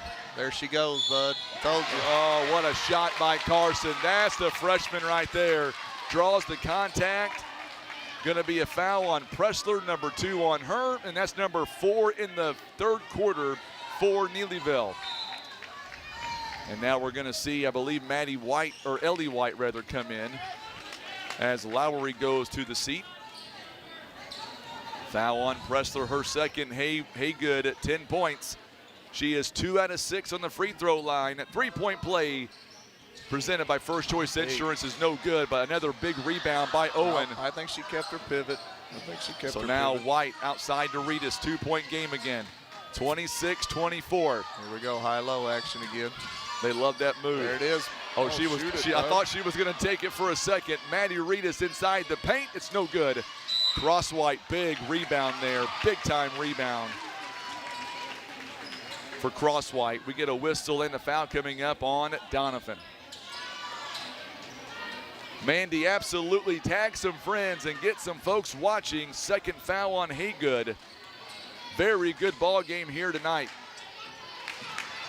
You would think this is for the championship the way we're playing right now. Boy, look at White on the floor. Love every bit of it. She was out of bounds. And Coach, hey, credit Coach Epps now. He tried to get the timeout. He got them sprinting shoes on. He is. He was there before anybody else was. He ran so fast his hair got slicked back. Another possible turnover. Going to be a jump ball. It's going to stay with Neelyville. Boy, I tell you what. And by the way, we still got one more semifinal to go. East Carter and Kennett. It's going to be a wild one, too. So now Doniphan gets the next possession arrow. Couch going to bring it down. Well, they like that screen there. They absolutely do. I think double dribble on Addison Couch. Turnover by Neelyville. That's number 18 in the ball game. Doniphan has 17. And now we're going to see I think Kinsey Killian come in the ball game for Sarah Owen. Neelyville probably wants to have a little bit longer possession at one of these possessions and get some kind of great shot or get a foul. Well, they got 2 points at this 2 half points, so yep. far. They need to see one go in. So now Reedus going to go to White. Wow. Another big block again by Parker Ernst. Ball is on the floor again. It's going to be a jump ball. It's going to go to Doniphan this time. Pretty physical out there. Lots of held balls here in this ball game. Still very low-scoring game, Coach. 26-24. Well, 2 good defenses, a game of this magnitude. Sometimes this happens, low-scoring games sometimes. It's okay. I don't think either team minds. Good look. Parker Ernst now one-on-one with Kinsey Reedus is going to go out of bounds. By the way, Doniphan coming in this ball game, Coach, averaging 65 points, giving up 32 points. On the other side, Neelyville averaging 66, giving up 38. Wow. By the way, Doniphan's ranked number 2 in Class 4, by the way, too. Reedus and Ernst are really battling in there, kind of taking each other out of the ball game, so to speak, offensively. But they're both about the same height, 6 feet. White, oh, I thought that shot was going to go in. Parker Ernst, a big rebound. And now Neelyville's got to settle down and get a bucket right here. I need a good look here. They are up by 2 points right now. They have not trailed since the first quarter. Becky Hale says run it. Now we're going to get a whistle and a foul coming up. I believe it's going to be on maybe White or Haygood. Going to be on Haygood, her third. Let's see if they can get Ernst in some action here. You know, maybe a little baseline out of bounds play, get her going, or a little set piece next time they get a chance. Carson Haygood comes out, 10 points, 2 rebounds. Back in is Sarah Owen. She's got 4 points, a couple of free throws here in the ball game. Ernst trying to get free. Somehow they inbound it to September Pressler and now to Couch.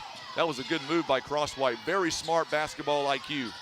They are just locked in with Cross White and Ernst. Sure. Almost like face guarding them almost. Yeah. And that's going to be a foul on Ellie White. Going to be her second, team foul number 3. That's 2 pretty athletic kids right there. Cross White and White. And now we're going to see coming in for Doniphan, Kennett Kirby, another freshman coming in. Kirby, a 5'6" freshman guard, but she plays more like she's 5'10" to 5'11". She can rebound with the best of them. Doniphan's running them in and out, trying to keep them fresh. Oh, another foul coming up. This one, I believe, going to be on Kinsey Killian. If it's on her, it's number 2. And now both teams will be in the bonus the next time around, each with 4 fouls. We still got a long way to go in the third quarter, Coach. A long way to go. Long way to go. Oh, boy. Hope you didn't have a date tonight. We're going to be here for a while. Good job by Parker Ernst. Gets it to Lanny Dobbins. Inside, up, and no good. That's the best shot they've taken all quarter. That's a good look. And on the other end, Kirby is going to be swatted by Parker. Ball is batted around again. Another block by Parker Ernst. Kirby, a 3-point basket, no good. Man, oh man, oh man. Oh, nice kick. Parker Ernst now outside to Dobbins for 3, money. Big shot. Oh my goodness, in a game of inches right now, that 3-pointer could go with all 4 fouls on Addison Couch. That is a huge foul, Coach. That's her 4th? That's her 4th. Oh no. That is 4 fouls on Couch. Gonna have to sit down for a minute, surely. And that should be. They have her for 3. Well, they had her for the technical foul, too. I believe that was on Coach Hale. Was it on Coach Hale? Okay, good deal. That's good. Sitting down. Well, I didn't know. I was thinking for a second they assessed it on her. I'm sure Neelyville fans will take it. Yeah, they don't mind Coach Hale having a foul. No, they don't mind her. Couch had 4th foul right now. That would be. So Couch will sit down. Prosser checks in. First free throw by Kirby is up and good, presented by First Choice Insurance. Keisha White says, come on, Donettes, what a game here tonight, 29-25. Second free throw coming up. It is no good. Parker Ernst again with a rebound. She is a rebounding machine. Dobbins again. She has been huge here tonight. Jumper in the corner is no good. Reedus with a big rebound. Doniphan had numbers for a moment, but smart play by Killian to reset the offense. Dobbins. Oh, Prosser with a big steal. Right back by Sarah Owen. And what do we have? Going to be a foul on Prosser. And that is her first. We'll shoot some free throws the other way. Tracy Shepard says Tigers need the win. Let's open it up to some comments here. Let me know what team you're going for tonight on social media. You pulling for the Lady Tigers or the Donettes? Free throw by Sarah Owen, no good, presented by First Choice Insurance. They've had multiple free throws rim out like that, just like that. Coach Epps hanging his head there for just a second. A little frustrating. Tim, we've got almost 450 people watching right now. Wow. That is unreal. Big free throw, 26 or 29 at 26. Prosser will take a seat. And Couch will come back in with 3 fouls.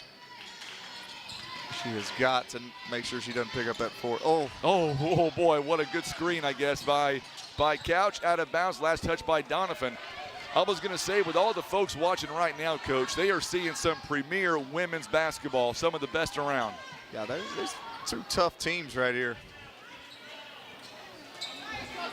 Tell they know a little bit about each other, too. I guess it wouldn't be funny to say we'll see y'all here tomorrow night and kill the camera and go home, right? We may get boycotted. Yeah.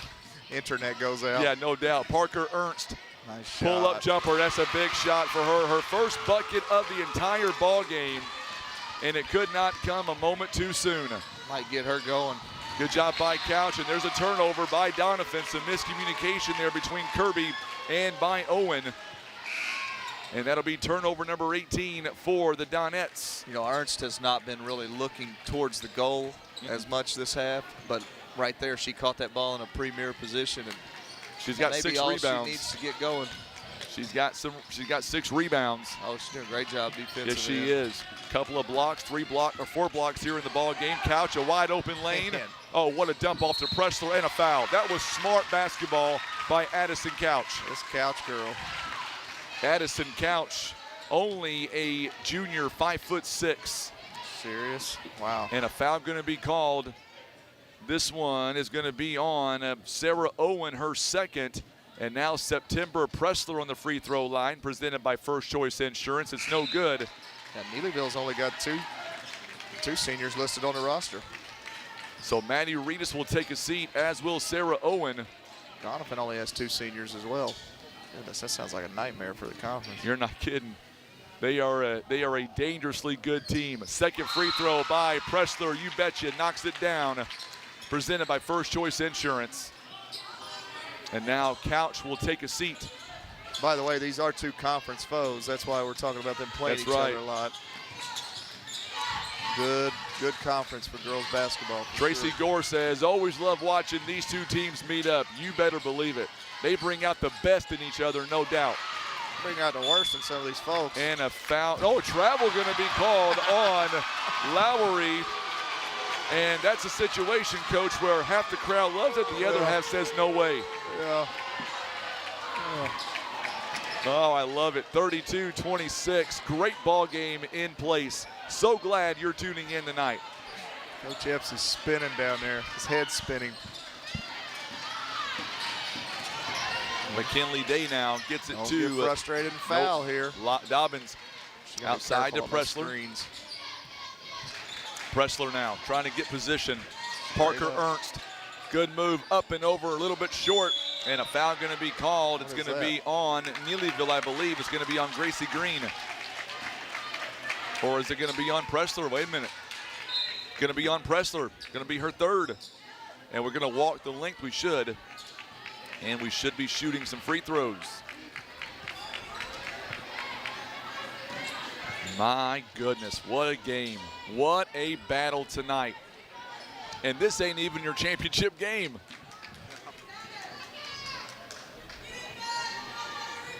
First one is up and good, presented by First Choice Insurance. That was a nice shot. So let's make note here, 2:23, it's 32-27. We got a 2-minute ball game basically for the rest of this quarter, 2-minute game, short 2-minute game. Let's see how this last 2 minutes goes. 32-28 now. 4-point lead for Neelyville. Madison Couch. Doniphan staying consistent with the pressure, even though both teams at 5 fouls here. Let's see what happens. Neelyville needs to spread it out. Get a Dobbins good shot. going right into Parker Ernst. Yes, it is. It's a great call by the officials. Got to be careful. That was right there. They were right on top of it. Great call. Gracie Green's going to take a seat now for digging like that, McKinley though. Day, rather. That could have been a foul. So now Jade Crosswhite back in the ball game.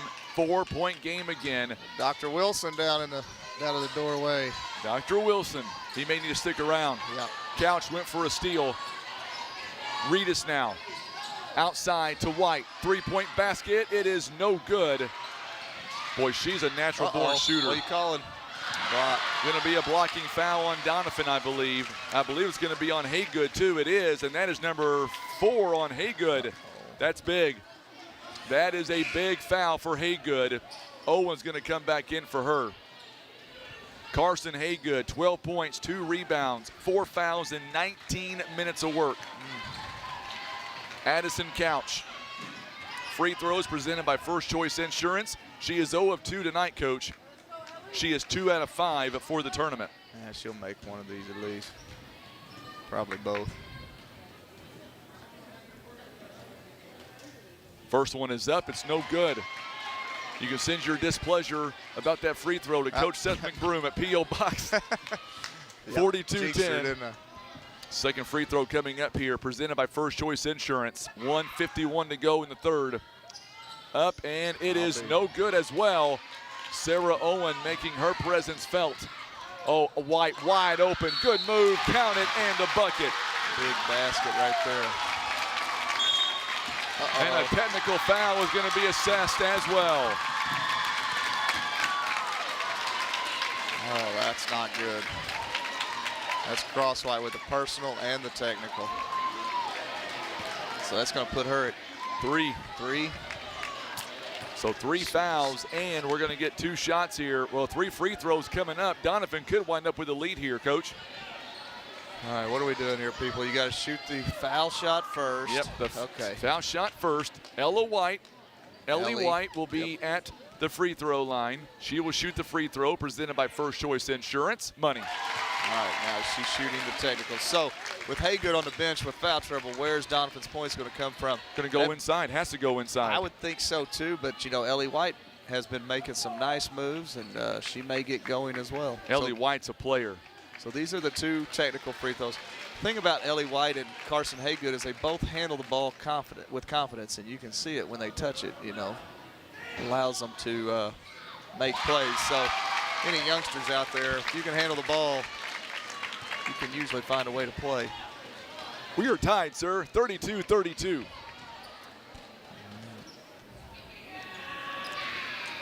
And for Neelyville, you know, Crosswhite's played such a good game, and I'm sure she did not, obviously she didn't want to get the technical, but that technical gave them 2 free points there, and let's see if they convert here on this. And that brings Doniphan fans on their feet now. Big possession right here. Doniphan up by 1, and now turnover. And now Neelyville has a chance to come back and regain the lead. All right, so Neelyville not hurt too bad. We're still at 1:40. Let us know what you think right now, folks, on social media. Couch is going to have it nearly ripped away. Yep. Yes, it is. There's going to be a foul. If it's on Reedus, bad break for Doniphan. Sorry, didn't mean to cut you off, but that's a bad break for Doniphan. They almost had a steal on an errant pass, and then now we got Lainey Dobbins going to the free throw line, though. It's going to be a foul on Reedus, too. That's going to be 3 on her. So Reedus with 3. A lot of fouls in this quarter. 16 fouls in this quarter alone. These cats were fouling when they got off the bus. You're not kidding. Dobbins, free throw. We're tied. Presented by First Choice Insurance. And this was kind of one of those games I wanted to watch. You know, people ask me about the new foul situation across the nation with the 5 fouls. I kind of wanted to see this game to see exactly what happened in this game. We're seeing it now on display. Second one is no good. And we're going to get it's going to go against Doniphan. And I believe it's going to be on, is it on Lowry? No, it's going to be on Kinsey Killian. So we're going to shoot 2 more free throws. Must have been on the block out. Had to have been on the block out. Oh, you know, you see that sometimes. Kids will see it a lot in boys. They'll slide in there and just stick their butt right into somebody's hip. That may have been what happened. So now, here we go. 2 more free throws by Lanny Dobbins, presented by First Choice Insurance, missing the first. Got to relax here, front of the rim. Neelyville 3 out of 14, Coach, right now on the free throw line. Neelyville's 3 out of 14. 3 out of 14. Dobbins here tonight. She is 1 out of 4, 4 out of 8 for the tournament. Missed them both. Wow. Reedus with a rebound. We are tied at 33. That's a 3-point swing in favor of Neelyville if they made those free throws. Don't foul. Dobbins trapping White.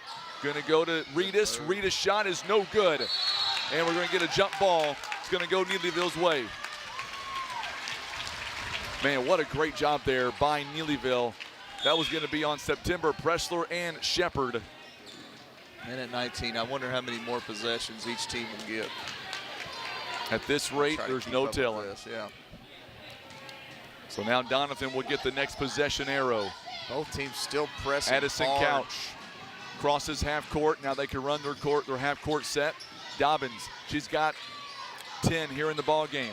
Trying to get Prosser open, she does. Finds Couch. Couch now. Oh, good move to Pressler. It's no good. Dobbins is going to be out-rebounded that time by Sarah Owen. Sarah Owen now lobs it inside to Reedus now. Lowry was wide open. I think she was thinking about what she was going to do with it before she got it. Kirby now on the outside. Kirby. Doniphan doing a pretty good job here. They are doing a great job. Nice kick. 3-point bucket is good by the freshman. Huge shot. She's got 4, or make that, she's got 4 now on the game. That was a big 3-pointer for her. Plenty of time. Parker nearly had it taken away. Now she will. Lowry with the steal. Nope, Prosser's going to come right back with it and out of bounds. And what do we have? Is it going to be a foul or out of bounds? It might be just out of bounds. Yep.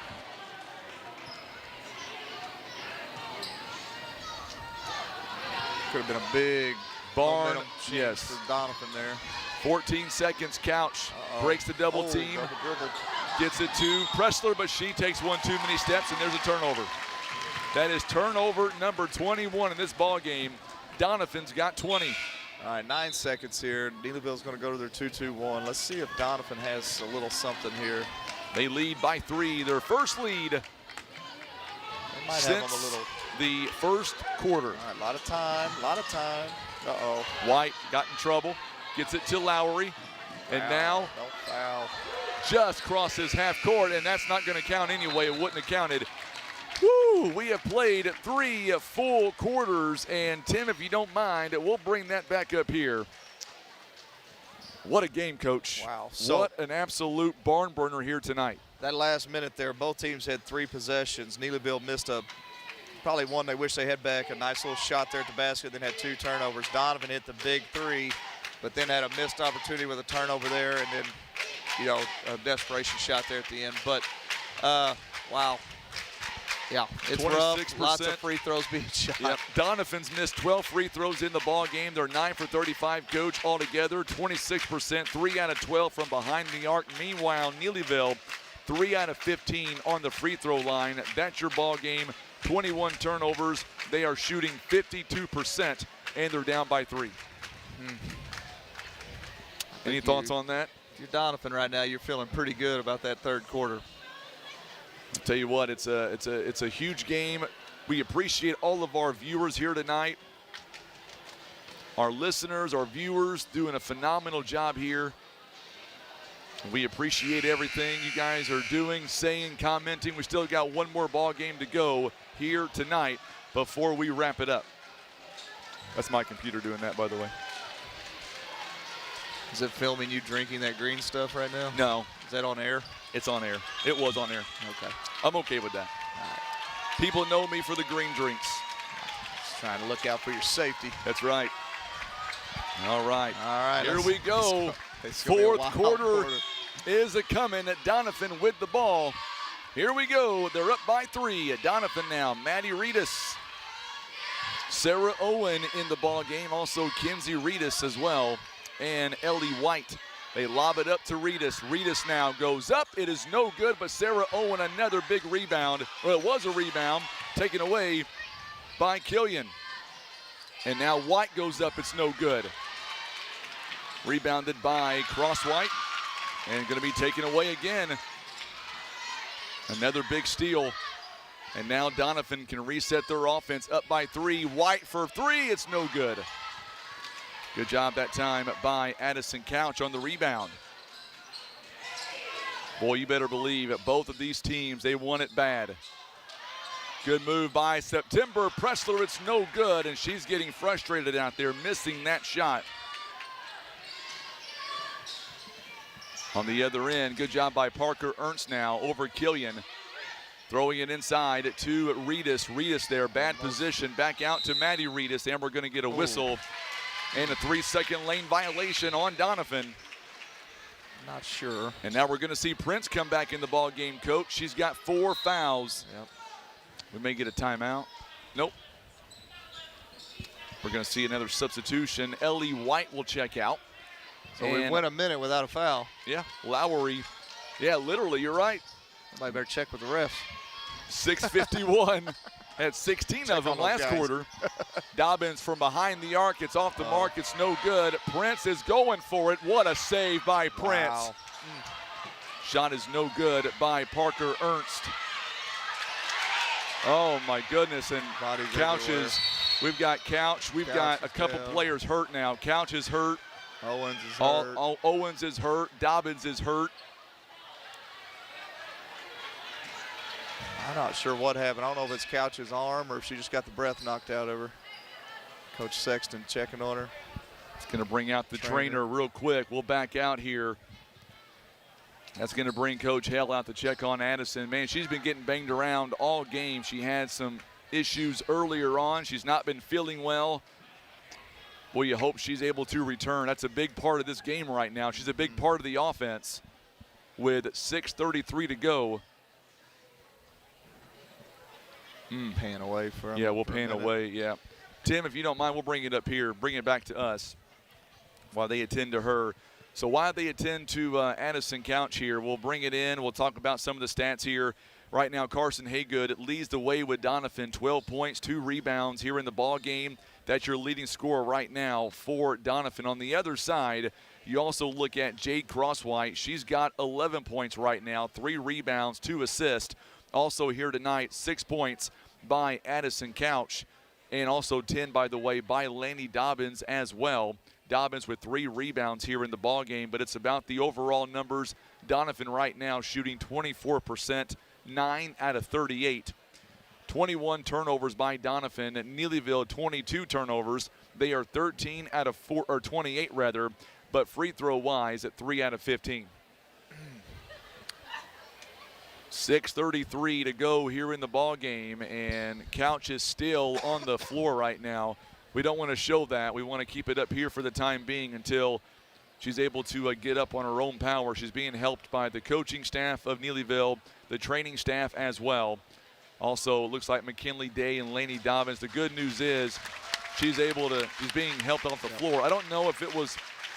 It could have been like a neck. I think I was so, about yeah. to say, it looked like somebody kind of landed on top of her, so I was thinking, at first I thought her arm got caught in there, but it might be like her neck and back. You know, somebody lands on you a little bit. That is painful. Man, we hope she is okay. We're going to watch her very carefully on the bench right there. Hopefully she's able to come back. I'm going to bet she comes back in. Yeah, in a minute. that's she is a big part of the Neelyville offense and the defense. Man, we just hope she's okay. We don't want to see anybody get hurt. That's the thing. These guys have a lot of games left. Yes, they do. She's got the best checking on her, Jeff Dawes. Absolutely. He's the best around, folks. Indeed. So now Dobbins is going to inbound. Gets it to Parker Ernst. That goal. 36-33. Parker's going to have it knocked away. Great stop there by the Doniphan Donettes. And now Maddie Reedus. Big point for Neelyville right now, down by 3. Doniphan's been looking at this high-low a lot with Owen and Reedus. They look for each other well. Prince with 4 fouls. Got to be careful. There's 5. She is just fouled out. You know, I will say that Owen, I was going to say this just a second ago, Owen catches there at that high post a lot, and she usually looks to defer to Reedus or throw it down there to Reedus. She may have to take a look at that shot. Absolutely. You know. Travis Day is tuning in. I know a guy named Travis Day. I know that guy a little bit. I know him quite well. Thank you so much. He says, you're doing a great job, Coach. For me, I better go back to broadcasting school. Well, Free throw was no good by he's just Peyton an Lowry. overly nice guy.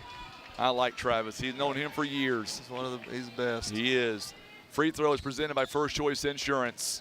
What a game here tonight. 6:10 to go. First free throw was no good. Second one no good as well. Oh, What it hit the thing. It hit the top. Yep, Wow. it did. Good job by Sarah Owen there on the offensive rebound. She just took that ball, but then I guess lost it on the way up.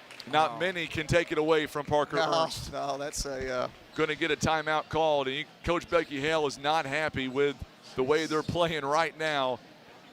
30-second timeout here. It's a Stan Bader Wood Trust timeout. 36-33, Neelyville with 3 timeouts left. And in case you're wondering here tonight, folks, we're seeing numbers right now on Facebook and on YouTube that we see on championship night. We still have championship night to go. That's on Saturday, Coach. You going to be around for that? I hope so. Oh, what a ball game, folks. I am just overwhelmed with all the amount of people that are tuning in right now.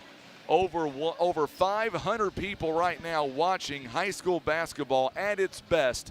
36-33. By the way, the last game was supposed to begin 5 minutes ago. So that means we're running behind tonight, Coach. Yeah. I'll say this, too. If you get the chance, come out and hang out. Sure. Because I'm looking around the crowd. There's probably, I don't know how many, but there's a bunch of people. If you haven't seen somebody in a while, there's a lot of folks here, a lot of faces, familiar faces. Come out and see everybody. Great crowd here in attendance as well. I always knew I liked Monica. She said, Seth, you need to drink that green stuff. She heard a cough, she said. I'm going to in between games. Good job nice there by defense. White. White nearly had a steal. Now Parker Ernst only scored 2 points in the ball game. She jammed that ball screen there. This Ellie White's getting after it, bud. Ross White now to Dobbins. Tell you what, Doniphan, their defense has really picked up here in this half. Yeah, you wonder if Neelyville's legs might be. Parker Ernst back to her feet, slow to get up. Still have 3 timeouts. Just gets it away, and they're going to throw it away. Miscommunication there by Day and by Dobbins. 5:29 to play here in the ball game. Still only a 3-point game. It is very much anybody's ball game. Oh, 100%. And now White all the way in. Parker, she is able, how does she go up and over Parker Ernst?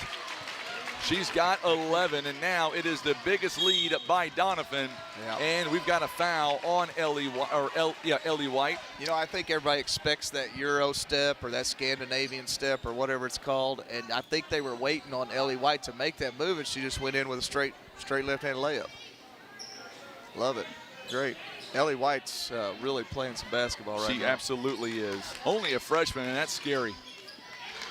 She don't need to pick up her 4th here, though. There's a lot of game left. She's Lots of very game aggressive left. on defense right now with Cross White. The training staff still working on Couch. Yep.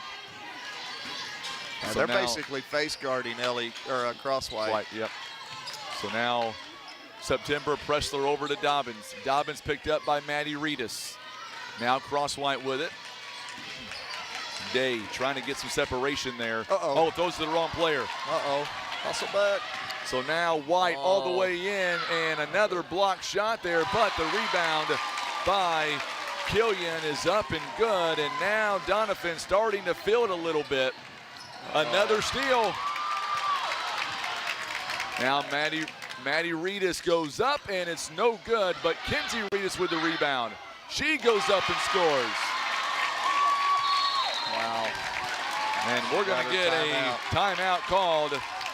Kenzie Reedus only with 6 points in the ball game, and all of a sudden, it is now a 5-point ball game. Is that score correct? That's not correct. I It's think 42-33. Yeah, I think they've just got it messed up on the board. 42-33 is what I've got.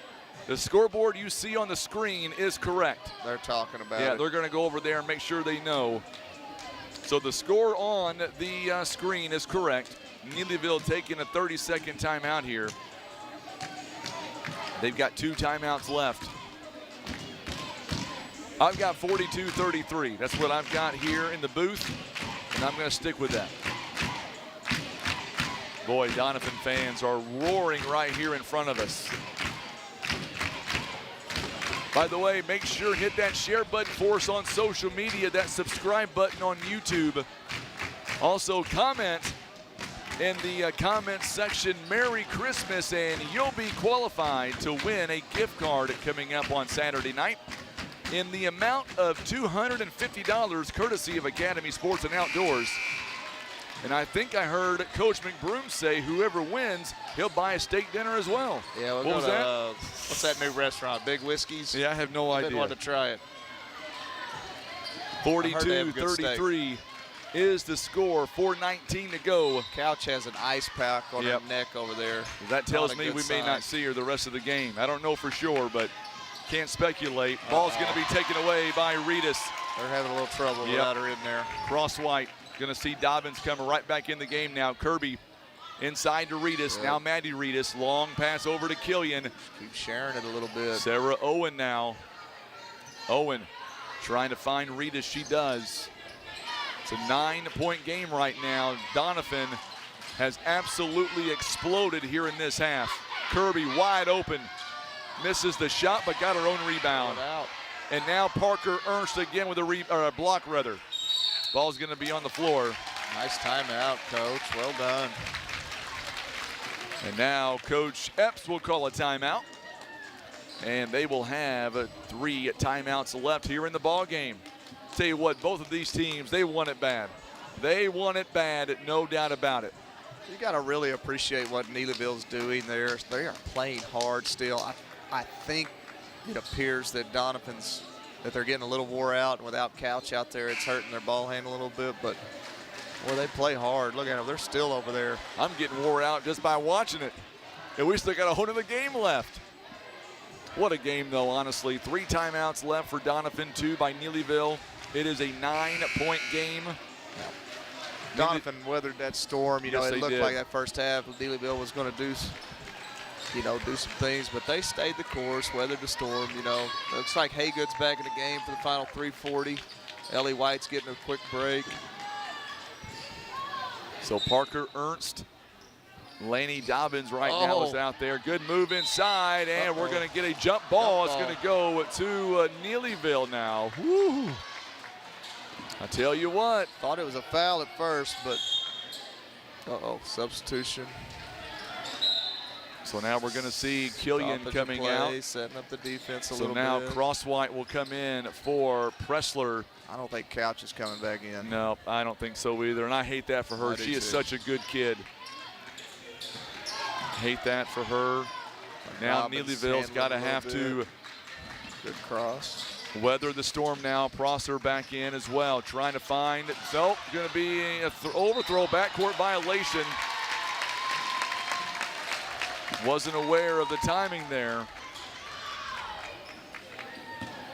Doniphan, they can smell it now. They are up. Haygood, 12 points, 2 rebounds, 4 fouls. Stacy Taylor is tuning in. She says, let's go Donettes. What a game here tonight. I know her. 42-33. Shepard nearly had a steal, and what we got? We got a foul, I believe, going to be called. Oh, now we got a technical foul as well being called. Boy. So we had a personal foul first. I think they called a timeout. And then I think some action Well, I thought happened after the maybe play. that may be what it is. So Reedus, it's on Reedus, and that's number 4 on her.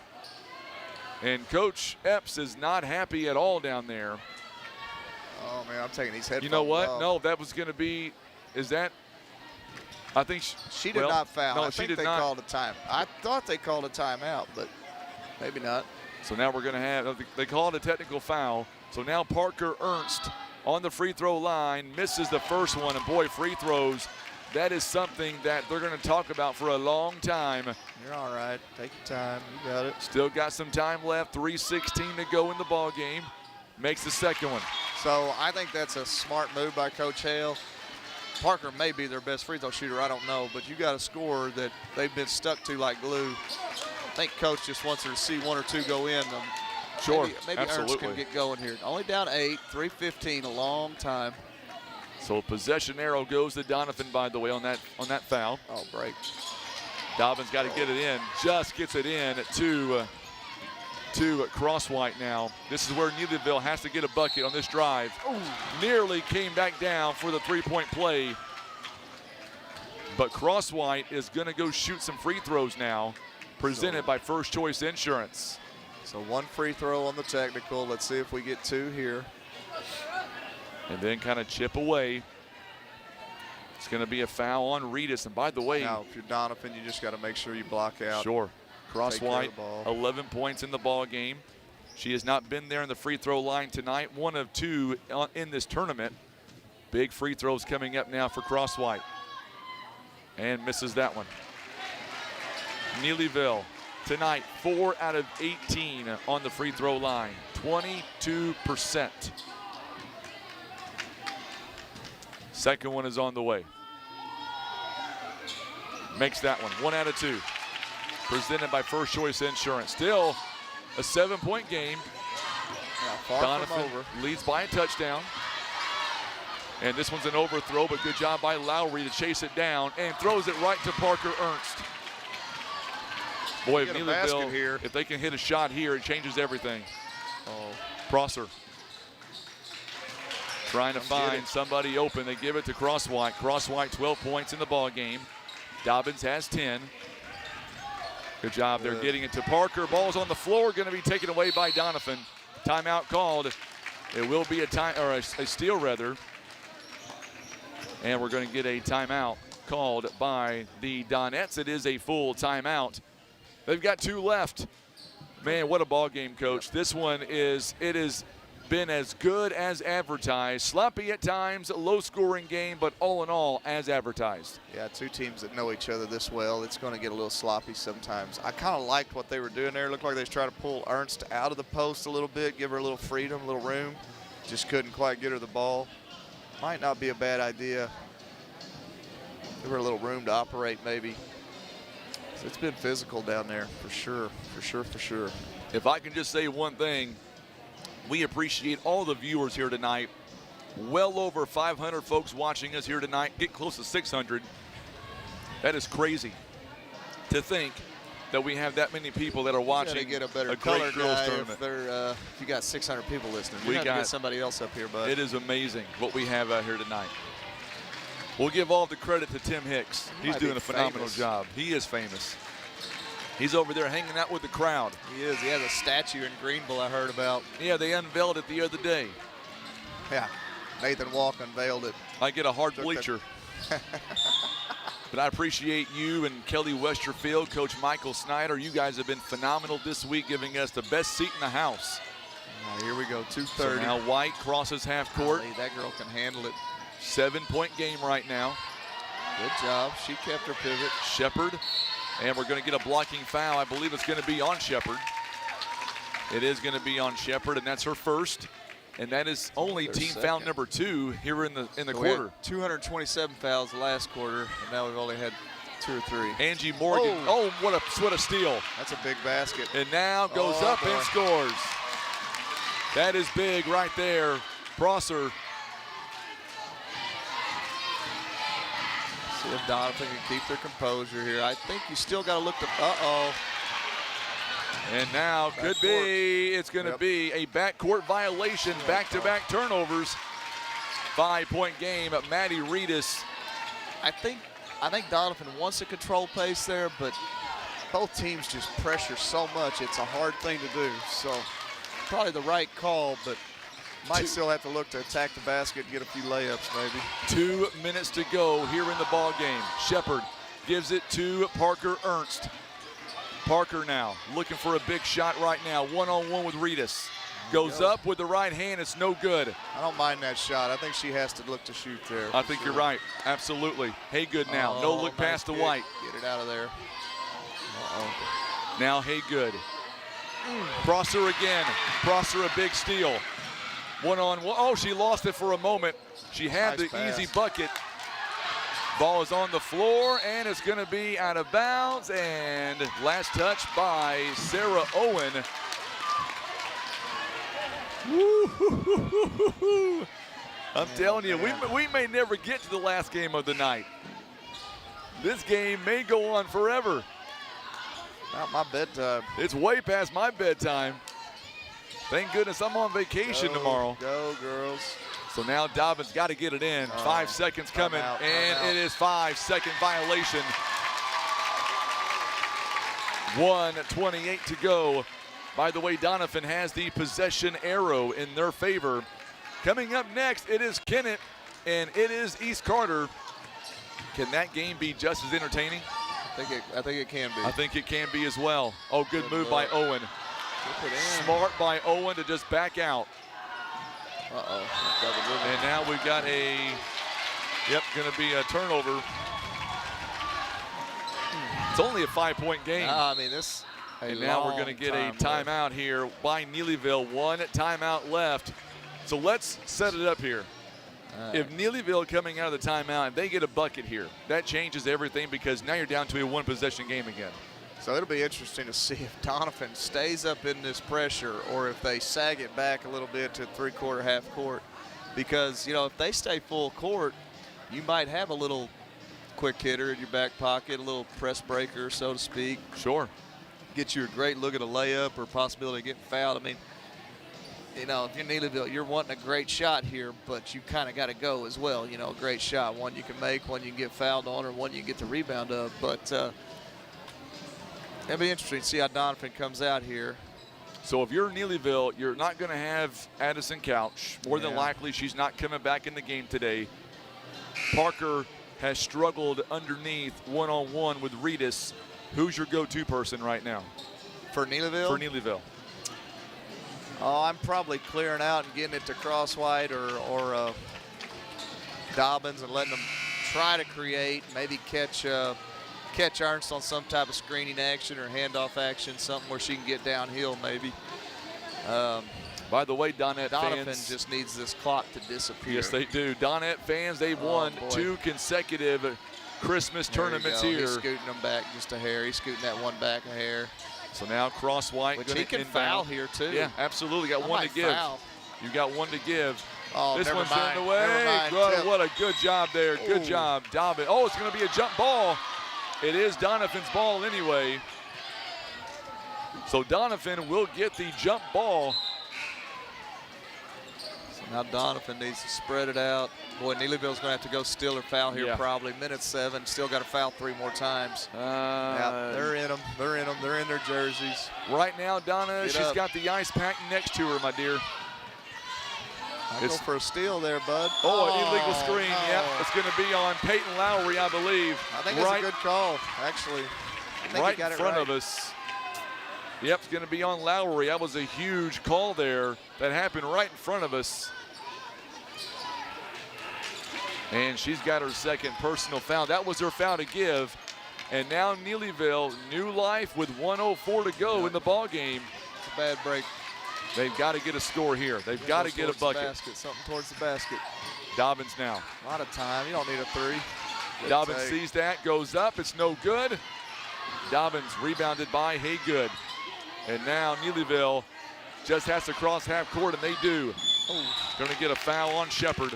That's going to be her second personal foul. So they still got to foul 2 more times, though. You got to Yep. go steal or foul here. Let's see if they're in their zone.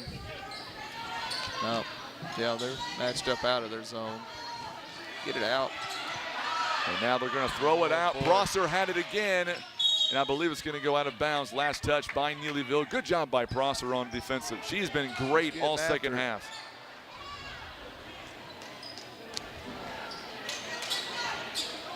We are having a ton of fun here tonight, that's for sure.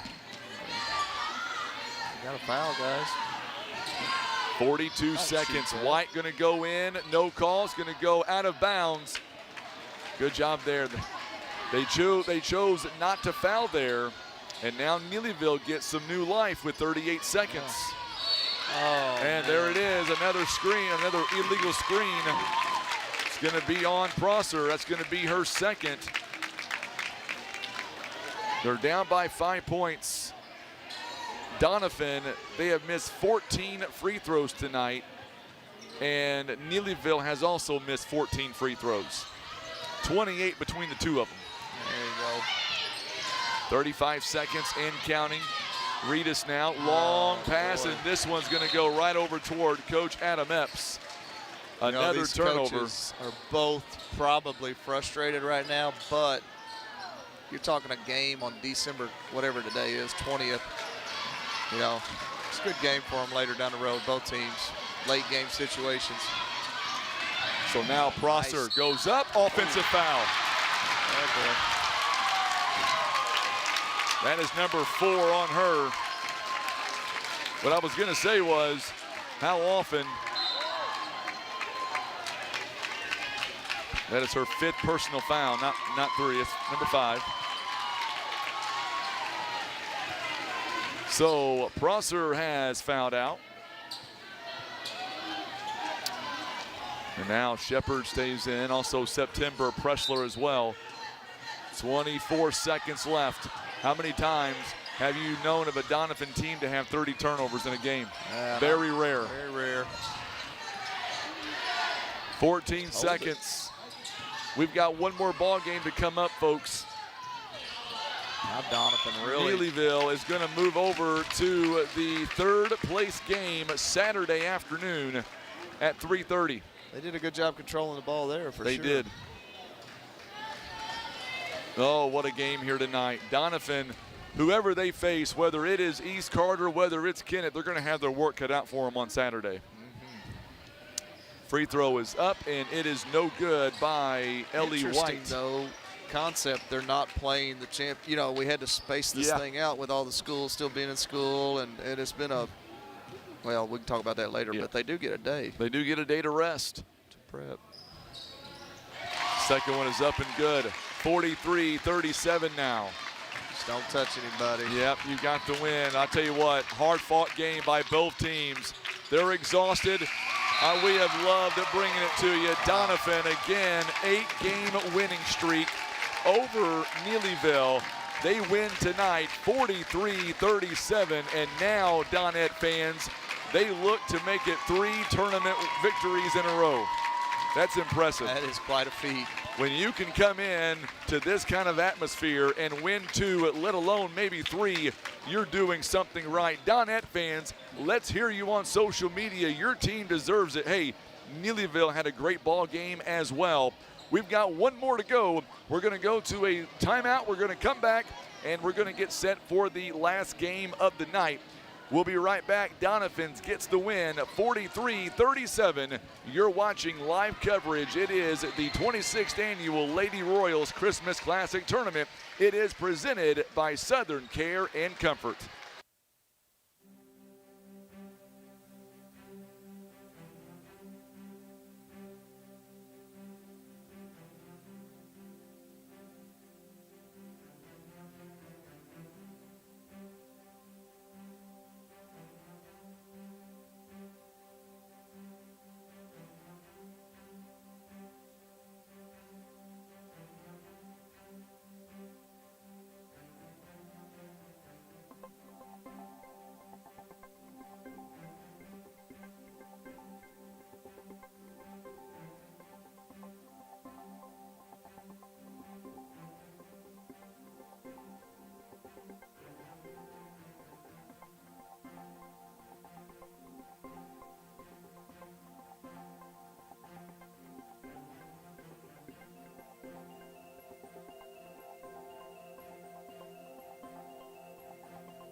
Oh, we're going to bring it back to you now. 6 more minutes until the second part of the championship game will be set. What a game. What an absolute, just an amazing crowd that we have had all night long. We appreciate everybody who is turning in. Thank you so much, Adam. We appreciate the kind words. I tell you what, we say this all the time, but, you know, Tim and I, we're basically like family. We see each other more than we see our own families this time of year. We travel together. We hang out all the time. All right, we've got one more game left to go. And let me tell you, can it be just as entertaining as what we just got through witnessing a little bit ago? That game that we just got through seeing a few moments ago was absolutely insane. And we knew that was going to be a highlight reel none the least. And it was. It was everything we thought it would be. Jeff Berry, I appreciate the kind words, my friend. I really, really do. Appreciate them more than you'll ever know. So coming up in just a moment, I had to switch mics because not only are we doing play-by-play tonight, or I am, I'm also doing the PA for this tournament. I've been doing the PA for a very long time. And when we started doing the streaming about, 2 years ago now, Tim, I guess? This is our second year streaming this tournament. Kelly Westerfield, the AD, said, hey, what can we do to get you to still PA? And I said, well, just put a microphone in front of my face and I'll do the rest. So here we go. Make sure, by the way, and a lot of people have already done it, keep those comments coming in. Remember, to win a gift card here this week on Saturday, championship night, we're going to give somebody a chance, or somebody will win a gift card courtesy of Academy Sports and Outdoors, $250 in cold hard cash. All you've got to do is simply share the video, comment Merry Christmas. If you want to put the Christmas tree emoji in the comment, that's fine too. Subscribe to our YouTube channel. And that's it. That's all we ask. And then we will take all that information. I'll go through the comments tonight, tomorrow, and then again on Saturday. Thank you, Coach. Coach bringing me some water. We're sharing ginger shots up here. 3 minutes to go until we tip off. Adam says, East Carter in the house. Tracy, I agree. I think the officials have done an amazing job this weekend, Coach. You're better equipped to talk about that. The officials here this entire week have been top-notch all the way. No comment. No, no comment, he says. Oh, I'm kidding. They've done great. You know, they're very good. They are. And real quick, you know, we're watching job. Neelyville walking out here. They're very disappointed. But first and foremost, you got to tip your cap to Addison Couch. She got injured. She gave it everything she had here tonight. If she stays in that ball game, Coach, it might be a different outcome. Yeah, there's no telling what happens if she's able to stay in, because she was a calming factor for them and a ball handler. But again, they're going to see each other down the road 1 or 2 times. Tell you what, it's a great time. It's a great week. Fixing to do the PA here in a little bit. Once we do the PA, I'll switch. There's the mic. Okay, sorry, Tim. I have that piece of paper blocking you. My bad. So this is the mic I'm using for the PA. I had to do both. I'm honored that they even asked me to do the PA for this tournament. Started doing it a long time ago. I love doing it. What's going to happen when you try to stop doing it? Sometimes when you get a job around here, you don't lose that said job. You're right. Well, whenever I'm doing my best, I mean, during the regular season, I'll be here on January 19th. It'll be your homecoming night. I'm going to be doing the PA. I'm doing the clock. I'm doing the music. Anything else you want me to do? Can you sing the national anthem? I cannot do that. Tim will do that for you. Let's find somebody famous to come in and sing the national anthem that night. Where is Cade McBroom or Cole McBroom? They're pretty famous guys, aren't they? No. Okay. Well, I call figured Jamie Teachner, see if we can get him down here. Let's Yeah. get that going there, TR people. because you guys play Neelyville that night, right? Yep. Yeah, it's going to be a big night for you guys. All Yeah, right, it'll be so wild. we've got East Carter and we've got Kennett. And before we get into the game, we're going to go down courtside. I've got the starting lineups. Tim, we'll let you go back full screen here. I've got to go. I've got to do some shout-outs at some point, Oh, too. we're going to do that. We're going to do some shout-outs, right. no doubt. Can't wait. Now I'm scared. That's what I was made for. Amanda says, good luck, East Carter. Yes, keep those comments coming in. Let us know what team you're going for. And I'm going to go ahead and get off of this headset and get ready for the starting lineups.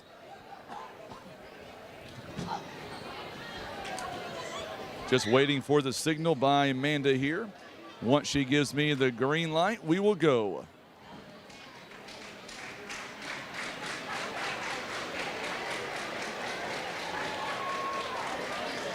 Good evening and welcome back to the Lady Royals Christmas Classic Tournament at Twin Rivers High School. Our final contest of the evening, it is a championship semifinal. It'll feature the visiting team on the scoreboard, the Kennett Lady Indians and the East Carter Lady Redbirds. Let's meet our starting lineups first from Kennett that comes into their game with a record of 7-2. Now the starting lineups. A 5'1" freshman guard at number 1, Elise Edwards. A 5'9" forward senior number 2, Jayla Moore. 5'8" sophomore forward at number 10, Tasia Carter. A 5'5" senior guard at number 20, Christy Tejada. A 5'11" sophomore forward at number 24, Amaria Johnson. The Lady Indians are being coached by Erica Cobb in her first season, assisted by Aaron New. And now let's meet the starting lineup for the Lady Redbirds of East Carter, coming into the game with a record of 7-0. A 5'5" senior guard at number 4, Sierra Duckett. A 5'9" senior guard at number 10, Dylan Price. 5'4" sophomore guard at number 12, Caitlin Nichols. A 5'7" junior forward, number 24, Anna Crowley. And a 6'2" senior forward, number 25, Brianna Doman. The Lady Redbirds are being coached by Angela Rogers in her 6th season, assisted by Heather Shell. So there you go. Those are the starting lineups here today. And now we're going to get ready for the official tip-off here tonight. Boy, so glad you are tuning in. Going to be a phenomenal night for high school basketball. He is Seth McBroom. I'm Frankie Castillo alongside Tim Hicks. He is on the camera. So here we go. Final game of the night. It is Doman. It is Moore. And we are underway. It'll be controlled by East Carter. And we're going to get a quick turnover here by Dylan Price. And here we go now. So it'll be the Redbirds in their home white jerseys with the black and red trim, the black numbering. Kennett, they are wearing their black jerseys with the go trim, go numbering. Going inside, the shot is no good by Carter. Good rebound, here comes East Carter. It's gonna be taken away by Tejada. Boy, it's gonna be a very fast game. This Elise Edwards kid, such a dynamic player to watch. Sierra Duckett now with the rebound. 3-point basket by Price. It is off the mark. It's no good. Good job by Crowley chasing it down in the corner, and it's going to belong to the Indians. First thoughts here, Coach? Just taking it in here at first. Taking it in. Both teams look athletic. Kennett really getting after it. Got some good pep in their step. Nice take. Wow. Good move inside. Going to get a whistle and a foul as Moore misses the shot. It's going to be a foul called. It'll be against the Lady Indians. And it'll be a call on Amaria Johnson, her first. No score. She's just a sophomore. Just a sophomore. Very young team by Kennett. What a move inside. Sierra Duckett on that nice shovel pass. By the way, on Tuesday night, East Carter's player of the game was Anna Crowley. Had a chance to interview her after the game. Very good interview. 3-point basket coming is no good by Amaria Johnson. Another big rebound. Here comes Dylan Price. She had several assists, 8 assists on Tuesday night. She's a great ball handler. Great job there by Elise Edwards. Took it out of midair. My goodness, the shot is no good. Rebounded by Tejada. Her shot is no good, batted around. And somehow Elise Edwards comes away with the rebound. Edwards, by the way, only a 5'1" freshman. Long two-pointer is no good by Jayla Moore. Rebounded here by Crowley. Here comes East Carter. Kennett's rebounding very hard right now. They absolutely are, much like in the last game. Very slow start right now. Duckett, three-point basket, in and out, no good. Dolman, the rebound, no good. And we're going to get a whistle here and a tie-up. It's going to go to Kennett. It's like Kennett starting out 2-3 zone, just using some of their length and size. Woo. 2-0 the score right now. Glad you are enjoying all of this basketball tonight. A little sloppy, We got some athletes out there. We though. absolutely do. Coach Erica Cobb in her first season. Judy is watching. We're going to get to the comments here coming up. We wanted to get the game set. A lot of folks tuning in. Debbie Rister is saying, go Lady Indians. Wow. And we've got a double dribble here. Tell you what, one thing about Kennett real fast, they play super fast. We'll get a 30-second timeout called by Kennett. It is presented by Stan Bader Wood Truss. One thing about Kennett, Coach, they are super athletic, super young, but super talented. Yeah, I think that's kind of what Coach Cobb's doing here, is just settling them a little bit. Maybe taking their minds off the game, the magnitude of the game just a little bit. So easy, Coach. Have a seat. YMCA is on. Don't get out there and break dance. No, I'm good. Your brothers told me that's your song, that's your jam. Yeah, 5:49 to go. Talk about East Carter. They are the favorite to win this ball game, a number 2 seed, starting out pretty slow right now. They've got 3 turnovers. What do you think Coach Rogers told them in that timeout? Probably just maybe something similar, simmer down, calm down, take care of the ball. Don't have to block out, because this Kennett team may be a little more athletic than them. Not sure. Ooh. Oh, this girl's got some game. Absolutely. This one goes. This one goes out of bounds. Turnover. 5:39 to go here in the ball game. As you can see on the camera there on this end, Parker Golden not playing tonight. She had surgery, and hopefully she'll be back very soon. Dylan Price with a big turnover there, but she is still cheering her team on, Coach. Oh, I didn't know that. Oh, yeah, she's out there, their biggest supporter, no doubt. Whistle and a foul coming up on Kennett as Price tried to make that move toward the basket. It'll be a foul coming up on, let's be on Jayla Moore, her first, team's second. So, yeah, let us know in the comment fields. Angela Payne says, go Indians. Price, first free throw presented by First Choice Insurance. It is up and good on the other end for Kennett. It is Brooklyn Edwards will come in for Amaria Johnson. Believe me when I tell you, Johnson will not be there long. She is a spark for this Indian team. Price's second free throw is up and good. It is now a 4-0 ball game by the Lady Redbirds. The winner of this game, they get Doniphan on Saturday night, 5:30. Good job by Price. Big steal, going to go out of bounds. Last touch by Price. Oh, they're going to say no, last touch by Kennett. They're going to say Tejada was the last one to touch that ball. That was an excellent play by Dylan Price. Price going to go inside to Crowley. Absolutely. Dolman saves it, gets it back to Crowley, out of bounds. Last touched, I believe, by Jayla Moore. Steven says, go Lady Redbirds. A lot of East Carter fans tuning in tonight. We'd love to have you. Dolman, a three-point basket is no good. Great rebound opportunity there. It's going to go to East Carter. Crowley is going to get the credit for that rebound, as the jump ball will be in favor of East Carter. So now the possession goes back to Kennett.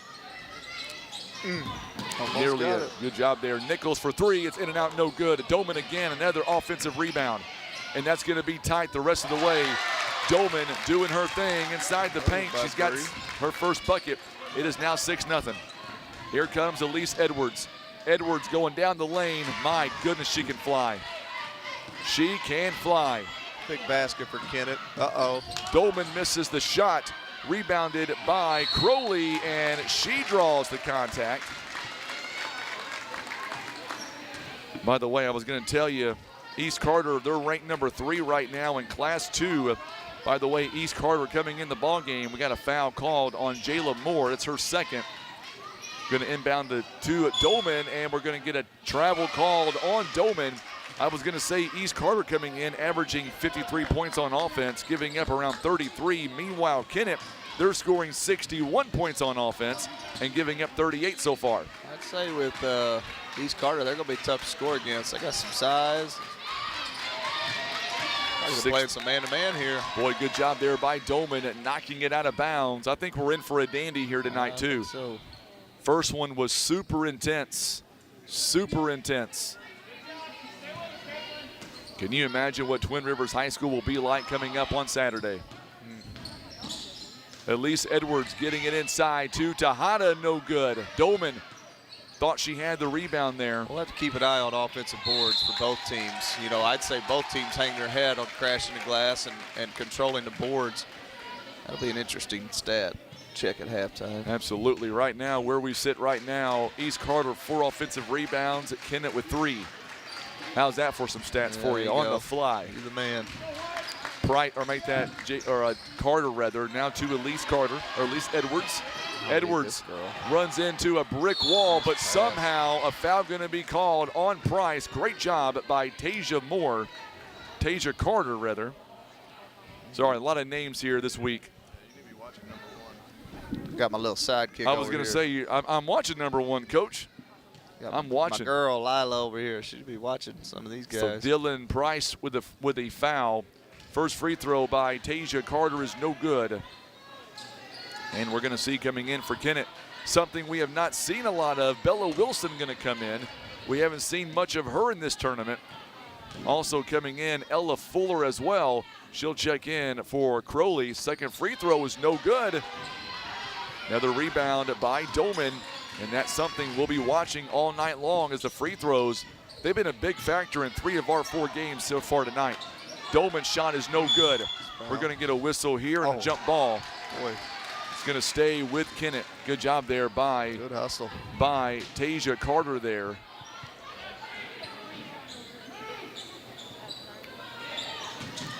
So now on the inbound.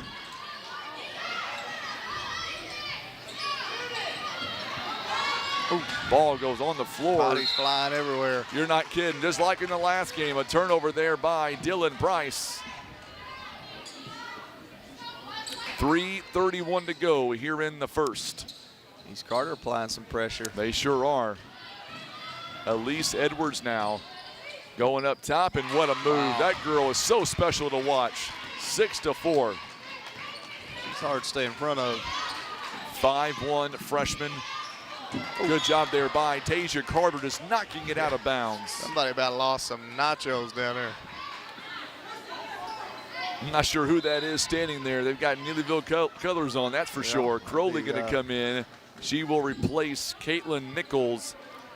6-4 the ball game right now. Another great stop by Tasia Carter. Sierra Duck is going to have to inbound that a little bit higher because Kennett can jump. Kennett's got some players out there. Absolutely. Dolman now near the free throw line. Dolman back outside to Crowley for the long 3, no good. Rebounded that time by Bella Wilson. Elise Carter, or Elise Edwards rather. She's able to do something most players can't. She draws contact in the most unusual circumstances. She's fast for one, and she's able to change speed and handle that ball. It's going to be a foul on Crowley, her first.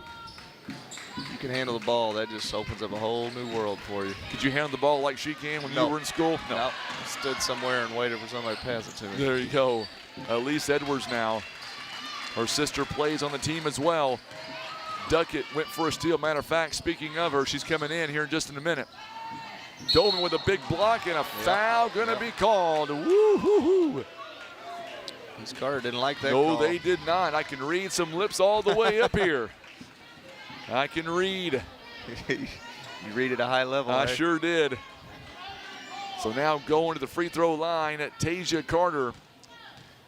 She's 0 for 2 so far today. 4 out of 10 in the tournament. Misses another one there. She's 0 for 3. Something wrong with these rims. Coming out is going to be Brooklyn Edwards. Elena Edwards is back in. Of course, she's related to Elise Edwards. They're sisters, and if I'm wrong when I say this, I apologize, Kennett fans. Someone told me they're twins. If that is not correct, I apologize, but someone told me that. Free throw is good, presented by First Choice Insurance, 6-5. If I'm not right, let me know in the chat. Crowley's shot is up and good. A nice shot from her near the elbow. Good jumper there by Crowley rather. Price again, another assist. She can facilitate as good as anybody I've ever seen. The two Edwards now. Edwards, step back three, no good.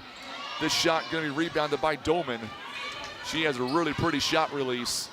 Price now working on Elena Edwards, now to Crowley. Crowley going inside to Duckett. She is unafraid, goes inside and draws contact and a foul. Kind of bailed her out there. That was going to be a tough shot. Hey, Ace is tuning in all the way from South Dakota. So glad to have you alongside. Jordan Moore tuning in. Of course, she played for East Carter as well a few years ago.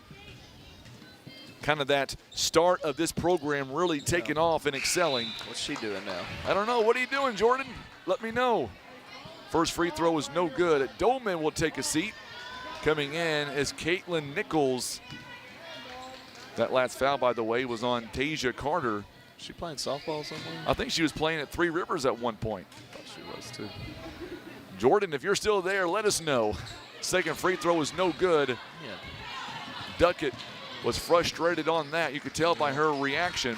8-5 is the score right now. Well, Price is really staying after Edwards, She is. though, isn't she? Yes, she is. She's accepting the challenge. This girl's Look at hard. Wow. Look at her foot movement. It's amazing. two quick cats right there. Yes, it is. Carter now going to Well, go I like inside, and what a shot. Tasia Carter, she's got her first bucket of the ball game. Kennett once again.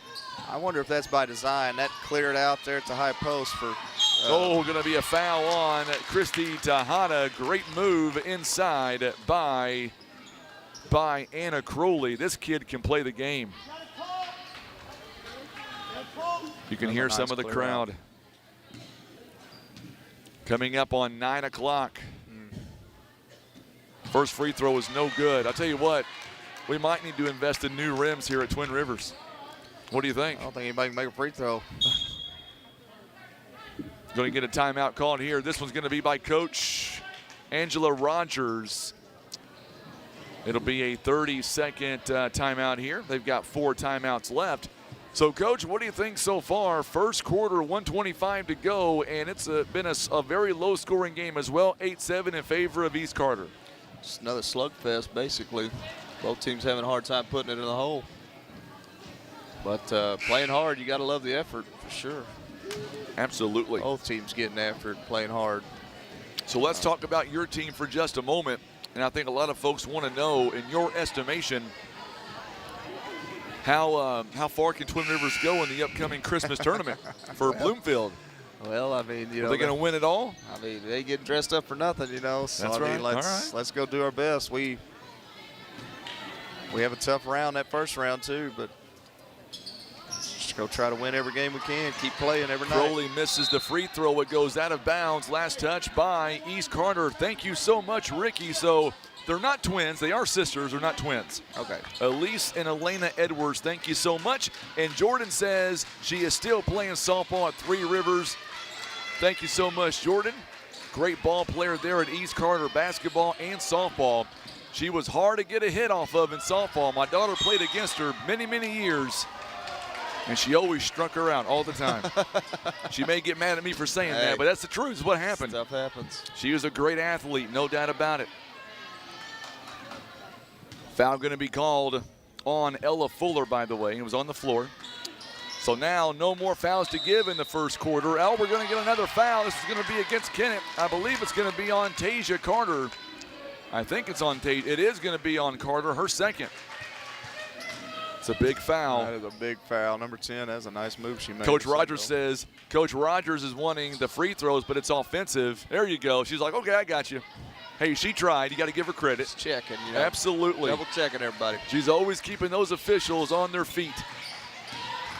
Dylan Price, 1-point game right now for the Lady Redbirds. Oh my goodness, Elise Edwards almost had another steal. 3-point basket off the mark, it touched the top. And that'll go to East Carter, or make that Kennett. It's 8-7 now, the score.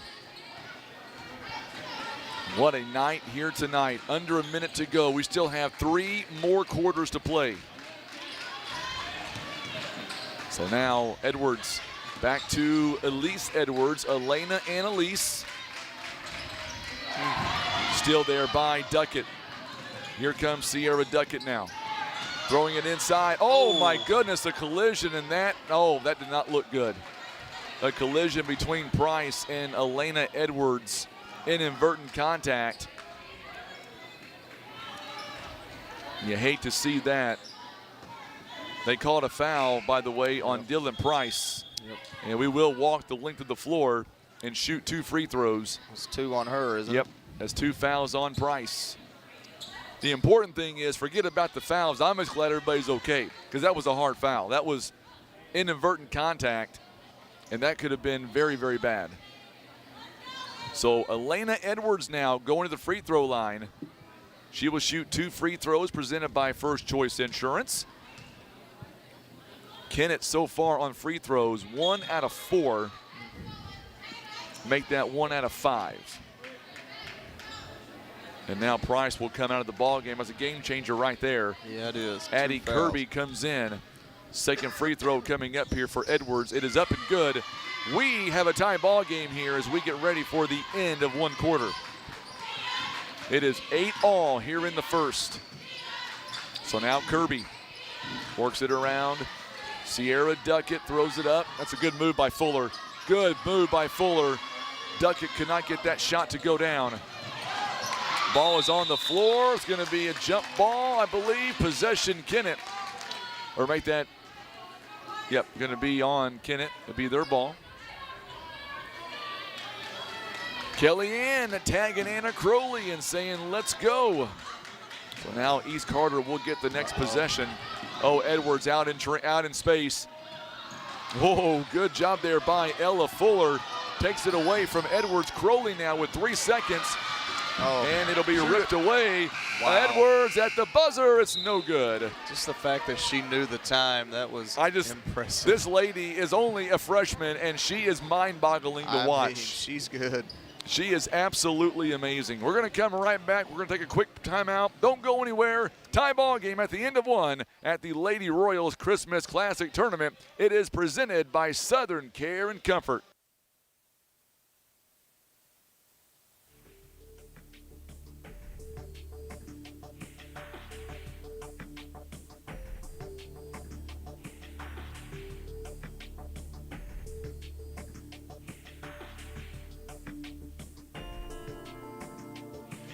All right, 45 seconds here as we get ready for the second quarter. So glad to have you alongside. Hit that share button for us on Facebook and subscribe to the YouTube channel. Great ball game in order. Second quarter, we are tied at 8 apiece right now. And much like last game, Coach, it's coming down to free throws. You talked about offensive rebounds. Right now, East Carter has 4, Kennett with 4. East Carter has out-rebounded 10-8, but it's about the turnovers. Both have East Carter with 7 and Kennett with 6. The Redbirds are 2 out of 6 on the free throw line. Kennett also 2 out of 6. I mean, similar numbers. Evenly across the board. And their score is 8-8. So. Another one of my good friends, a great athletic director. He is with the School of Kennett. My good buddy Jim Vaughn tuning in. He says, Seth, you sound amazing. Make it a full-time career. Yeah. Another good official in the area. That's right. Very good official. Great coach. Great coach. Great guy to call. you're in a slump or you need some ideas. I want to bum $10. I call Coach Ed. I call Coach Vaughn. Yeah. No, I'm kidding. I'm kidding. One of these days, Coach Vaughn, I got to get you up here and do a ball game with me. That'd be a lot of fun right there. I do have to give a shout out to Janet Hilburn, Kennett tennis coach. I think last year I left her off when I was giving some shout outs. Uh-oh. Got a little mad at me. Yeah, you don't want to do that. Great tennis coach. They have a great program down there. Yes, they do. Always winning. Always be winning. Kirby going to get it to Crowley. Crowley on the back end there, finds Price. Price back in the ball game, and she may have drugged the foot. Yes, she did. Yep. It was a walk there. Good call by the official. She didn't think so. She didn't think so, but it was the right call. I like Kennett catching her on the move there. Oh, sure. Catching Elise. Tasia Carter now. Back out to Edwards. Man, this Kennett team. After. No, they are. I like the way they're both playing sound defense, working their legs all the way around. Edwards pull-up jumper, you can't defend that. Man. Inside the paint, what do you do?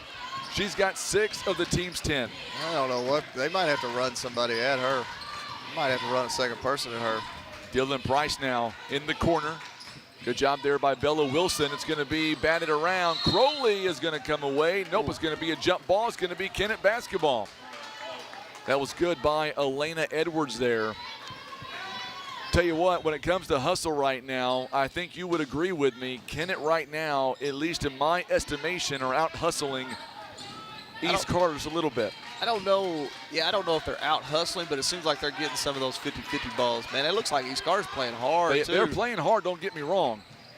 Edwards for 3. This one is no good. It looked good on the way up. I like watching. They're both playing hard. They really are. They're both. It does seem like some of the 50-50 balls are landing in Kennett's favor. 8, or make that 10-8 now the score. Kennett's still in her 2-3, man. Price, that's a good move. Count that one and the bucket. We are all tied up at 10. Her and Elise Edwards, if they're getting that head full of steam coming downhill, yeah, you might as well just foul them, I guess. I don't know what to do. That's a 3rd foul, by the way, on Tasia Carter. That's a big foul for Kennett. Yeah, 3-point play presented by First Choice Insurance is good. East Carter with a 1-point game again. And the important thing is now for Coach Cobb to keep Carter. Out of there. Yep. It's going to be a, ooh. Well, folks, half the crowd likes it. The other half, not so much. Going to be a foul coming up on East Carter. Is number 24 for Kennett in foul trouble too? No. So it's going to be a foul on Addie Kirby, and they are going to bring out Carter. Yeah. I think you've got to for a little bit at least. So now Jayla Moore back in. She's got 2 fouls also. Got to be careful on her. Jayla Moore with 2 fouls. A lot of Kennett Indian fans watching from home tonight. Elise, a foul called on Brianna Doman, and that's number 2 as well. Wow. Foul trouble could play a big role. I think it's going to. I think it's going to here in the early going. Elise Edwards now, let's talk about her a little bit. In this tournament, she is 2 out of 4 on the free throw line, Coach, but she's averaging 18 points in this tournament so far. And she misses that one. Missed that one. A little bit of movement there. So Brooklyn Edwards is back in. Amaria Johnson still on the bench right now. That one is up and good, presented by First Choice Insurance, and we are tied again at 11 all. Great crowd tonight on a Thursday night. 'Tis the night before Christmas, or a few nights before Christmas. Dolman going to go inside. That one just didn't go in. It was a great shot selection. And we got a jump ball. It's going to stay with the Lady Redbirds. It's getting a little exciting in here. Yes, it is. And we're going to get a sub coming in now. We're going to get Kirby out. And back in is Crowley. Oh, wide open. Wide open for the shot. It is no good. Good hustle. Oh, here we go. Watch out. So now Edwards once again. She was trying to draw contact. That was a great opportunity. Another jump ball is going to stay with East Carter. Good defense by Price Yes, right there. it was. Staying straight up. She's got some length on Edwards for sure, some height. Well, they're battling. They're getting after it. And we got another foul coming. It's going to be against the Lady Indians on that one. Is that going to be on Tejada? I believe it is. I think it was. Yep, going to be 2. on. Nope, Tejada. Yep, going to be Tejada. So she's got 2 as well. Jayla Moore, by the way, or make that not Jayla Moore, Amaria Johnson, 1 foul in the ball game. Count that one in the bucket. Dolman making her presence felt inside the paint there. That was a good pass again by Dylan Price. Yes, great pass, great finish. Last foul going to be on Bella Wilson. Free throw is up and good for Dolman. She's got 5 points. It is now 14-11. 5:45 to go. Kennett. Love watching this team play. Elise Edwards for moves like that, 9 points. Wow. How do you defend that? Yeah, they defended that about as well as Dolman could right there. 14-13. Price splits the defense. Whoa, what a good move that was. 16-13. It's amazing the quality of athletes there are in this tournament every single year. That's a great tournament. Good competition, great tournament. Glad we get to be a part of it every You year. betcha. Edwards now gets it to Tejada. Edwards now. Get the goal. Brooklyn Edwards. Gives it to Elise Edwards. Edwards now. Back over to Brooklyn. Fine, a lot of time. Lots of time. 4:54 to go. And we've got I believe it's going to be a carry. Nope, timeout. She didn't timeout, like what okay. she saw. Coach Cobb didn't like what she saw. Good timeout, I think. Going to be a They look a little 30-second rattled. timeout. Kennett was a little rattled there, but they did a good job not losing the ball. That's one thing. Kids get rattled. It's gonna happen. Anybody does when they're playing basketball. As long as you don't lose that ball, though. Erin Abrams is tuning in. She says, "Let's go East Carter." Boy, a lot of fans watching us right now on YouTube and on Facebook. Stan Bader Wood Trust timeout here tonight. And of course, our other great sponsors, they include Hester Trucking, First Midwest Bank, also being brought to you by Rice Trailers, Whitworth Gift Chest Jewelers, Country Road Market, Butler County Sheriff Mark Dobbs, Christian Automotive and Tire, Bluff Barbershop, Liberty Utilities, and State Representative Hardy Billington, proud supporters of this Lady Royals Christmas Classic Tournament. 4:53 to go here before halftime. It is only a 3-point ball game.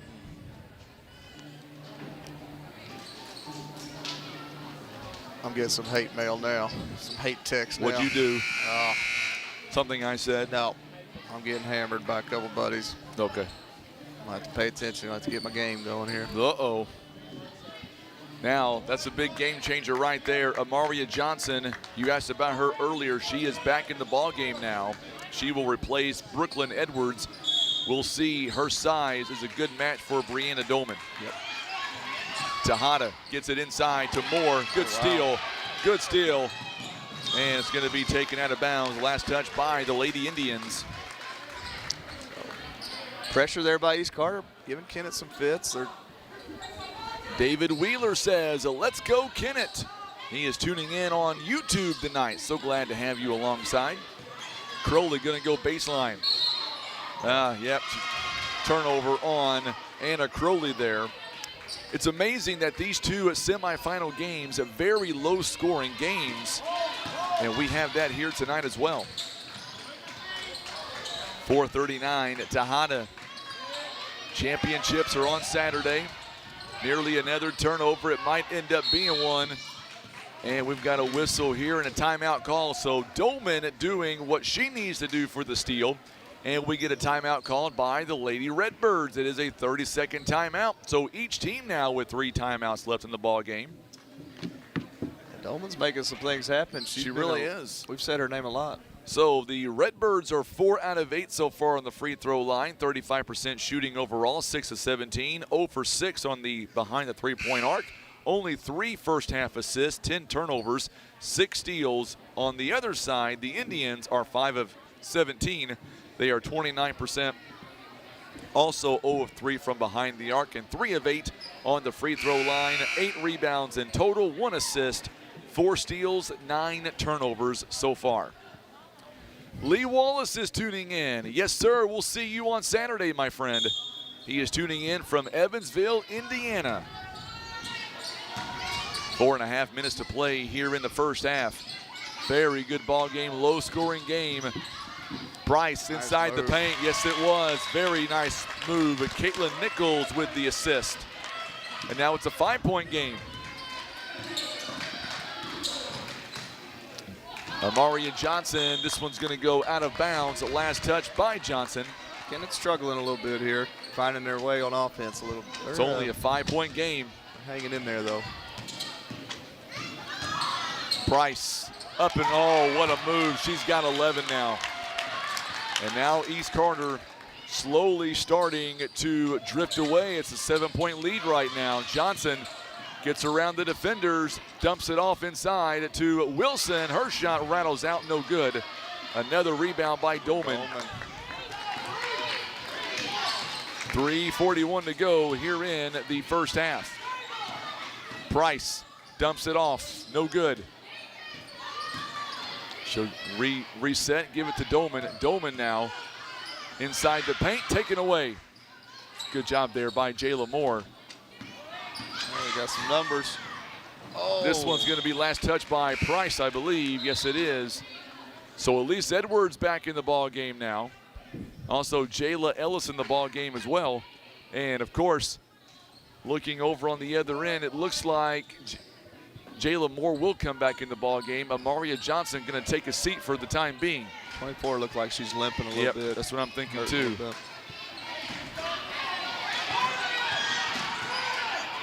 Brooklyn Edwards back in the game. Boy, anytime you see Elise Edwards in, that's always trouble for the other team. Yeah. They're really focusing on her now. 3-point basket. This one's no good. Got a foul here. Even the bench is trying to notice where Elise Edwards is every time on the court, hollering for the other players on the floor. It's going to be a foul on Ella Fuller. That's her second personal foul. So now Tejada going to inbound underneath their own basket. 3 minutes to go. Only a 7-point ball game. A lot can still go on. Oh, yeah. That one's thrown into double coverage. Somehow Elise Edwards comes away with it. And another foul as Jayla Moore got the offensive rebound. Another offensive rebound for the Lady Indians. Keeping that ball alive, giving them extra possessions. So now Dolman going to come back in the ball game now. So Ella Fuller takes a seat, and that's going to be Ella's third personal foul too, by the way. So she's got 3 fouls here in the ball game. Dolman takes a seat, or Dolman comes back in rather. Oh, yep. So a turnover there by the Lady Indians. She got it caught on her leg there. Yep.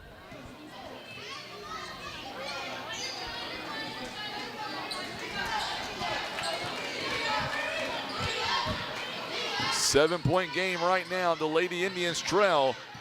Trying to figure out a way to stay in this ball game. So Price misses that shot. Tejada with the rebound. Oh. Going to be a turnover there on the Indians and a foul coming up.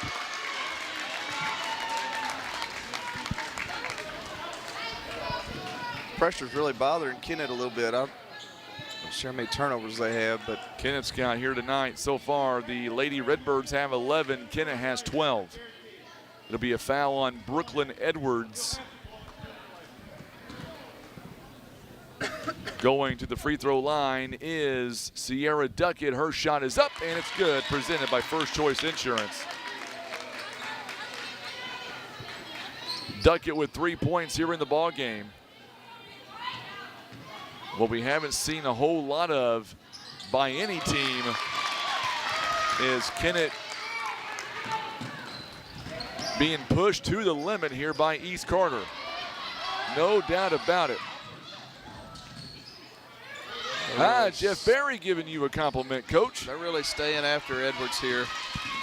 They've got somebody on her at all times, and when she gets by that somebody, they have people waiting on her and ready. And a blocking foul coming up. Not sure if it's going to be on Crowley or going to be on Duckett. Going to be on Duckett, her first. Team foul number 5. Double bonus now. I think for Kennett, this is beneficial. This is a positive for Kennett. Kennett's got to see a couple go in here. If East Carter's going to keep hounding them like this, they've got to keep going into the defense and attacking and try to close this gap for half. You got a 2-minute ball game right here, 2-minute into quarter. I shouldn't say ball game, but 2-minute game, just like you practice at practice sometimes. Let's see if we can win this 2 minutes. So Edwards missing that first free throw. Jeff Berry says knowledgeable color commentator tonight by Mr. Coach McBroom. He's a fan. He's a good dude. You want your autograph? Yeah, I doubt that. Second one is up. It's good. 22-14 the score now. I got to autograph a ticket earlier today, rolling through a stop sign. I'm real proud about that, too. That's breaking news, folks. Yeah. 2:01 to go. I hope your wife knows about that. She does. Okay.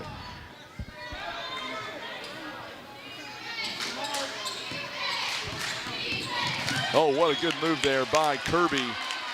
Or make that Nichols, rather. I was just in a hurry to get up here. You know what I mean? I hear you.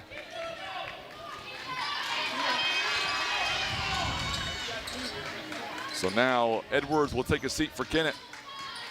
Going to get it in to Elise Edwards. Back in the ball game is Elena Edwards. Under 2 to play. No look pass there to Elena. What a block by Dolman. What a block by Dolman.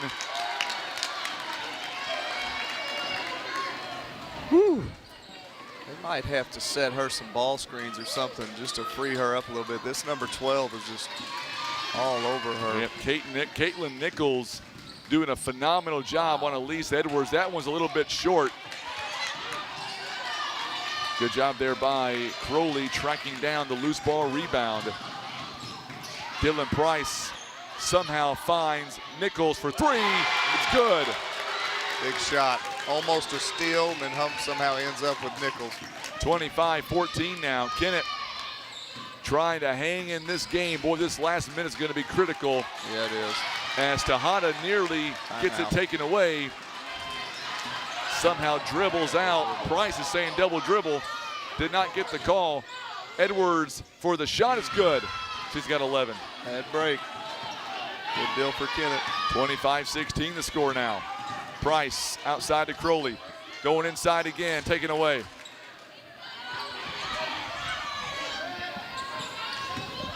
So now Tejada. See Kirby going to come back in. Addie Kirby in just a moment. Are they Malden? Am I Malden? I'm sorry. Oh.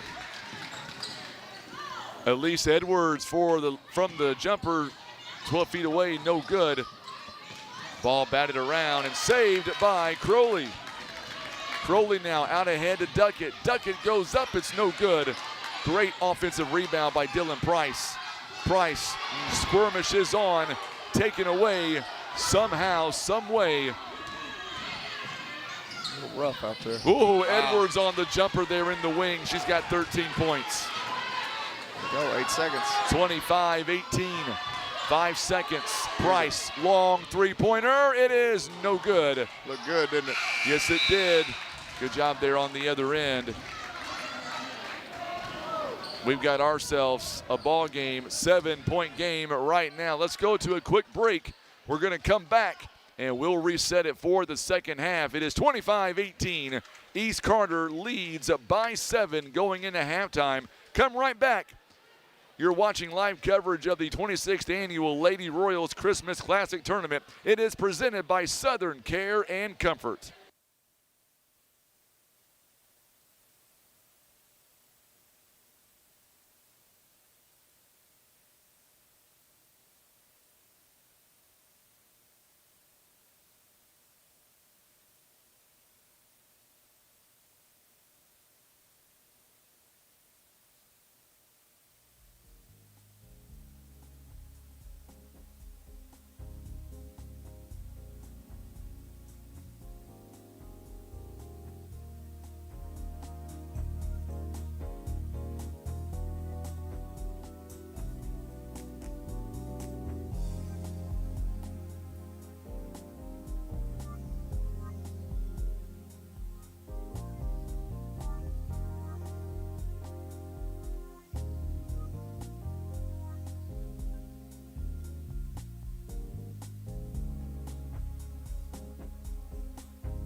All right, so we are back here, and joining us once again, or I should say back with us, is the head coach of the Twin Rivers Royals, Coach Seth McBroom.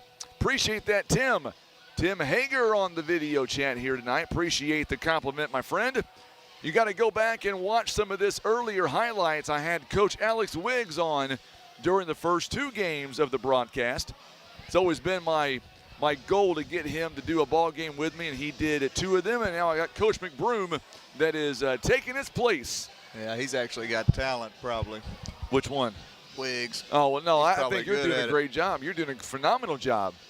I'm And having these fun. ball games here tonight are just, they've been exciting. They have been very fun games all the way around. But one thing that I'm taken back to is the fact that, you know, it's been some issues on the free throws here tonight from every game so far tonight. Yeah. And this game is no exception. East Carter 6 of 10 and Kennett 4 out of 10. But it's the rebounding you said before halftime. Right now the Lady Redbirds have 7 offensive rebounds, and Kennett, they've got 5. So, I mean, both teams getting some offensive boards. Those are just extra possessions. We've seen, you know, I'd like to know how many times they scored off of those offensive rebounds. Of course, East Carter is really trying to make life tough on Elise Edwards. And ultimately, when Kennett got some foul trouble, I think number 10 and I think number 24 got hurt a little bit. And there's a lot that Elise Edwards is shouldering right now on the offensive end. So East Carter's trying to make her pass the ball. Absolutely. And they're doing a good job of it. And when she's passing the ball, you know, Kennett's not quite converting right now. But that could be different in the second half because everybody should be good on foul trouble. I think that's really been the key here. And the thing is like, Elise Edwards, if she picks up a random loose ball or, you know, whatever the case may be, an offensive rebound by one of her teammates, somehow that ball is going to find her. Yep. And I'm not sure what she shot on her percentages, but. Which one? Elise. But she shoots it. It looks like it's going in every time. She is 6 out of 13 overall tonight, 0 for 1 from behind the arc, and 1 out of 2 on the free throw line. Basically 50%. 50%. But she appears to be a shot maker. Now I've got a more serious note to ask you, or a question to ask you. Who's this young lady on the left side of you? Oh, it's my girl, my middle child, Lila. Lila. She just loves hanging out with Dad. She's got a good head on her shoulders. She knows to hang out with Dad. She gets popcorn. She gets sodas. Well, don't discourage this young lady. I've got a question to ask. What was her first name again? Oh, Lila. Oh, Lila. I got a question to ask, oh, Lila.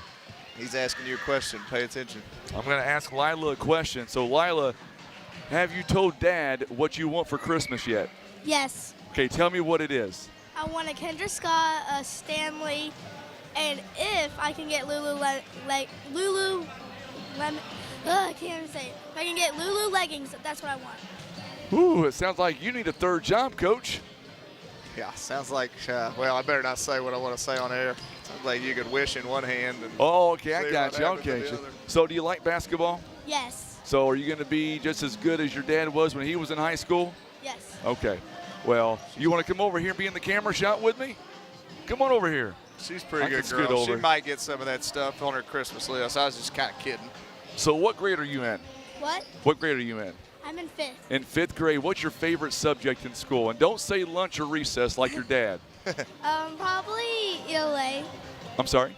ELA. Oh, okay. All right. And so give me your thoughts on the ball games here tonight so far. You enjoyed them so far? Yeah. So do you think you're going to get your Christmas wish? Maybe. Maybe you've been a good girl all year? Kinda. Kind of. I like that. Most people say absolutely. She's like, kinda. So pretty honest. who's going to win this game? Is it going to be Kennett? Will they come back and win? Will it be East Carter? I feel like Kennett will come back and win. because Wow. Some people say that they do better in the second half of the game. So I honestly feel like they'll come back and win. Don't take this the wrong way. Seth, you're fired. You're hired, Lily. She done a great gives an job, man. opinion, She doesn't gives she? an opinion. That is amazing stuff. So, well, job. thank you for coming on. I appreciate that. Thank you. And I hope you get everything on your Christmas wish. So, yeah, Seth, I tell you what, she's better at this than I am. She not only makes a prediction, but she stands behind that prediction. She's got some skills. She's got some skills, all right. All the Kennett people will love that. I'm sure East All Carter the East people are Carter's gonna love that. they're going to be boycotting me. Can't wait. I before got it's to all go said to and East done. Carter this year, too. That should be fun. Oh, you do go to East Carter, don't you? Yeah, it's going to be brutal. That's going to be brutal, he says. I tell you what, I'm glad she was able to come on for just a moment here. Mom, I have to go back and watch that too. Yeah, yeah. I So- think she might have got a Christmas gift tonight, a big-time Christmas gift. Which one?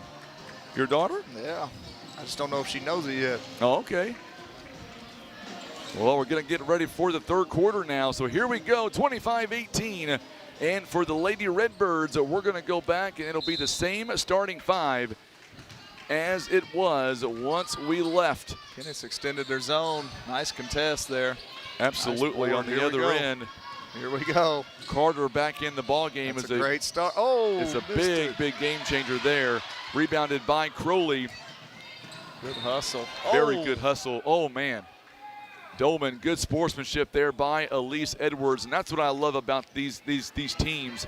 There's so much good sportsmanship on both sides. You know, even the Doniphan and Neelyville girls were getting after it and whooping up on each other, but they were helping each other Absolutely. up and You know what that means, don't you? They're coached right. stuff. Yep.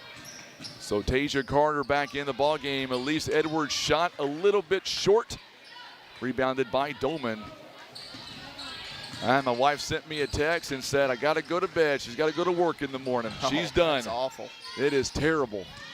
Dolman inside there. No call there. That was good defense by the Lady Indians. Here we go. Edwards out on the break. Elise Edwards, how do you stop that? 15 points. I'm not sure you do stop it No, when she's you out do on not. the break like that. As far as East Carter goes, they just got to make sure they have quality possessions here so she can't get loose. Price inside the paint, you betcha. Nice answer. She's got 13. That Price girl's good, too. She really is good. 27-20, back to a 10-point game again. Lady Redbirds still leading here. Elise Edwards again. Ooh. That shot no good. Rebounded by Crowley. She lost that or something, or got hit or something, it looked like. Oop. On the other end, Dolman's shot is no good. We should get a whistle and a foul coming up. I believe it's going to be on Amari. It's either going to be on Amaria Johnson or Jayla Moore. Number 2. So going to be on Jayla Moore. That's number 3 on her. All right, you let that bump. 6:24, third foul. And Just now got to we're know your gonna- players there a little bit. And we're going to see Dolman coming out for just a few moments. I can't imagine her coming out for very long. No. 3-point basket by Price, no good. Here we go, Rebounded long rebound. by Edwards. Edwards now, she only knows one speed, coach, Wow. and that is 0 to 100. We are back to within a 5-point ball game again. That's what we're talking about. These two teams do not, good job there by Sierra Duckett, knocking it off the knee of Johnson. Neither one of these teams want to go home playing for third place. No, that third place game's kind of hard. Kind of like Yep. taking your cousin to prom. Price goes down the lane, no good on the shot, rebounded that time by Moore. A rare miss by Price. Tejada tries to save it, taken away by Crowley. So East Carter gets a break.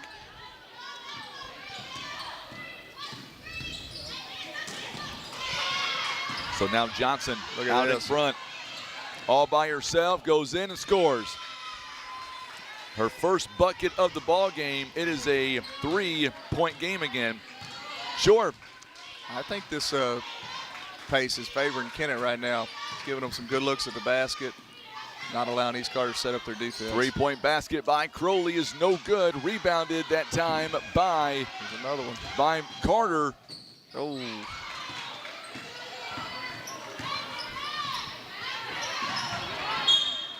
So to answer your question, Kellyanne, looking at the stats right now for Anna Crowley, she has 2 points, 8 rebounds, and 1 assist so far in the ball game.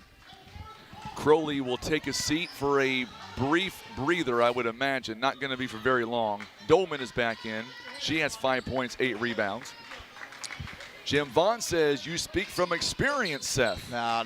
It's just an old joke. What was the joke? I guess don't really missed. know. Okay. I've heard somebody say it. I'm still going to, I don't know. I probably just should have shut up.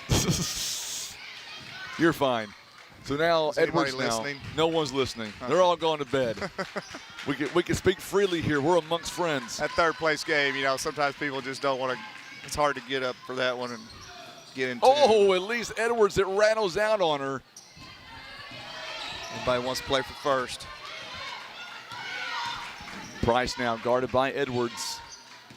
I would say that would be a mismatch, but the way Edwards can move, I'm not so sure it is a mismatch. Price cannot get that shot to go down. Rebounded by Jayla Moore.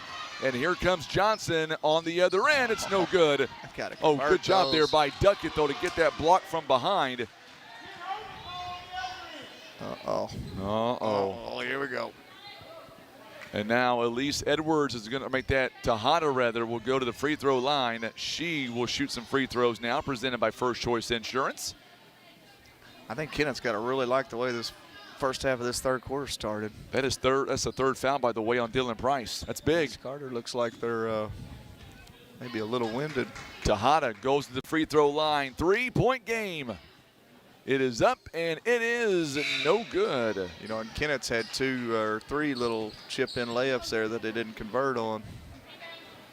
So Amaria Johnson, Morgan McIntosh is tuning in. We're going to get a full timeout called here by Kennett. They've got 2 left. By the way, Morgan, great job on that big announcement today. Big artist coming to Poplar Bluff. So glad that you invited Tim and I to be a part of that. We appreciate that. 27-24 now the score. 3-point ball game, 4:16 to go. And free throws. Kennett right now down by 3. They've missed 7 free throws overall. 7 free throws, take half of that. You're looking at 3 to 4 more points, so we're looking at a tie ball game. Could be. It very well could be a tie ball game. Absolutely correct. You need to hire me as your full-time statistician. Take me on the road. I agree. I'll call Tereska right now. We'll get her on the phone. Yeah, she won't mind. Nah, probably not. She'll give it to you for free. 4:16 to go in the ball game. Really good games that we've seen. Coach Adam Epps, he is still here watching to see who his team will take on. I'll tell you this. Go tell your brother not to be acting silly over there. Tell him I'm watching. Whether it's Kennett, whether it is East Carter, Doniphan, it won't be a normal championship game coming up on Saturday night. Doniphan will have their hands full no matter who they're playing Saturday. Oh, yeah, both these teams, all 4 of these teams tonight, I've been impressed with the athleticism and just the speed at which they're able to play and control the ball. Very impressed. Oh, boy. Oh, I think our friendship is over. Okay. What grade your daughter in? She's 5th. That's what I thought. Oh, never mind. My son wants a picture of you, he said. So disregard that last comment. Disregard. Price with the rebound. Trim the beard down and everything tonight. So now Good Dolman, move. that's a Wow. great move inside the paint there. She's got 7. Huge bucket there for That's East good Carter. Pass too. Good entry pass. That's a hard thing 5-point to do. game. There's a ball screen. Yes, we it talked is. about that. Look at Edwards that. going up, and it hangs up on the rim. An offensive rebound, though, by Tasia Carter. It is there. She's got 5. That was a nice move by Carter that time to get those 2 points. Bree Dolman's really working in there. She is. She's calling for the rock, goes wanting back it. up. Oh, that shot looked good going up. Get it out of there. Let's go, Kennett. Good job there by the Lady They got to Indians. keep looking to push. That's a foul. It's going to be a foul there by Ella Fuller. That's number 4, Coach. Foul trouble. Going to play a role, play a factor. All right, let's see what Kennett runs here. Right. Need a basket. They need an easy basket. So now the Indians.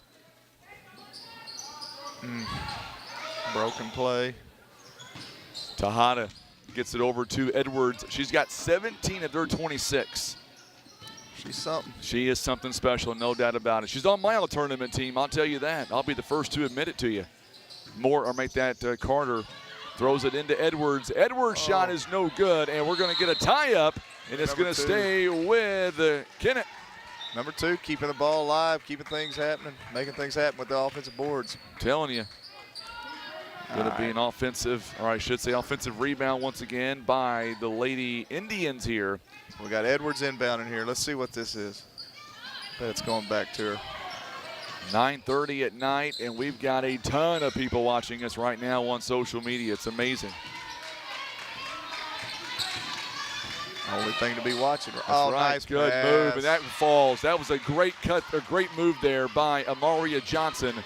Carter makes this a 1-point game again. Oh. Oh. And we're going to get a whistle here. It's going to stay with East Carter. East Carter fans wanting to foul there. Yep.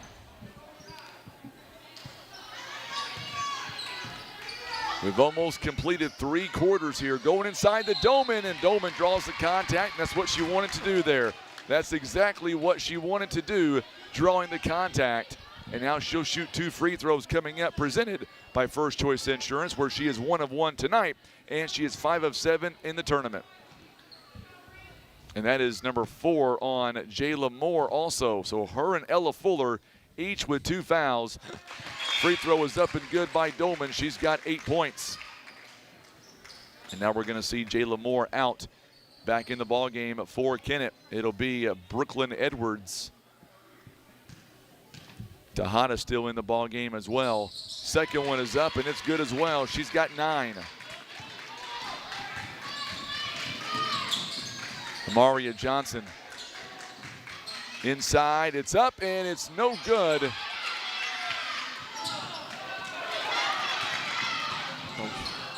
On the other end, big shot there by Caitlin Nichols.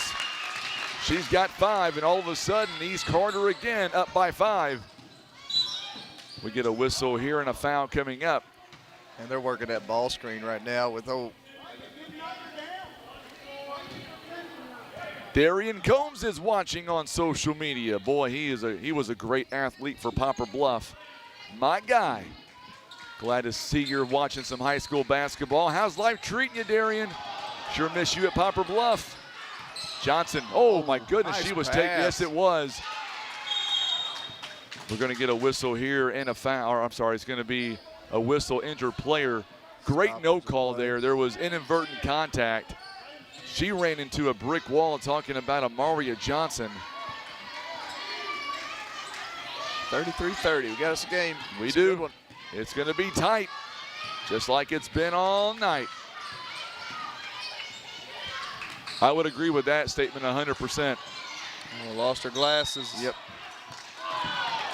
Joe McCoy says Edwards the best point guard in this year's tournament. I can't argue with that. I really can't. Oh, I don't know. I hadn't seen it all. I have. I've seen every game. I'll stay out of the way. I will not. I've seen every game. I can't argue with that. We got 2 good ones right here. We do. We really. Oh, we do. Don't get me wrong. Dolman underneath. That's good job by Dolman. I think foul trouble is going to be a. Yep. Foul trouble is going to be the issue here. 1:43, a 3-point ball game. Dolman is going to go to the free throw line. That's on number 10, I believe. Yep. It's going to be, if it's on Carter, it's number 4. It is. That's a big foul. Tasia Carter, number 4. You got to get her out of there. And Dolman misses at that free throw. A rare miss by her. These free throws are presented by First Choice Insurance. 3 out of 4 on the night. Oh, dude, makes that one. It is now a 4-point game again. 1:43 to go here in the third quarter. Johnson. They're face guarding Edwards. They're just chasing her around, sort of. Oh, I like her catching at that high post, number 10. Yep, Tasia Carter. Yep, Carter. So all right, now go set that ball screen. Good job getting it to Johnson. Johnson going inside. It is no good. I like the shot, though, taking Dolman a rebound. And now if you're Kennett, you just got to get a good stop here. Bryce, what a move. Wow. What a move. Wow. She makes everybody miss. She is very Back good. to a 6-point game. Kennett needs one here. Elise Edwards pull-up jumper, and she is fouled in the process. And I like what just happened there on the other end. I like what Carter just did. As Elise got fouled, she got frustrated. Carter walks over and says, no, just shoot your free throws. I like that. Yeah, I think Calming she's down the excited. freshman. Absolutely. Free throw is up and good by Elise Edwards, presented by First Choice Insurance. So Bree Dolman will take a seat. Bree's got 3. Dolman's got 3.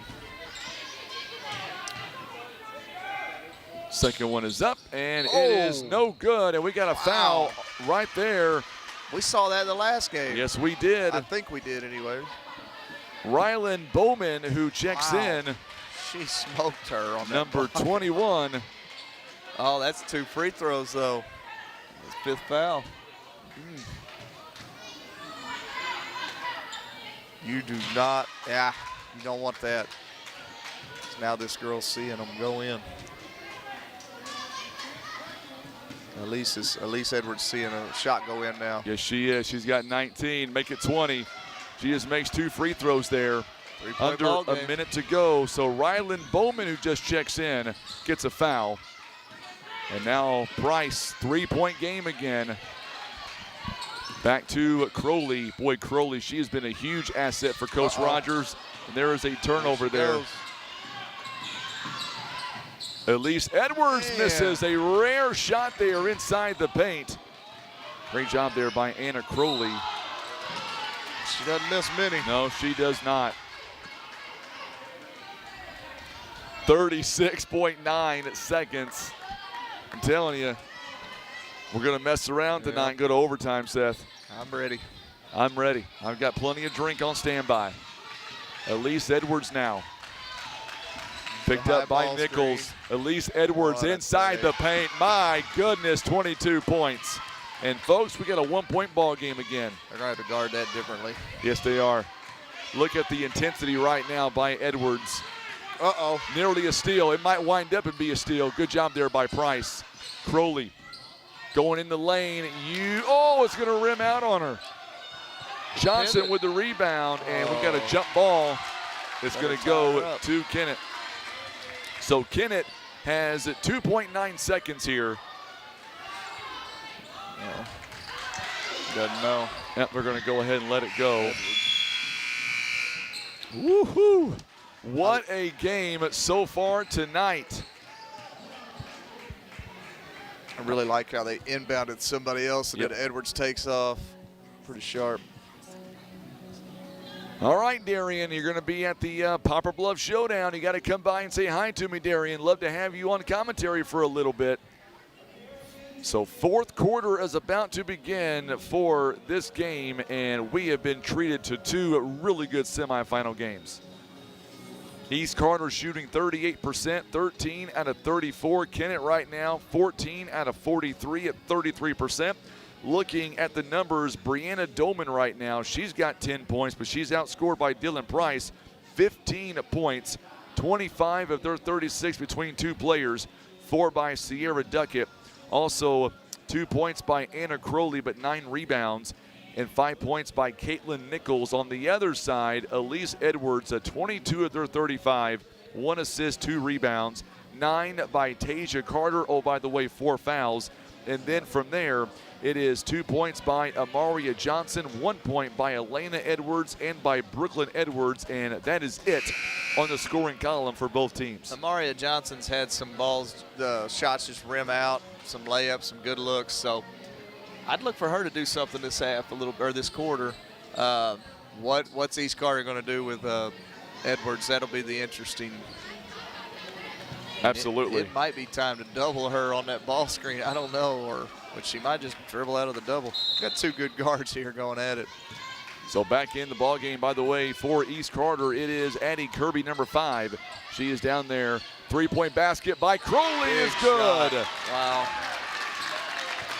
Boy, she needed that shot in a real big way, and that extends the lead now to 4. Dolman with a big steal.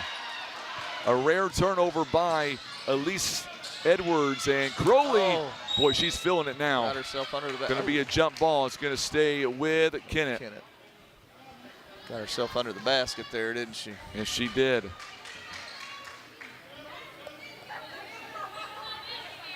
Melinda Harris says, let's go Indians.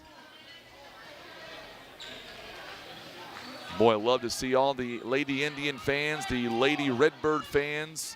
Crowley takes a seat for the time being. Yeah, I don't see as many Kennett fans here tonight. We need some Kennett fans in the crowd. Going to get a foul here on Kirby. It's going to be her second personal foul. Calling out the Kennett crew, ain't I? Yes, you are. Coach Vaughn, you can send your displeasure to P.O. Box 3. Yeah, some people up in here. Although, They might have had a boys game. Oh, lost her glasses. boy, she still plays through anything. Elise Edwards, oh my goodness, is too strong. Look at number 10. Oh, my Tasia goodness. Carter cannot get the shot to go down. And Dolman gets the rebound. That does not happen very often. Big break for East Carter there. They had two really good opportunities there to put 2 points on the board. Three-pointer, long two rather. Uh-oh. Rebound by Price is no good. I'll tell you what, Amaria Johnson. Bad break there. Yes, it is. Johnson had the rebound, then turned it over. On the other end, we're going to see Edwards taking a seat and Elena Edwards back in. On the other end, Addie Kirby, she will take a seat. Crowley is back in as well. A quick Kennett little wants to get back out and transition. Oh, good no, move look at inside the that. Dolman. Good one. Couldn't finish though, and now good job by Johnson. She somehow it in her comes away hands. with it. Elise Edwards goes in. She's got 24 points. It is back to a 2-point game. Something else. You know what, Miss Clifford? I agree 100%. She said, Seth, you've done such a good job. I should give you a green drink. Yeah. She is correct. He's like, get that crap away from me. Dolman's shot is no good. Crowley offensive board. rebound. It's no good. Johnson again comes away with the rebound this time. We got ourselves a ball game here. Johnson and Dolman are really battling. Yes, in there. they are. She's had her glasses knocked off, what, 3 times in this game, and she's still playing through it. She's going to get a strap. Some goggles or something. Kennett ball. They called a foul on Dolman. That's 4 for her. Yes, it is. That's a big foul. Coach going Big to let her foul. bump, though. Going to leave her out there. I'm not sure what to do. Not sure what I'd do. 2-point lead. 6 minutes, a long time. Judy Crowley-Meyer says, let's go, Lady Redbirds.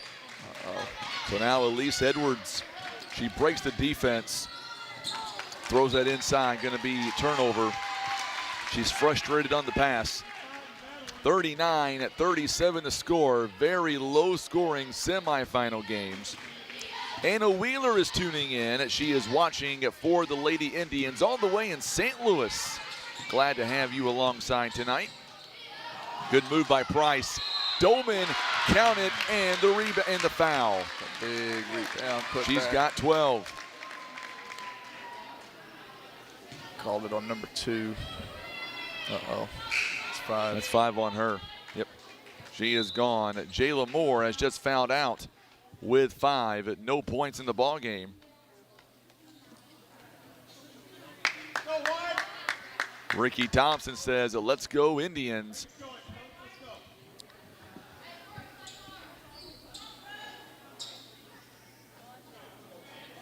So now Jayla Moore will take a seat. Coming in will be Brooklyn Edwards.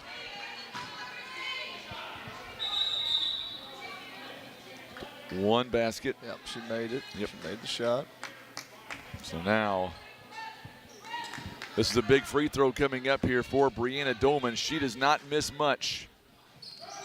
Nothing but net. You can hear that all the way up here. 42-37 now. And now we're going to see Dolman taking a seat. Ella Fuller comes in. By the way, Brianna Dolman on 13 points, 11 rebounds, a double-double for her. And this part of the game is really critical now for the Indians. Oh, tipped off. Going to be tipped, and it's going to be out of bounds. Last touch by Kennett. And East Carter now with a five-point advantage.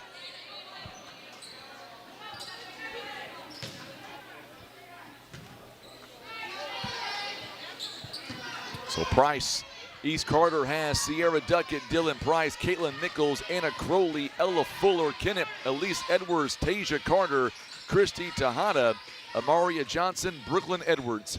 Crowley's shot is no good. And now we're going to get Johnson somehow comes away with it. And now Kennett, Elise Edwards, 5-point game. Still a lot of time here left, Coach.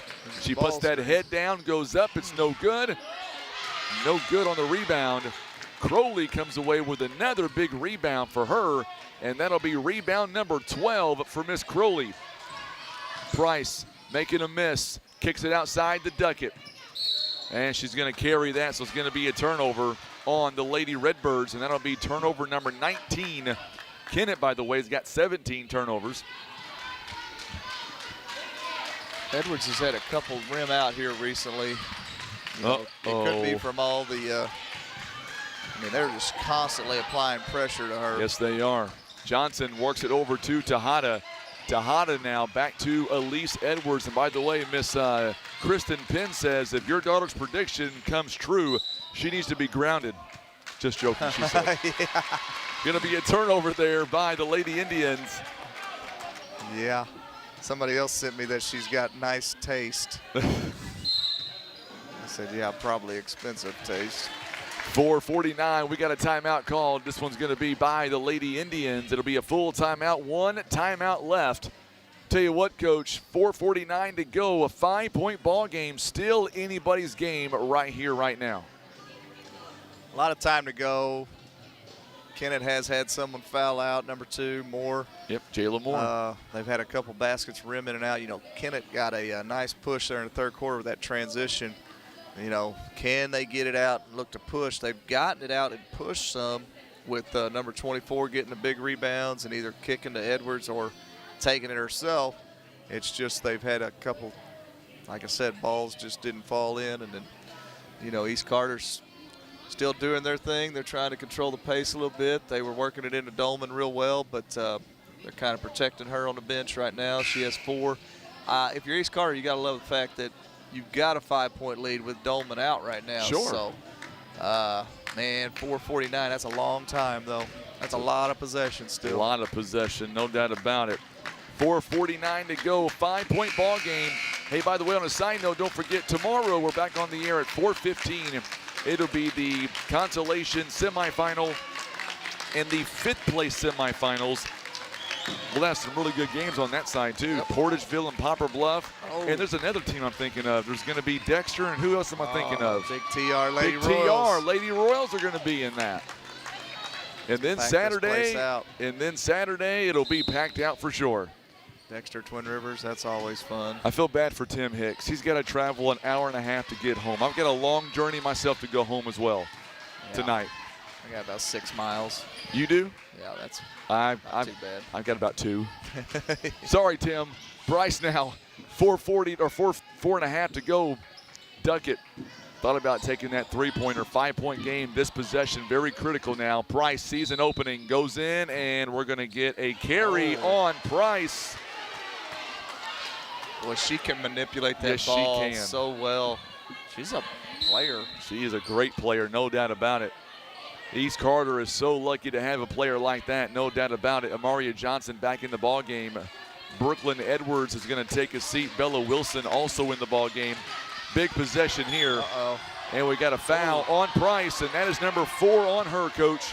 Oh, East Carter faithful didn't like that.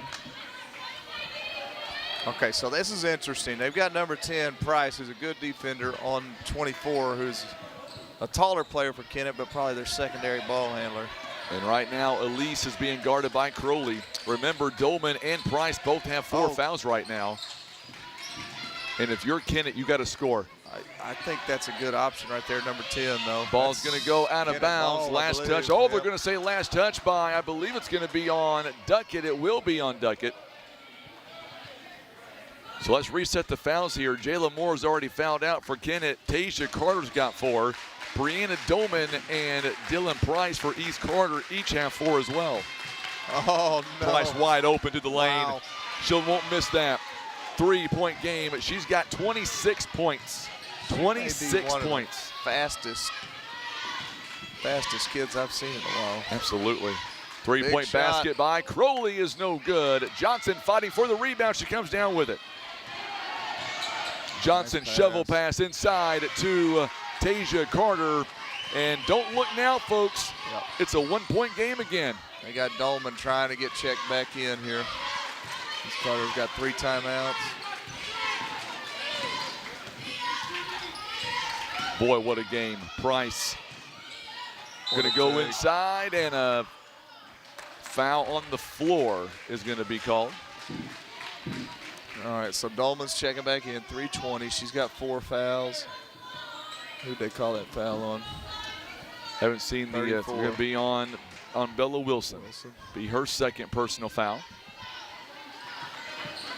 Big crowd tonight, still on Facebook, still on YouTube tonight, hanging out with us at 10 o'clock at night almost. No good on the 3 ball. Nice Crowley, board. though. Wow.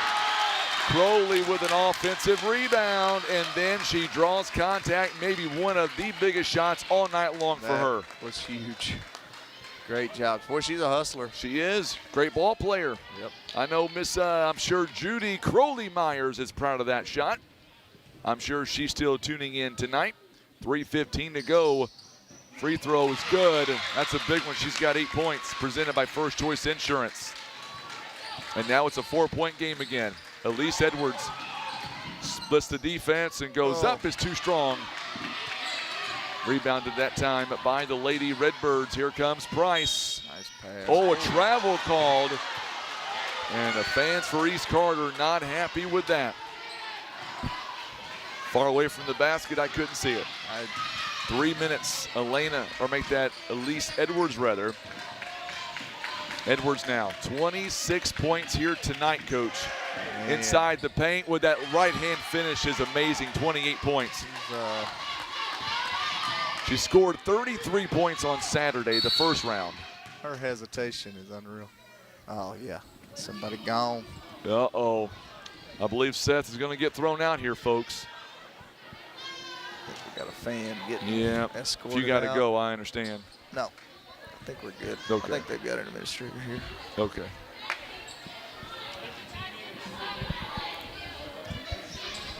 Tell you what, it's been a great game. I know Kellyanne is tuning in tonight. Tim, he might be coming to find you. He might be throwing you out of here, buddy.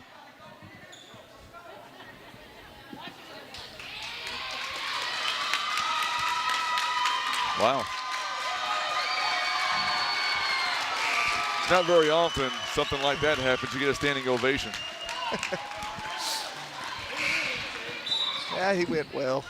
He went peaceful. Yeah, the good news is that was young good. fan can, that gentleman can watch the rest of it up there on the big screen. He could check it out with us. He get the car started up. 2:39. Bryce now. 2-point Positive game. thinking. Bryce going down the lane. Oh, what a move by Bryce. Bingo. Wow. Big time shot there for Dylan Price. Huge. What a game tonight. Elise Nice Edwards kick. to Johnson for 3. No That was good. a That was a huge- great shot opportunity. A great look. Still a lot of time left with 2:15 I to mean, go. 24 Johnson and #1 Edwards are freshmen and sophomores. Think about that for a second. That means this team is going to be good for a long time. You might want to start selling tickets in advance for next year's You're tournament. not kidding. Dolman wide open. Price says, oh, bumping there. It's going to be out of bounds. Last touch by Johnson. But I'm impressed with the way Kennett's not backing down. That's all there is to it. Kennett is not backing down. And East Carter, they're bringing the fight right to him. Good battles. I love it all the way around. Price now. Ball's batted around. It's going to be last touch by East Carter. Turnover on the Lady Redbirds. That'll be turnover number 22.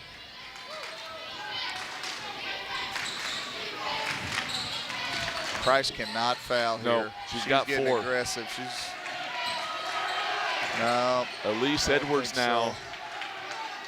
That's the one you want with the ball in your hands. Oh my wow. goodness, what a move. She's got 30 points, folks. The Carter girl for Kennett is a sophomore too. Yes, she is. Tasia Carter. Is that number 10? That's number 10. Wow. Another steal right there Another by steal. Johnson. Johnson can tie the ball game, gives it to Edwards, and no good on the shot. She gets her own missed shot though. 3-point ball. It is. Oh my goodness. Oh! Oh. We've got ourselves a 1-point game for Kennett. Price They're going to wave it off. On the floor. It's going to be on the floor. Kennett with a big shot. Elise Edwards. Ow. Listen to this stat for the tournament here. She is averaging 27.3 points in the tournament in these 3 games. She is shooting, a timeout call, by the way. She is shooting 50%, 37 out of 74. A timeout here called by the Lady Redbirds. They've got 2 left. Man, the folks that left should have stayed. This is absolutely. So this is Kennett has taken the lead. 1 minute, 4 seconds. East Carter ball. Is it underneath the basket or on the side? Looks should like be it's underneath the basket. She got fouled. Let's see. Kennett has fouled 4 times. So next foul, East Carter's shooting 2. East Carter's only fouled 3 times. So let's see here. Minute left. Earl Austin Jr. doing a great job, fellas. Enjoying the broadcast from St. Louis. Glad you're tuning in, my friend. 1 minute and 4 seconds left. Stan Bader Wood Trust timeout. What a ball game tonight. What are you talking about over there, Frankie? In the hit, the what? What are you talking about in the timeout right now? Oh, if I'm Kennett, you somehow keep the ball out of the hands of Dylan Price. Dolman's going to come back in. They've got 4 fouls. If I'm Kennett on the offensive side, I go right at them and get them out of here. Try to foul. Kennett's got to get a stop here. Looks like Kennett's in the 2-3. And Dolman's back in. Oh, good job getting it to Crowley. Crowley over to Duckett. Duckett wanted that. Oh, it's going to almost dribbled. Dribbled over leg. Sure did. Crowley turnaround jumper is no good. Board. Look at that. What we got here? What you got? Jump ball. It's going to stay with Crowley and the Lady Redbirds. Wow. Great offensive rebound. 13 rebounds by Crowley. That number 24 is in there battling them boards. Johnson is absolutely having a phenomenal game. Yeah, Johnson. That is all there is to it. Oh, no, you're fine. Uh-oh. And Dolman, yes, sir. She snuck loose in there. A lot of time, almost a steal. She's got it in the overcourt. Golly, you got to stay in front of her here. It is now 49-48. Don't have to rush the shot. Edwards, no good, and we're going to get a jump ball. It's going to go to Kennett. Another good look. Boy, they have run that high ball screen all second half. Great adjustment there by the Kennett staff. 36 seconds. A lot of time left in this ball game. Lots of time. Oh, here she goes. They're chasing her. Yes, they are. That's a great defensive play there by Duckett. Good move to Price. Gotta go. Timeout. Wow. I'm going to stop it right here for just a moment. That was an amazing play by Sierra Duckett on the defensive end. I was not expecting her to take care of Edwards the way she just did. Well, that's good recognition by her. I mean, if Edwards is taking it out on baseline out of bounds, guess what? They're probably running a play to her. So she come to opposite side, offside, whatever you want to call it, weak side. And you're right, Duckett girl made a nice read. She made a Kennett great was read. Definitely looking for Edwards. You know, one of the other Kennett players might have to step up and take a shot here. Let's see, Ashley, I'm assuming that you're talking about Parker, I would imagine. If that's the case, I can't wait to see her on the court as well. How much longer will it be, do you think, before she is back out there on the floor? Big crowd here tonight, watching all the way around. Hit that share button. We want these kids to be seen. 23 seconds, you're probably going to have to go. If you're going to go quick, too, you better hurry. Yeah. You're out of timeouts now, they're still Kennett. Pressing, though. Yep. Kennett has no timeouts. Kennett could foul, or East Carter could definitely foul here once. They've got 1 foul to give. So now the goal is they get it to Elise go get it quick, too. Edwards. Oh. They're going to go inside. They run into a brick. Oh, my. Oh, travel is called.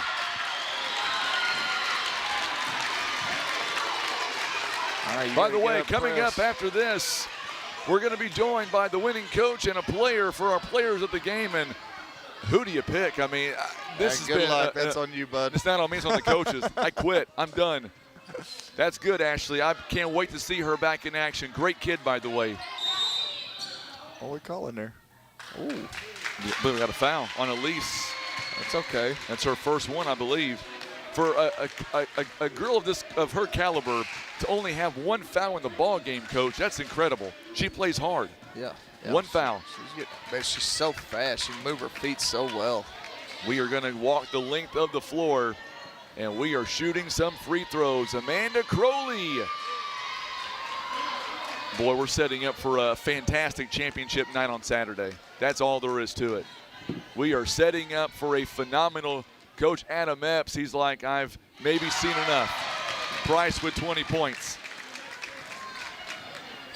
Now it's a 4-point game. 15 seconds. You got to go. You got to go. If she misses this, you go get you a quick two, but they're Do you going miss to it on purpose? with Edwards. No. Nope, they're going to make it. You got to go now. You're No in trouble timeouts. 53-48. Edwards boy. goes to the rim, and that will be all she wrote. Oh, going to be a foul Help there. her up. Help her up. It's all right. Edwards going to be Simmer called down. for the foul. I don't know about all that. Edwards called for the foul there. I think they call it intentional. It looked Yeah, they're going to maybe call. worse than it was. Yeah, but looking at the replay there, it's going to be the intentional foul. So Crowley is going to ice this game. So championship night, it is set. Crowley makes it. Great kid. I had her up here on Saturday, or make that Tuesday rather. 55-48. East Carter, folks, you got a show out coming up on Saturday night. You play Doniphan in that championship game. It's going to be a barn burner. It is going to be one for the ages. Dylan Price, Kenzie Reedus, Maddie Reedus, Anna Crowley, Brianna Doman. Who am I forgetting? Oh, yeah, Carson Haygood. It's going to be a great ball game. Don't go anywhere. Our players of the game coming up next, presented by Senator Jason Bean. East Carter, they move on. 55-48. We're coming right back.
All right, so we are back with our post-game report, and Tim will have you bring that camera right in to Coach Angela Rogers. And first off, Coach, congratulations.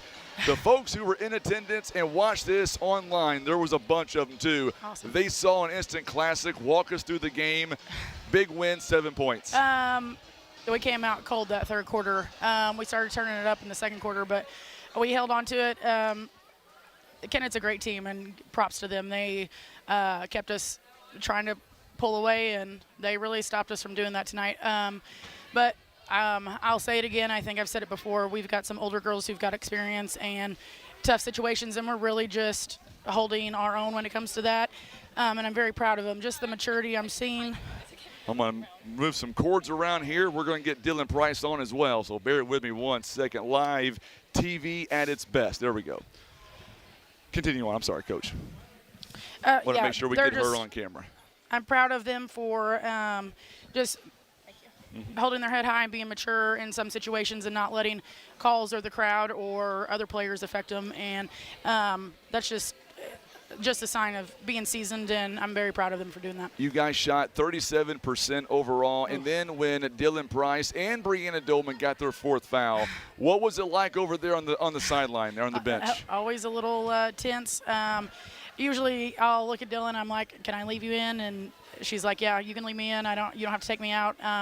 And I trust her, and I trust Bree. She's definitely matured from last year, because I think sometimes she would get that 4th foul and immediately turn around and get the 5th one. So she's learning to control her body a little bit more, and it's definitely paying off. I don't think I've ever seen a facilitator quite like I have Dylan Price. 21 points here tonight, but it was everything she was doing. Free throw line, defensively. Dylan, walk us through the mindset today.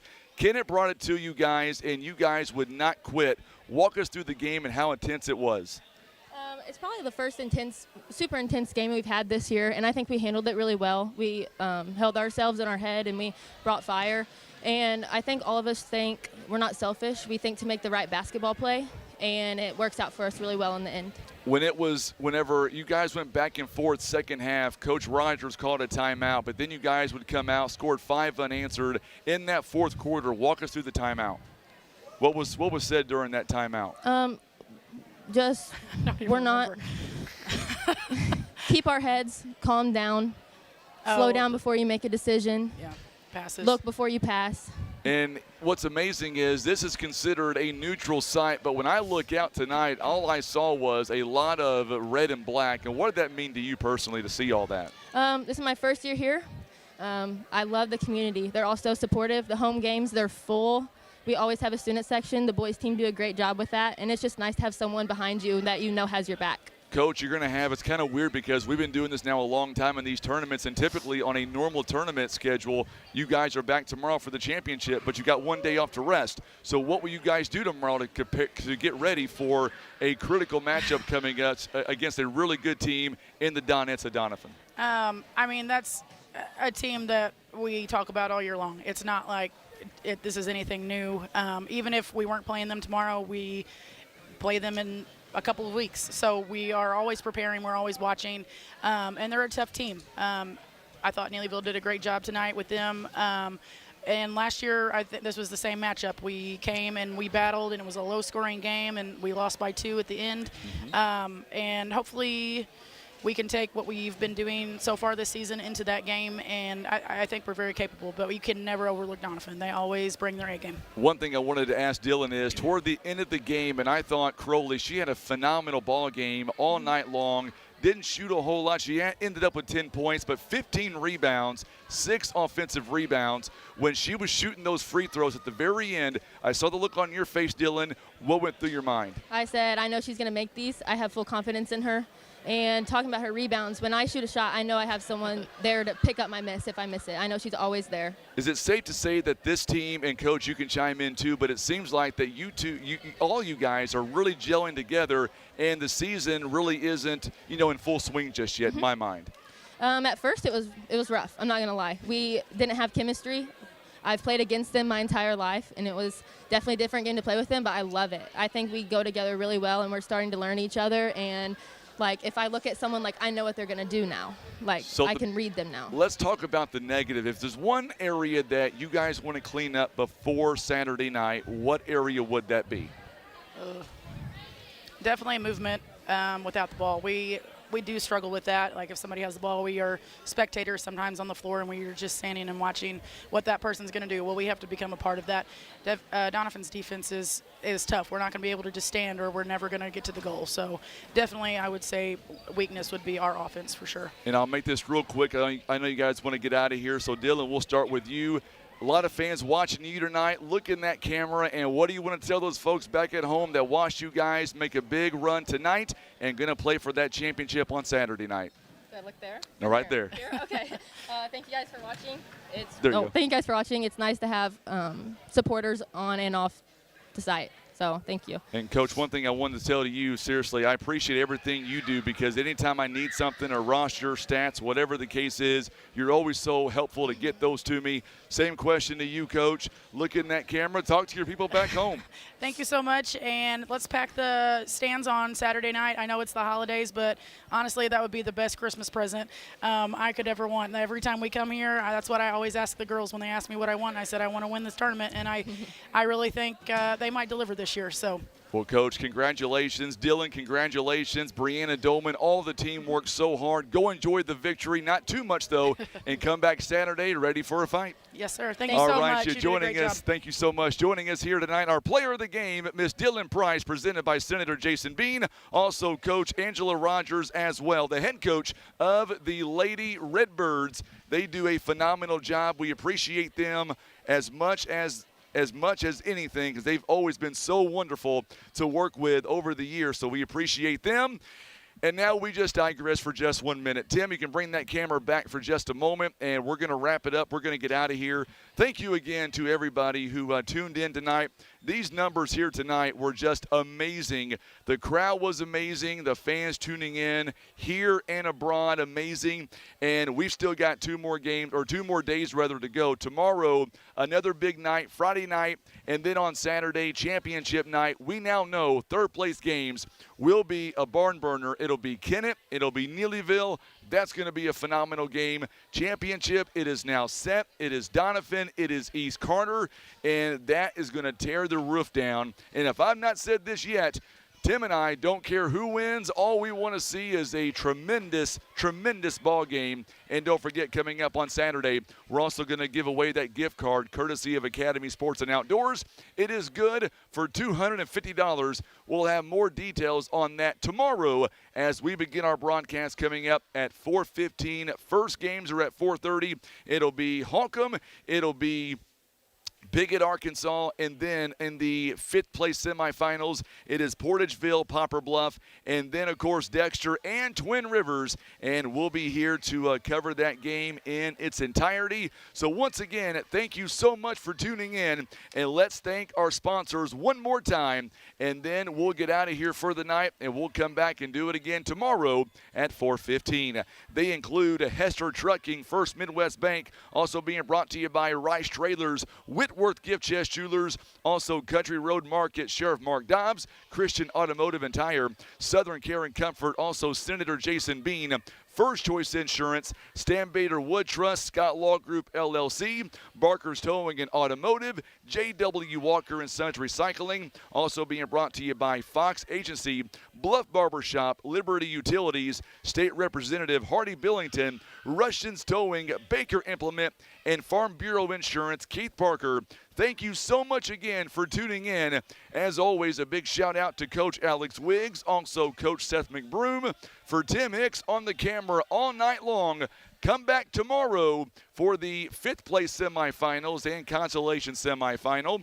And then championship night on Saturday. We'll have much more tomorrow. Have a great rest of your night. We'll see you back here tomorrow. You've been watching live coverage. It is the 26th annual Lady Royals Christmas Classic Tournament. It is presented by Southern Care and Comfort.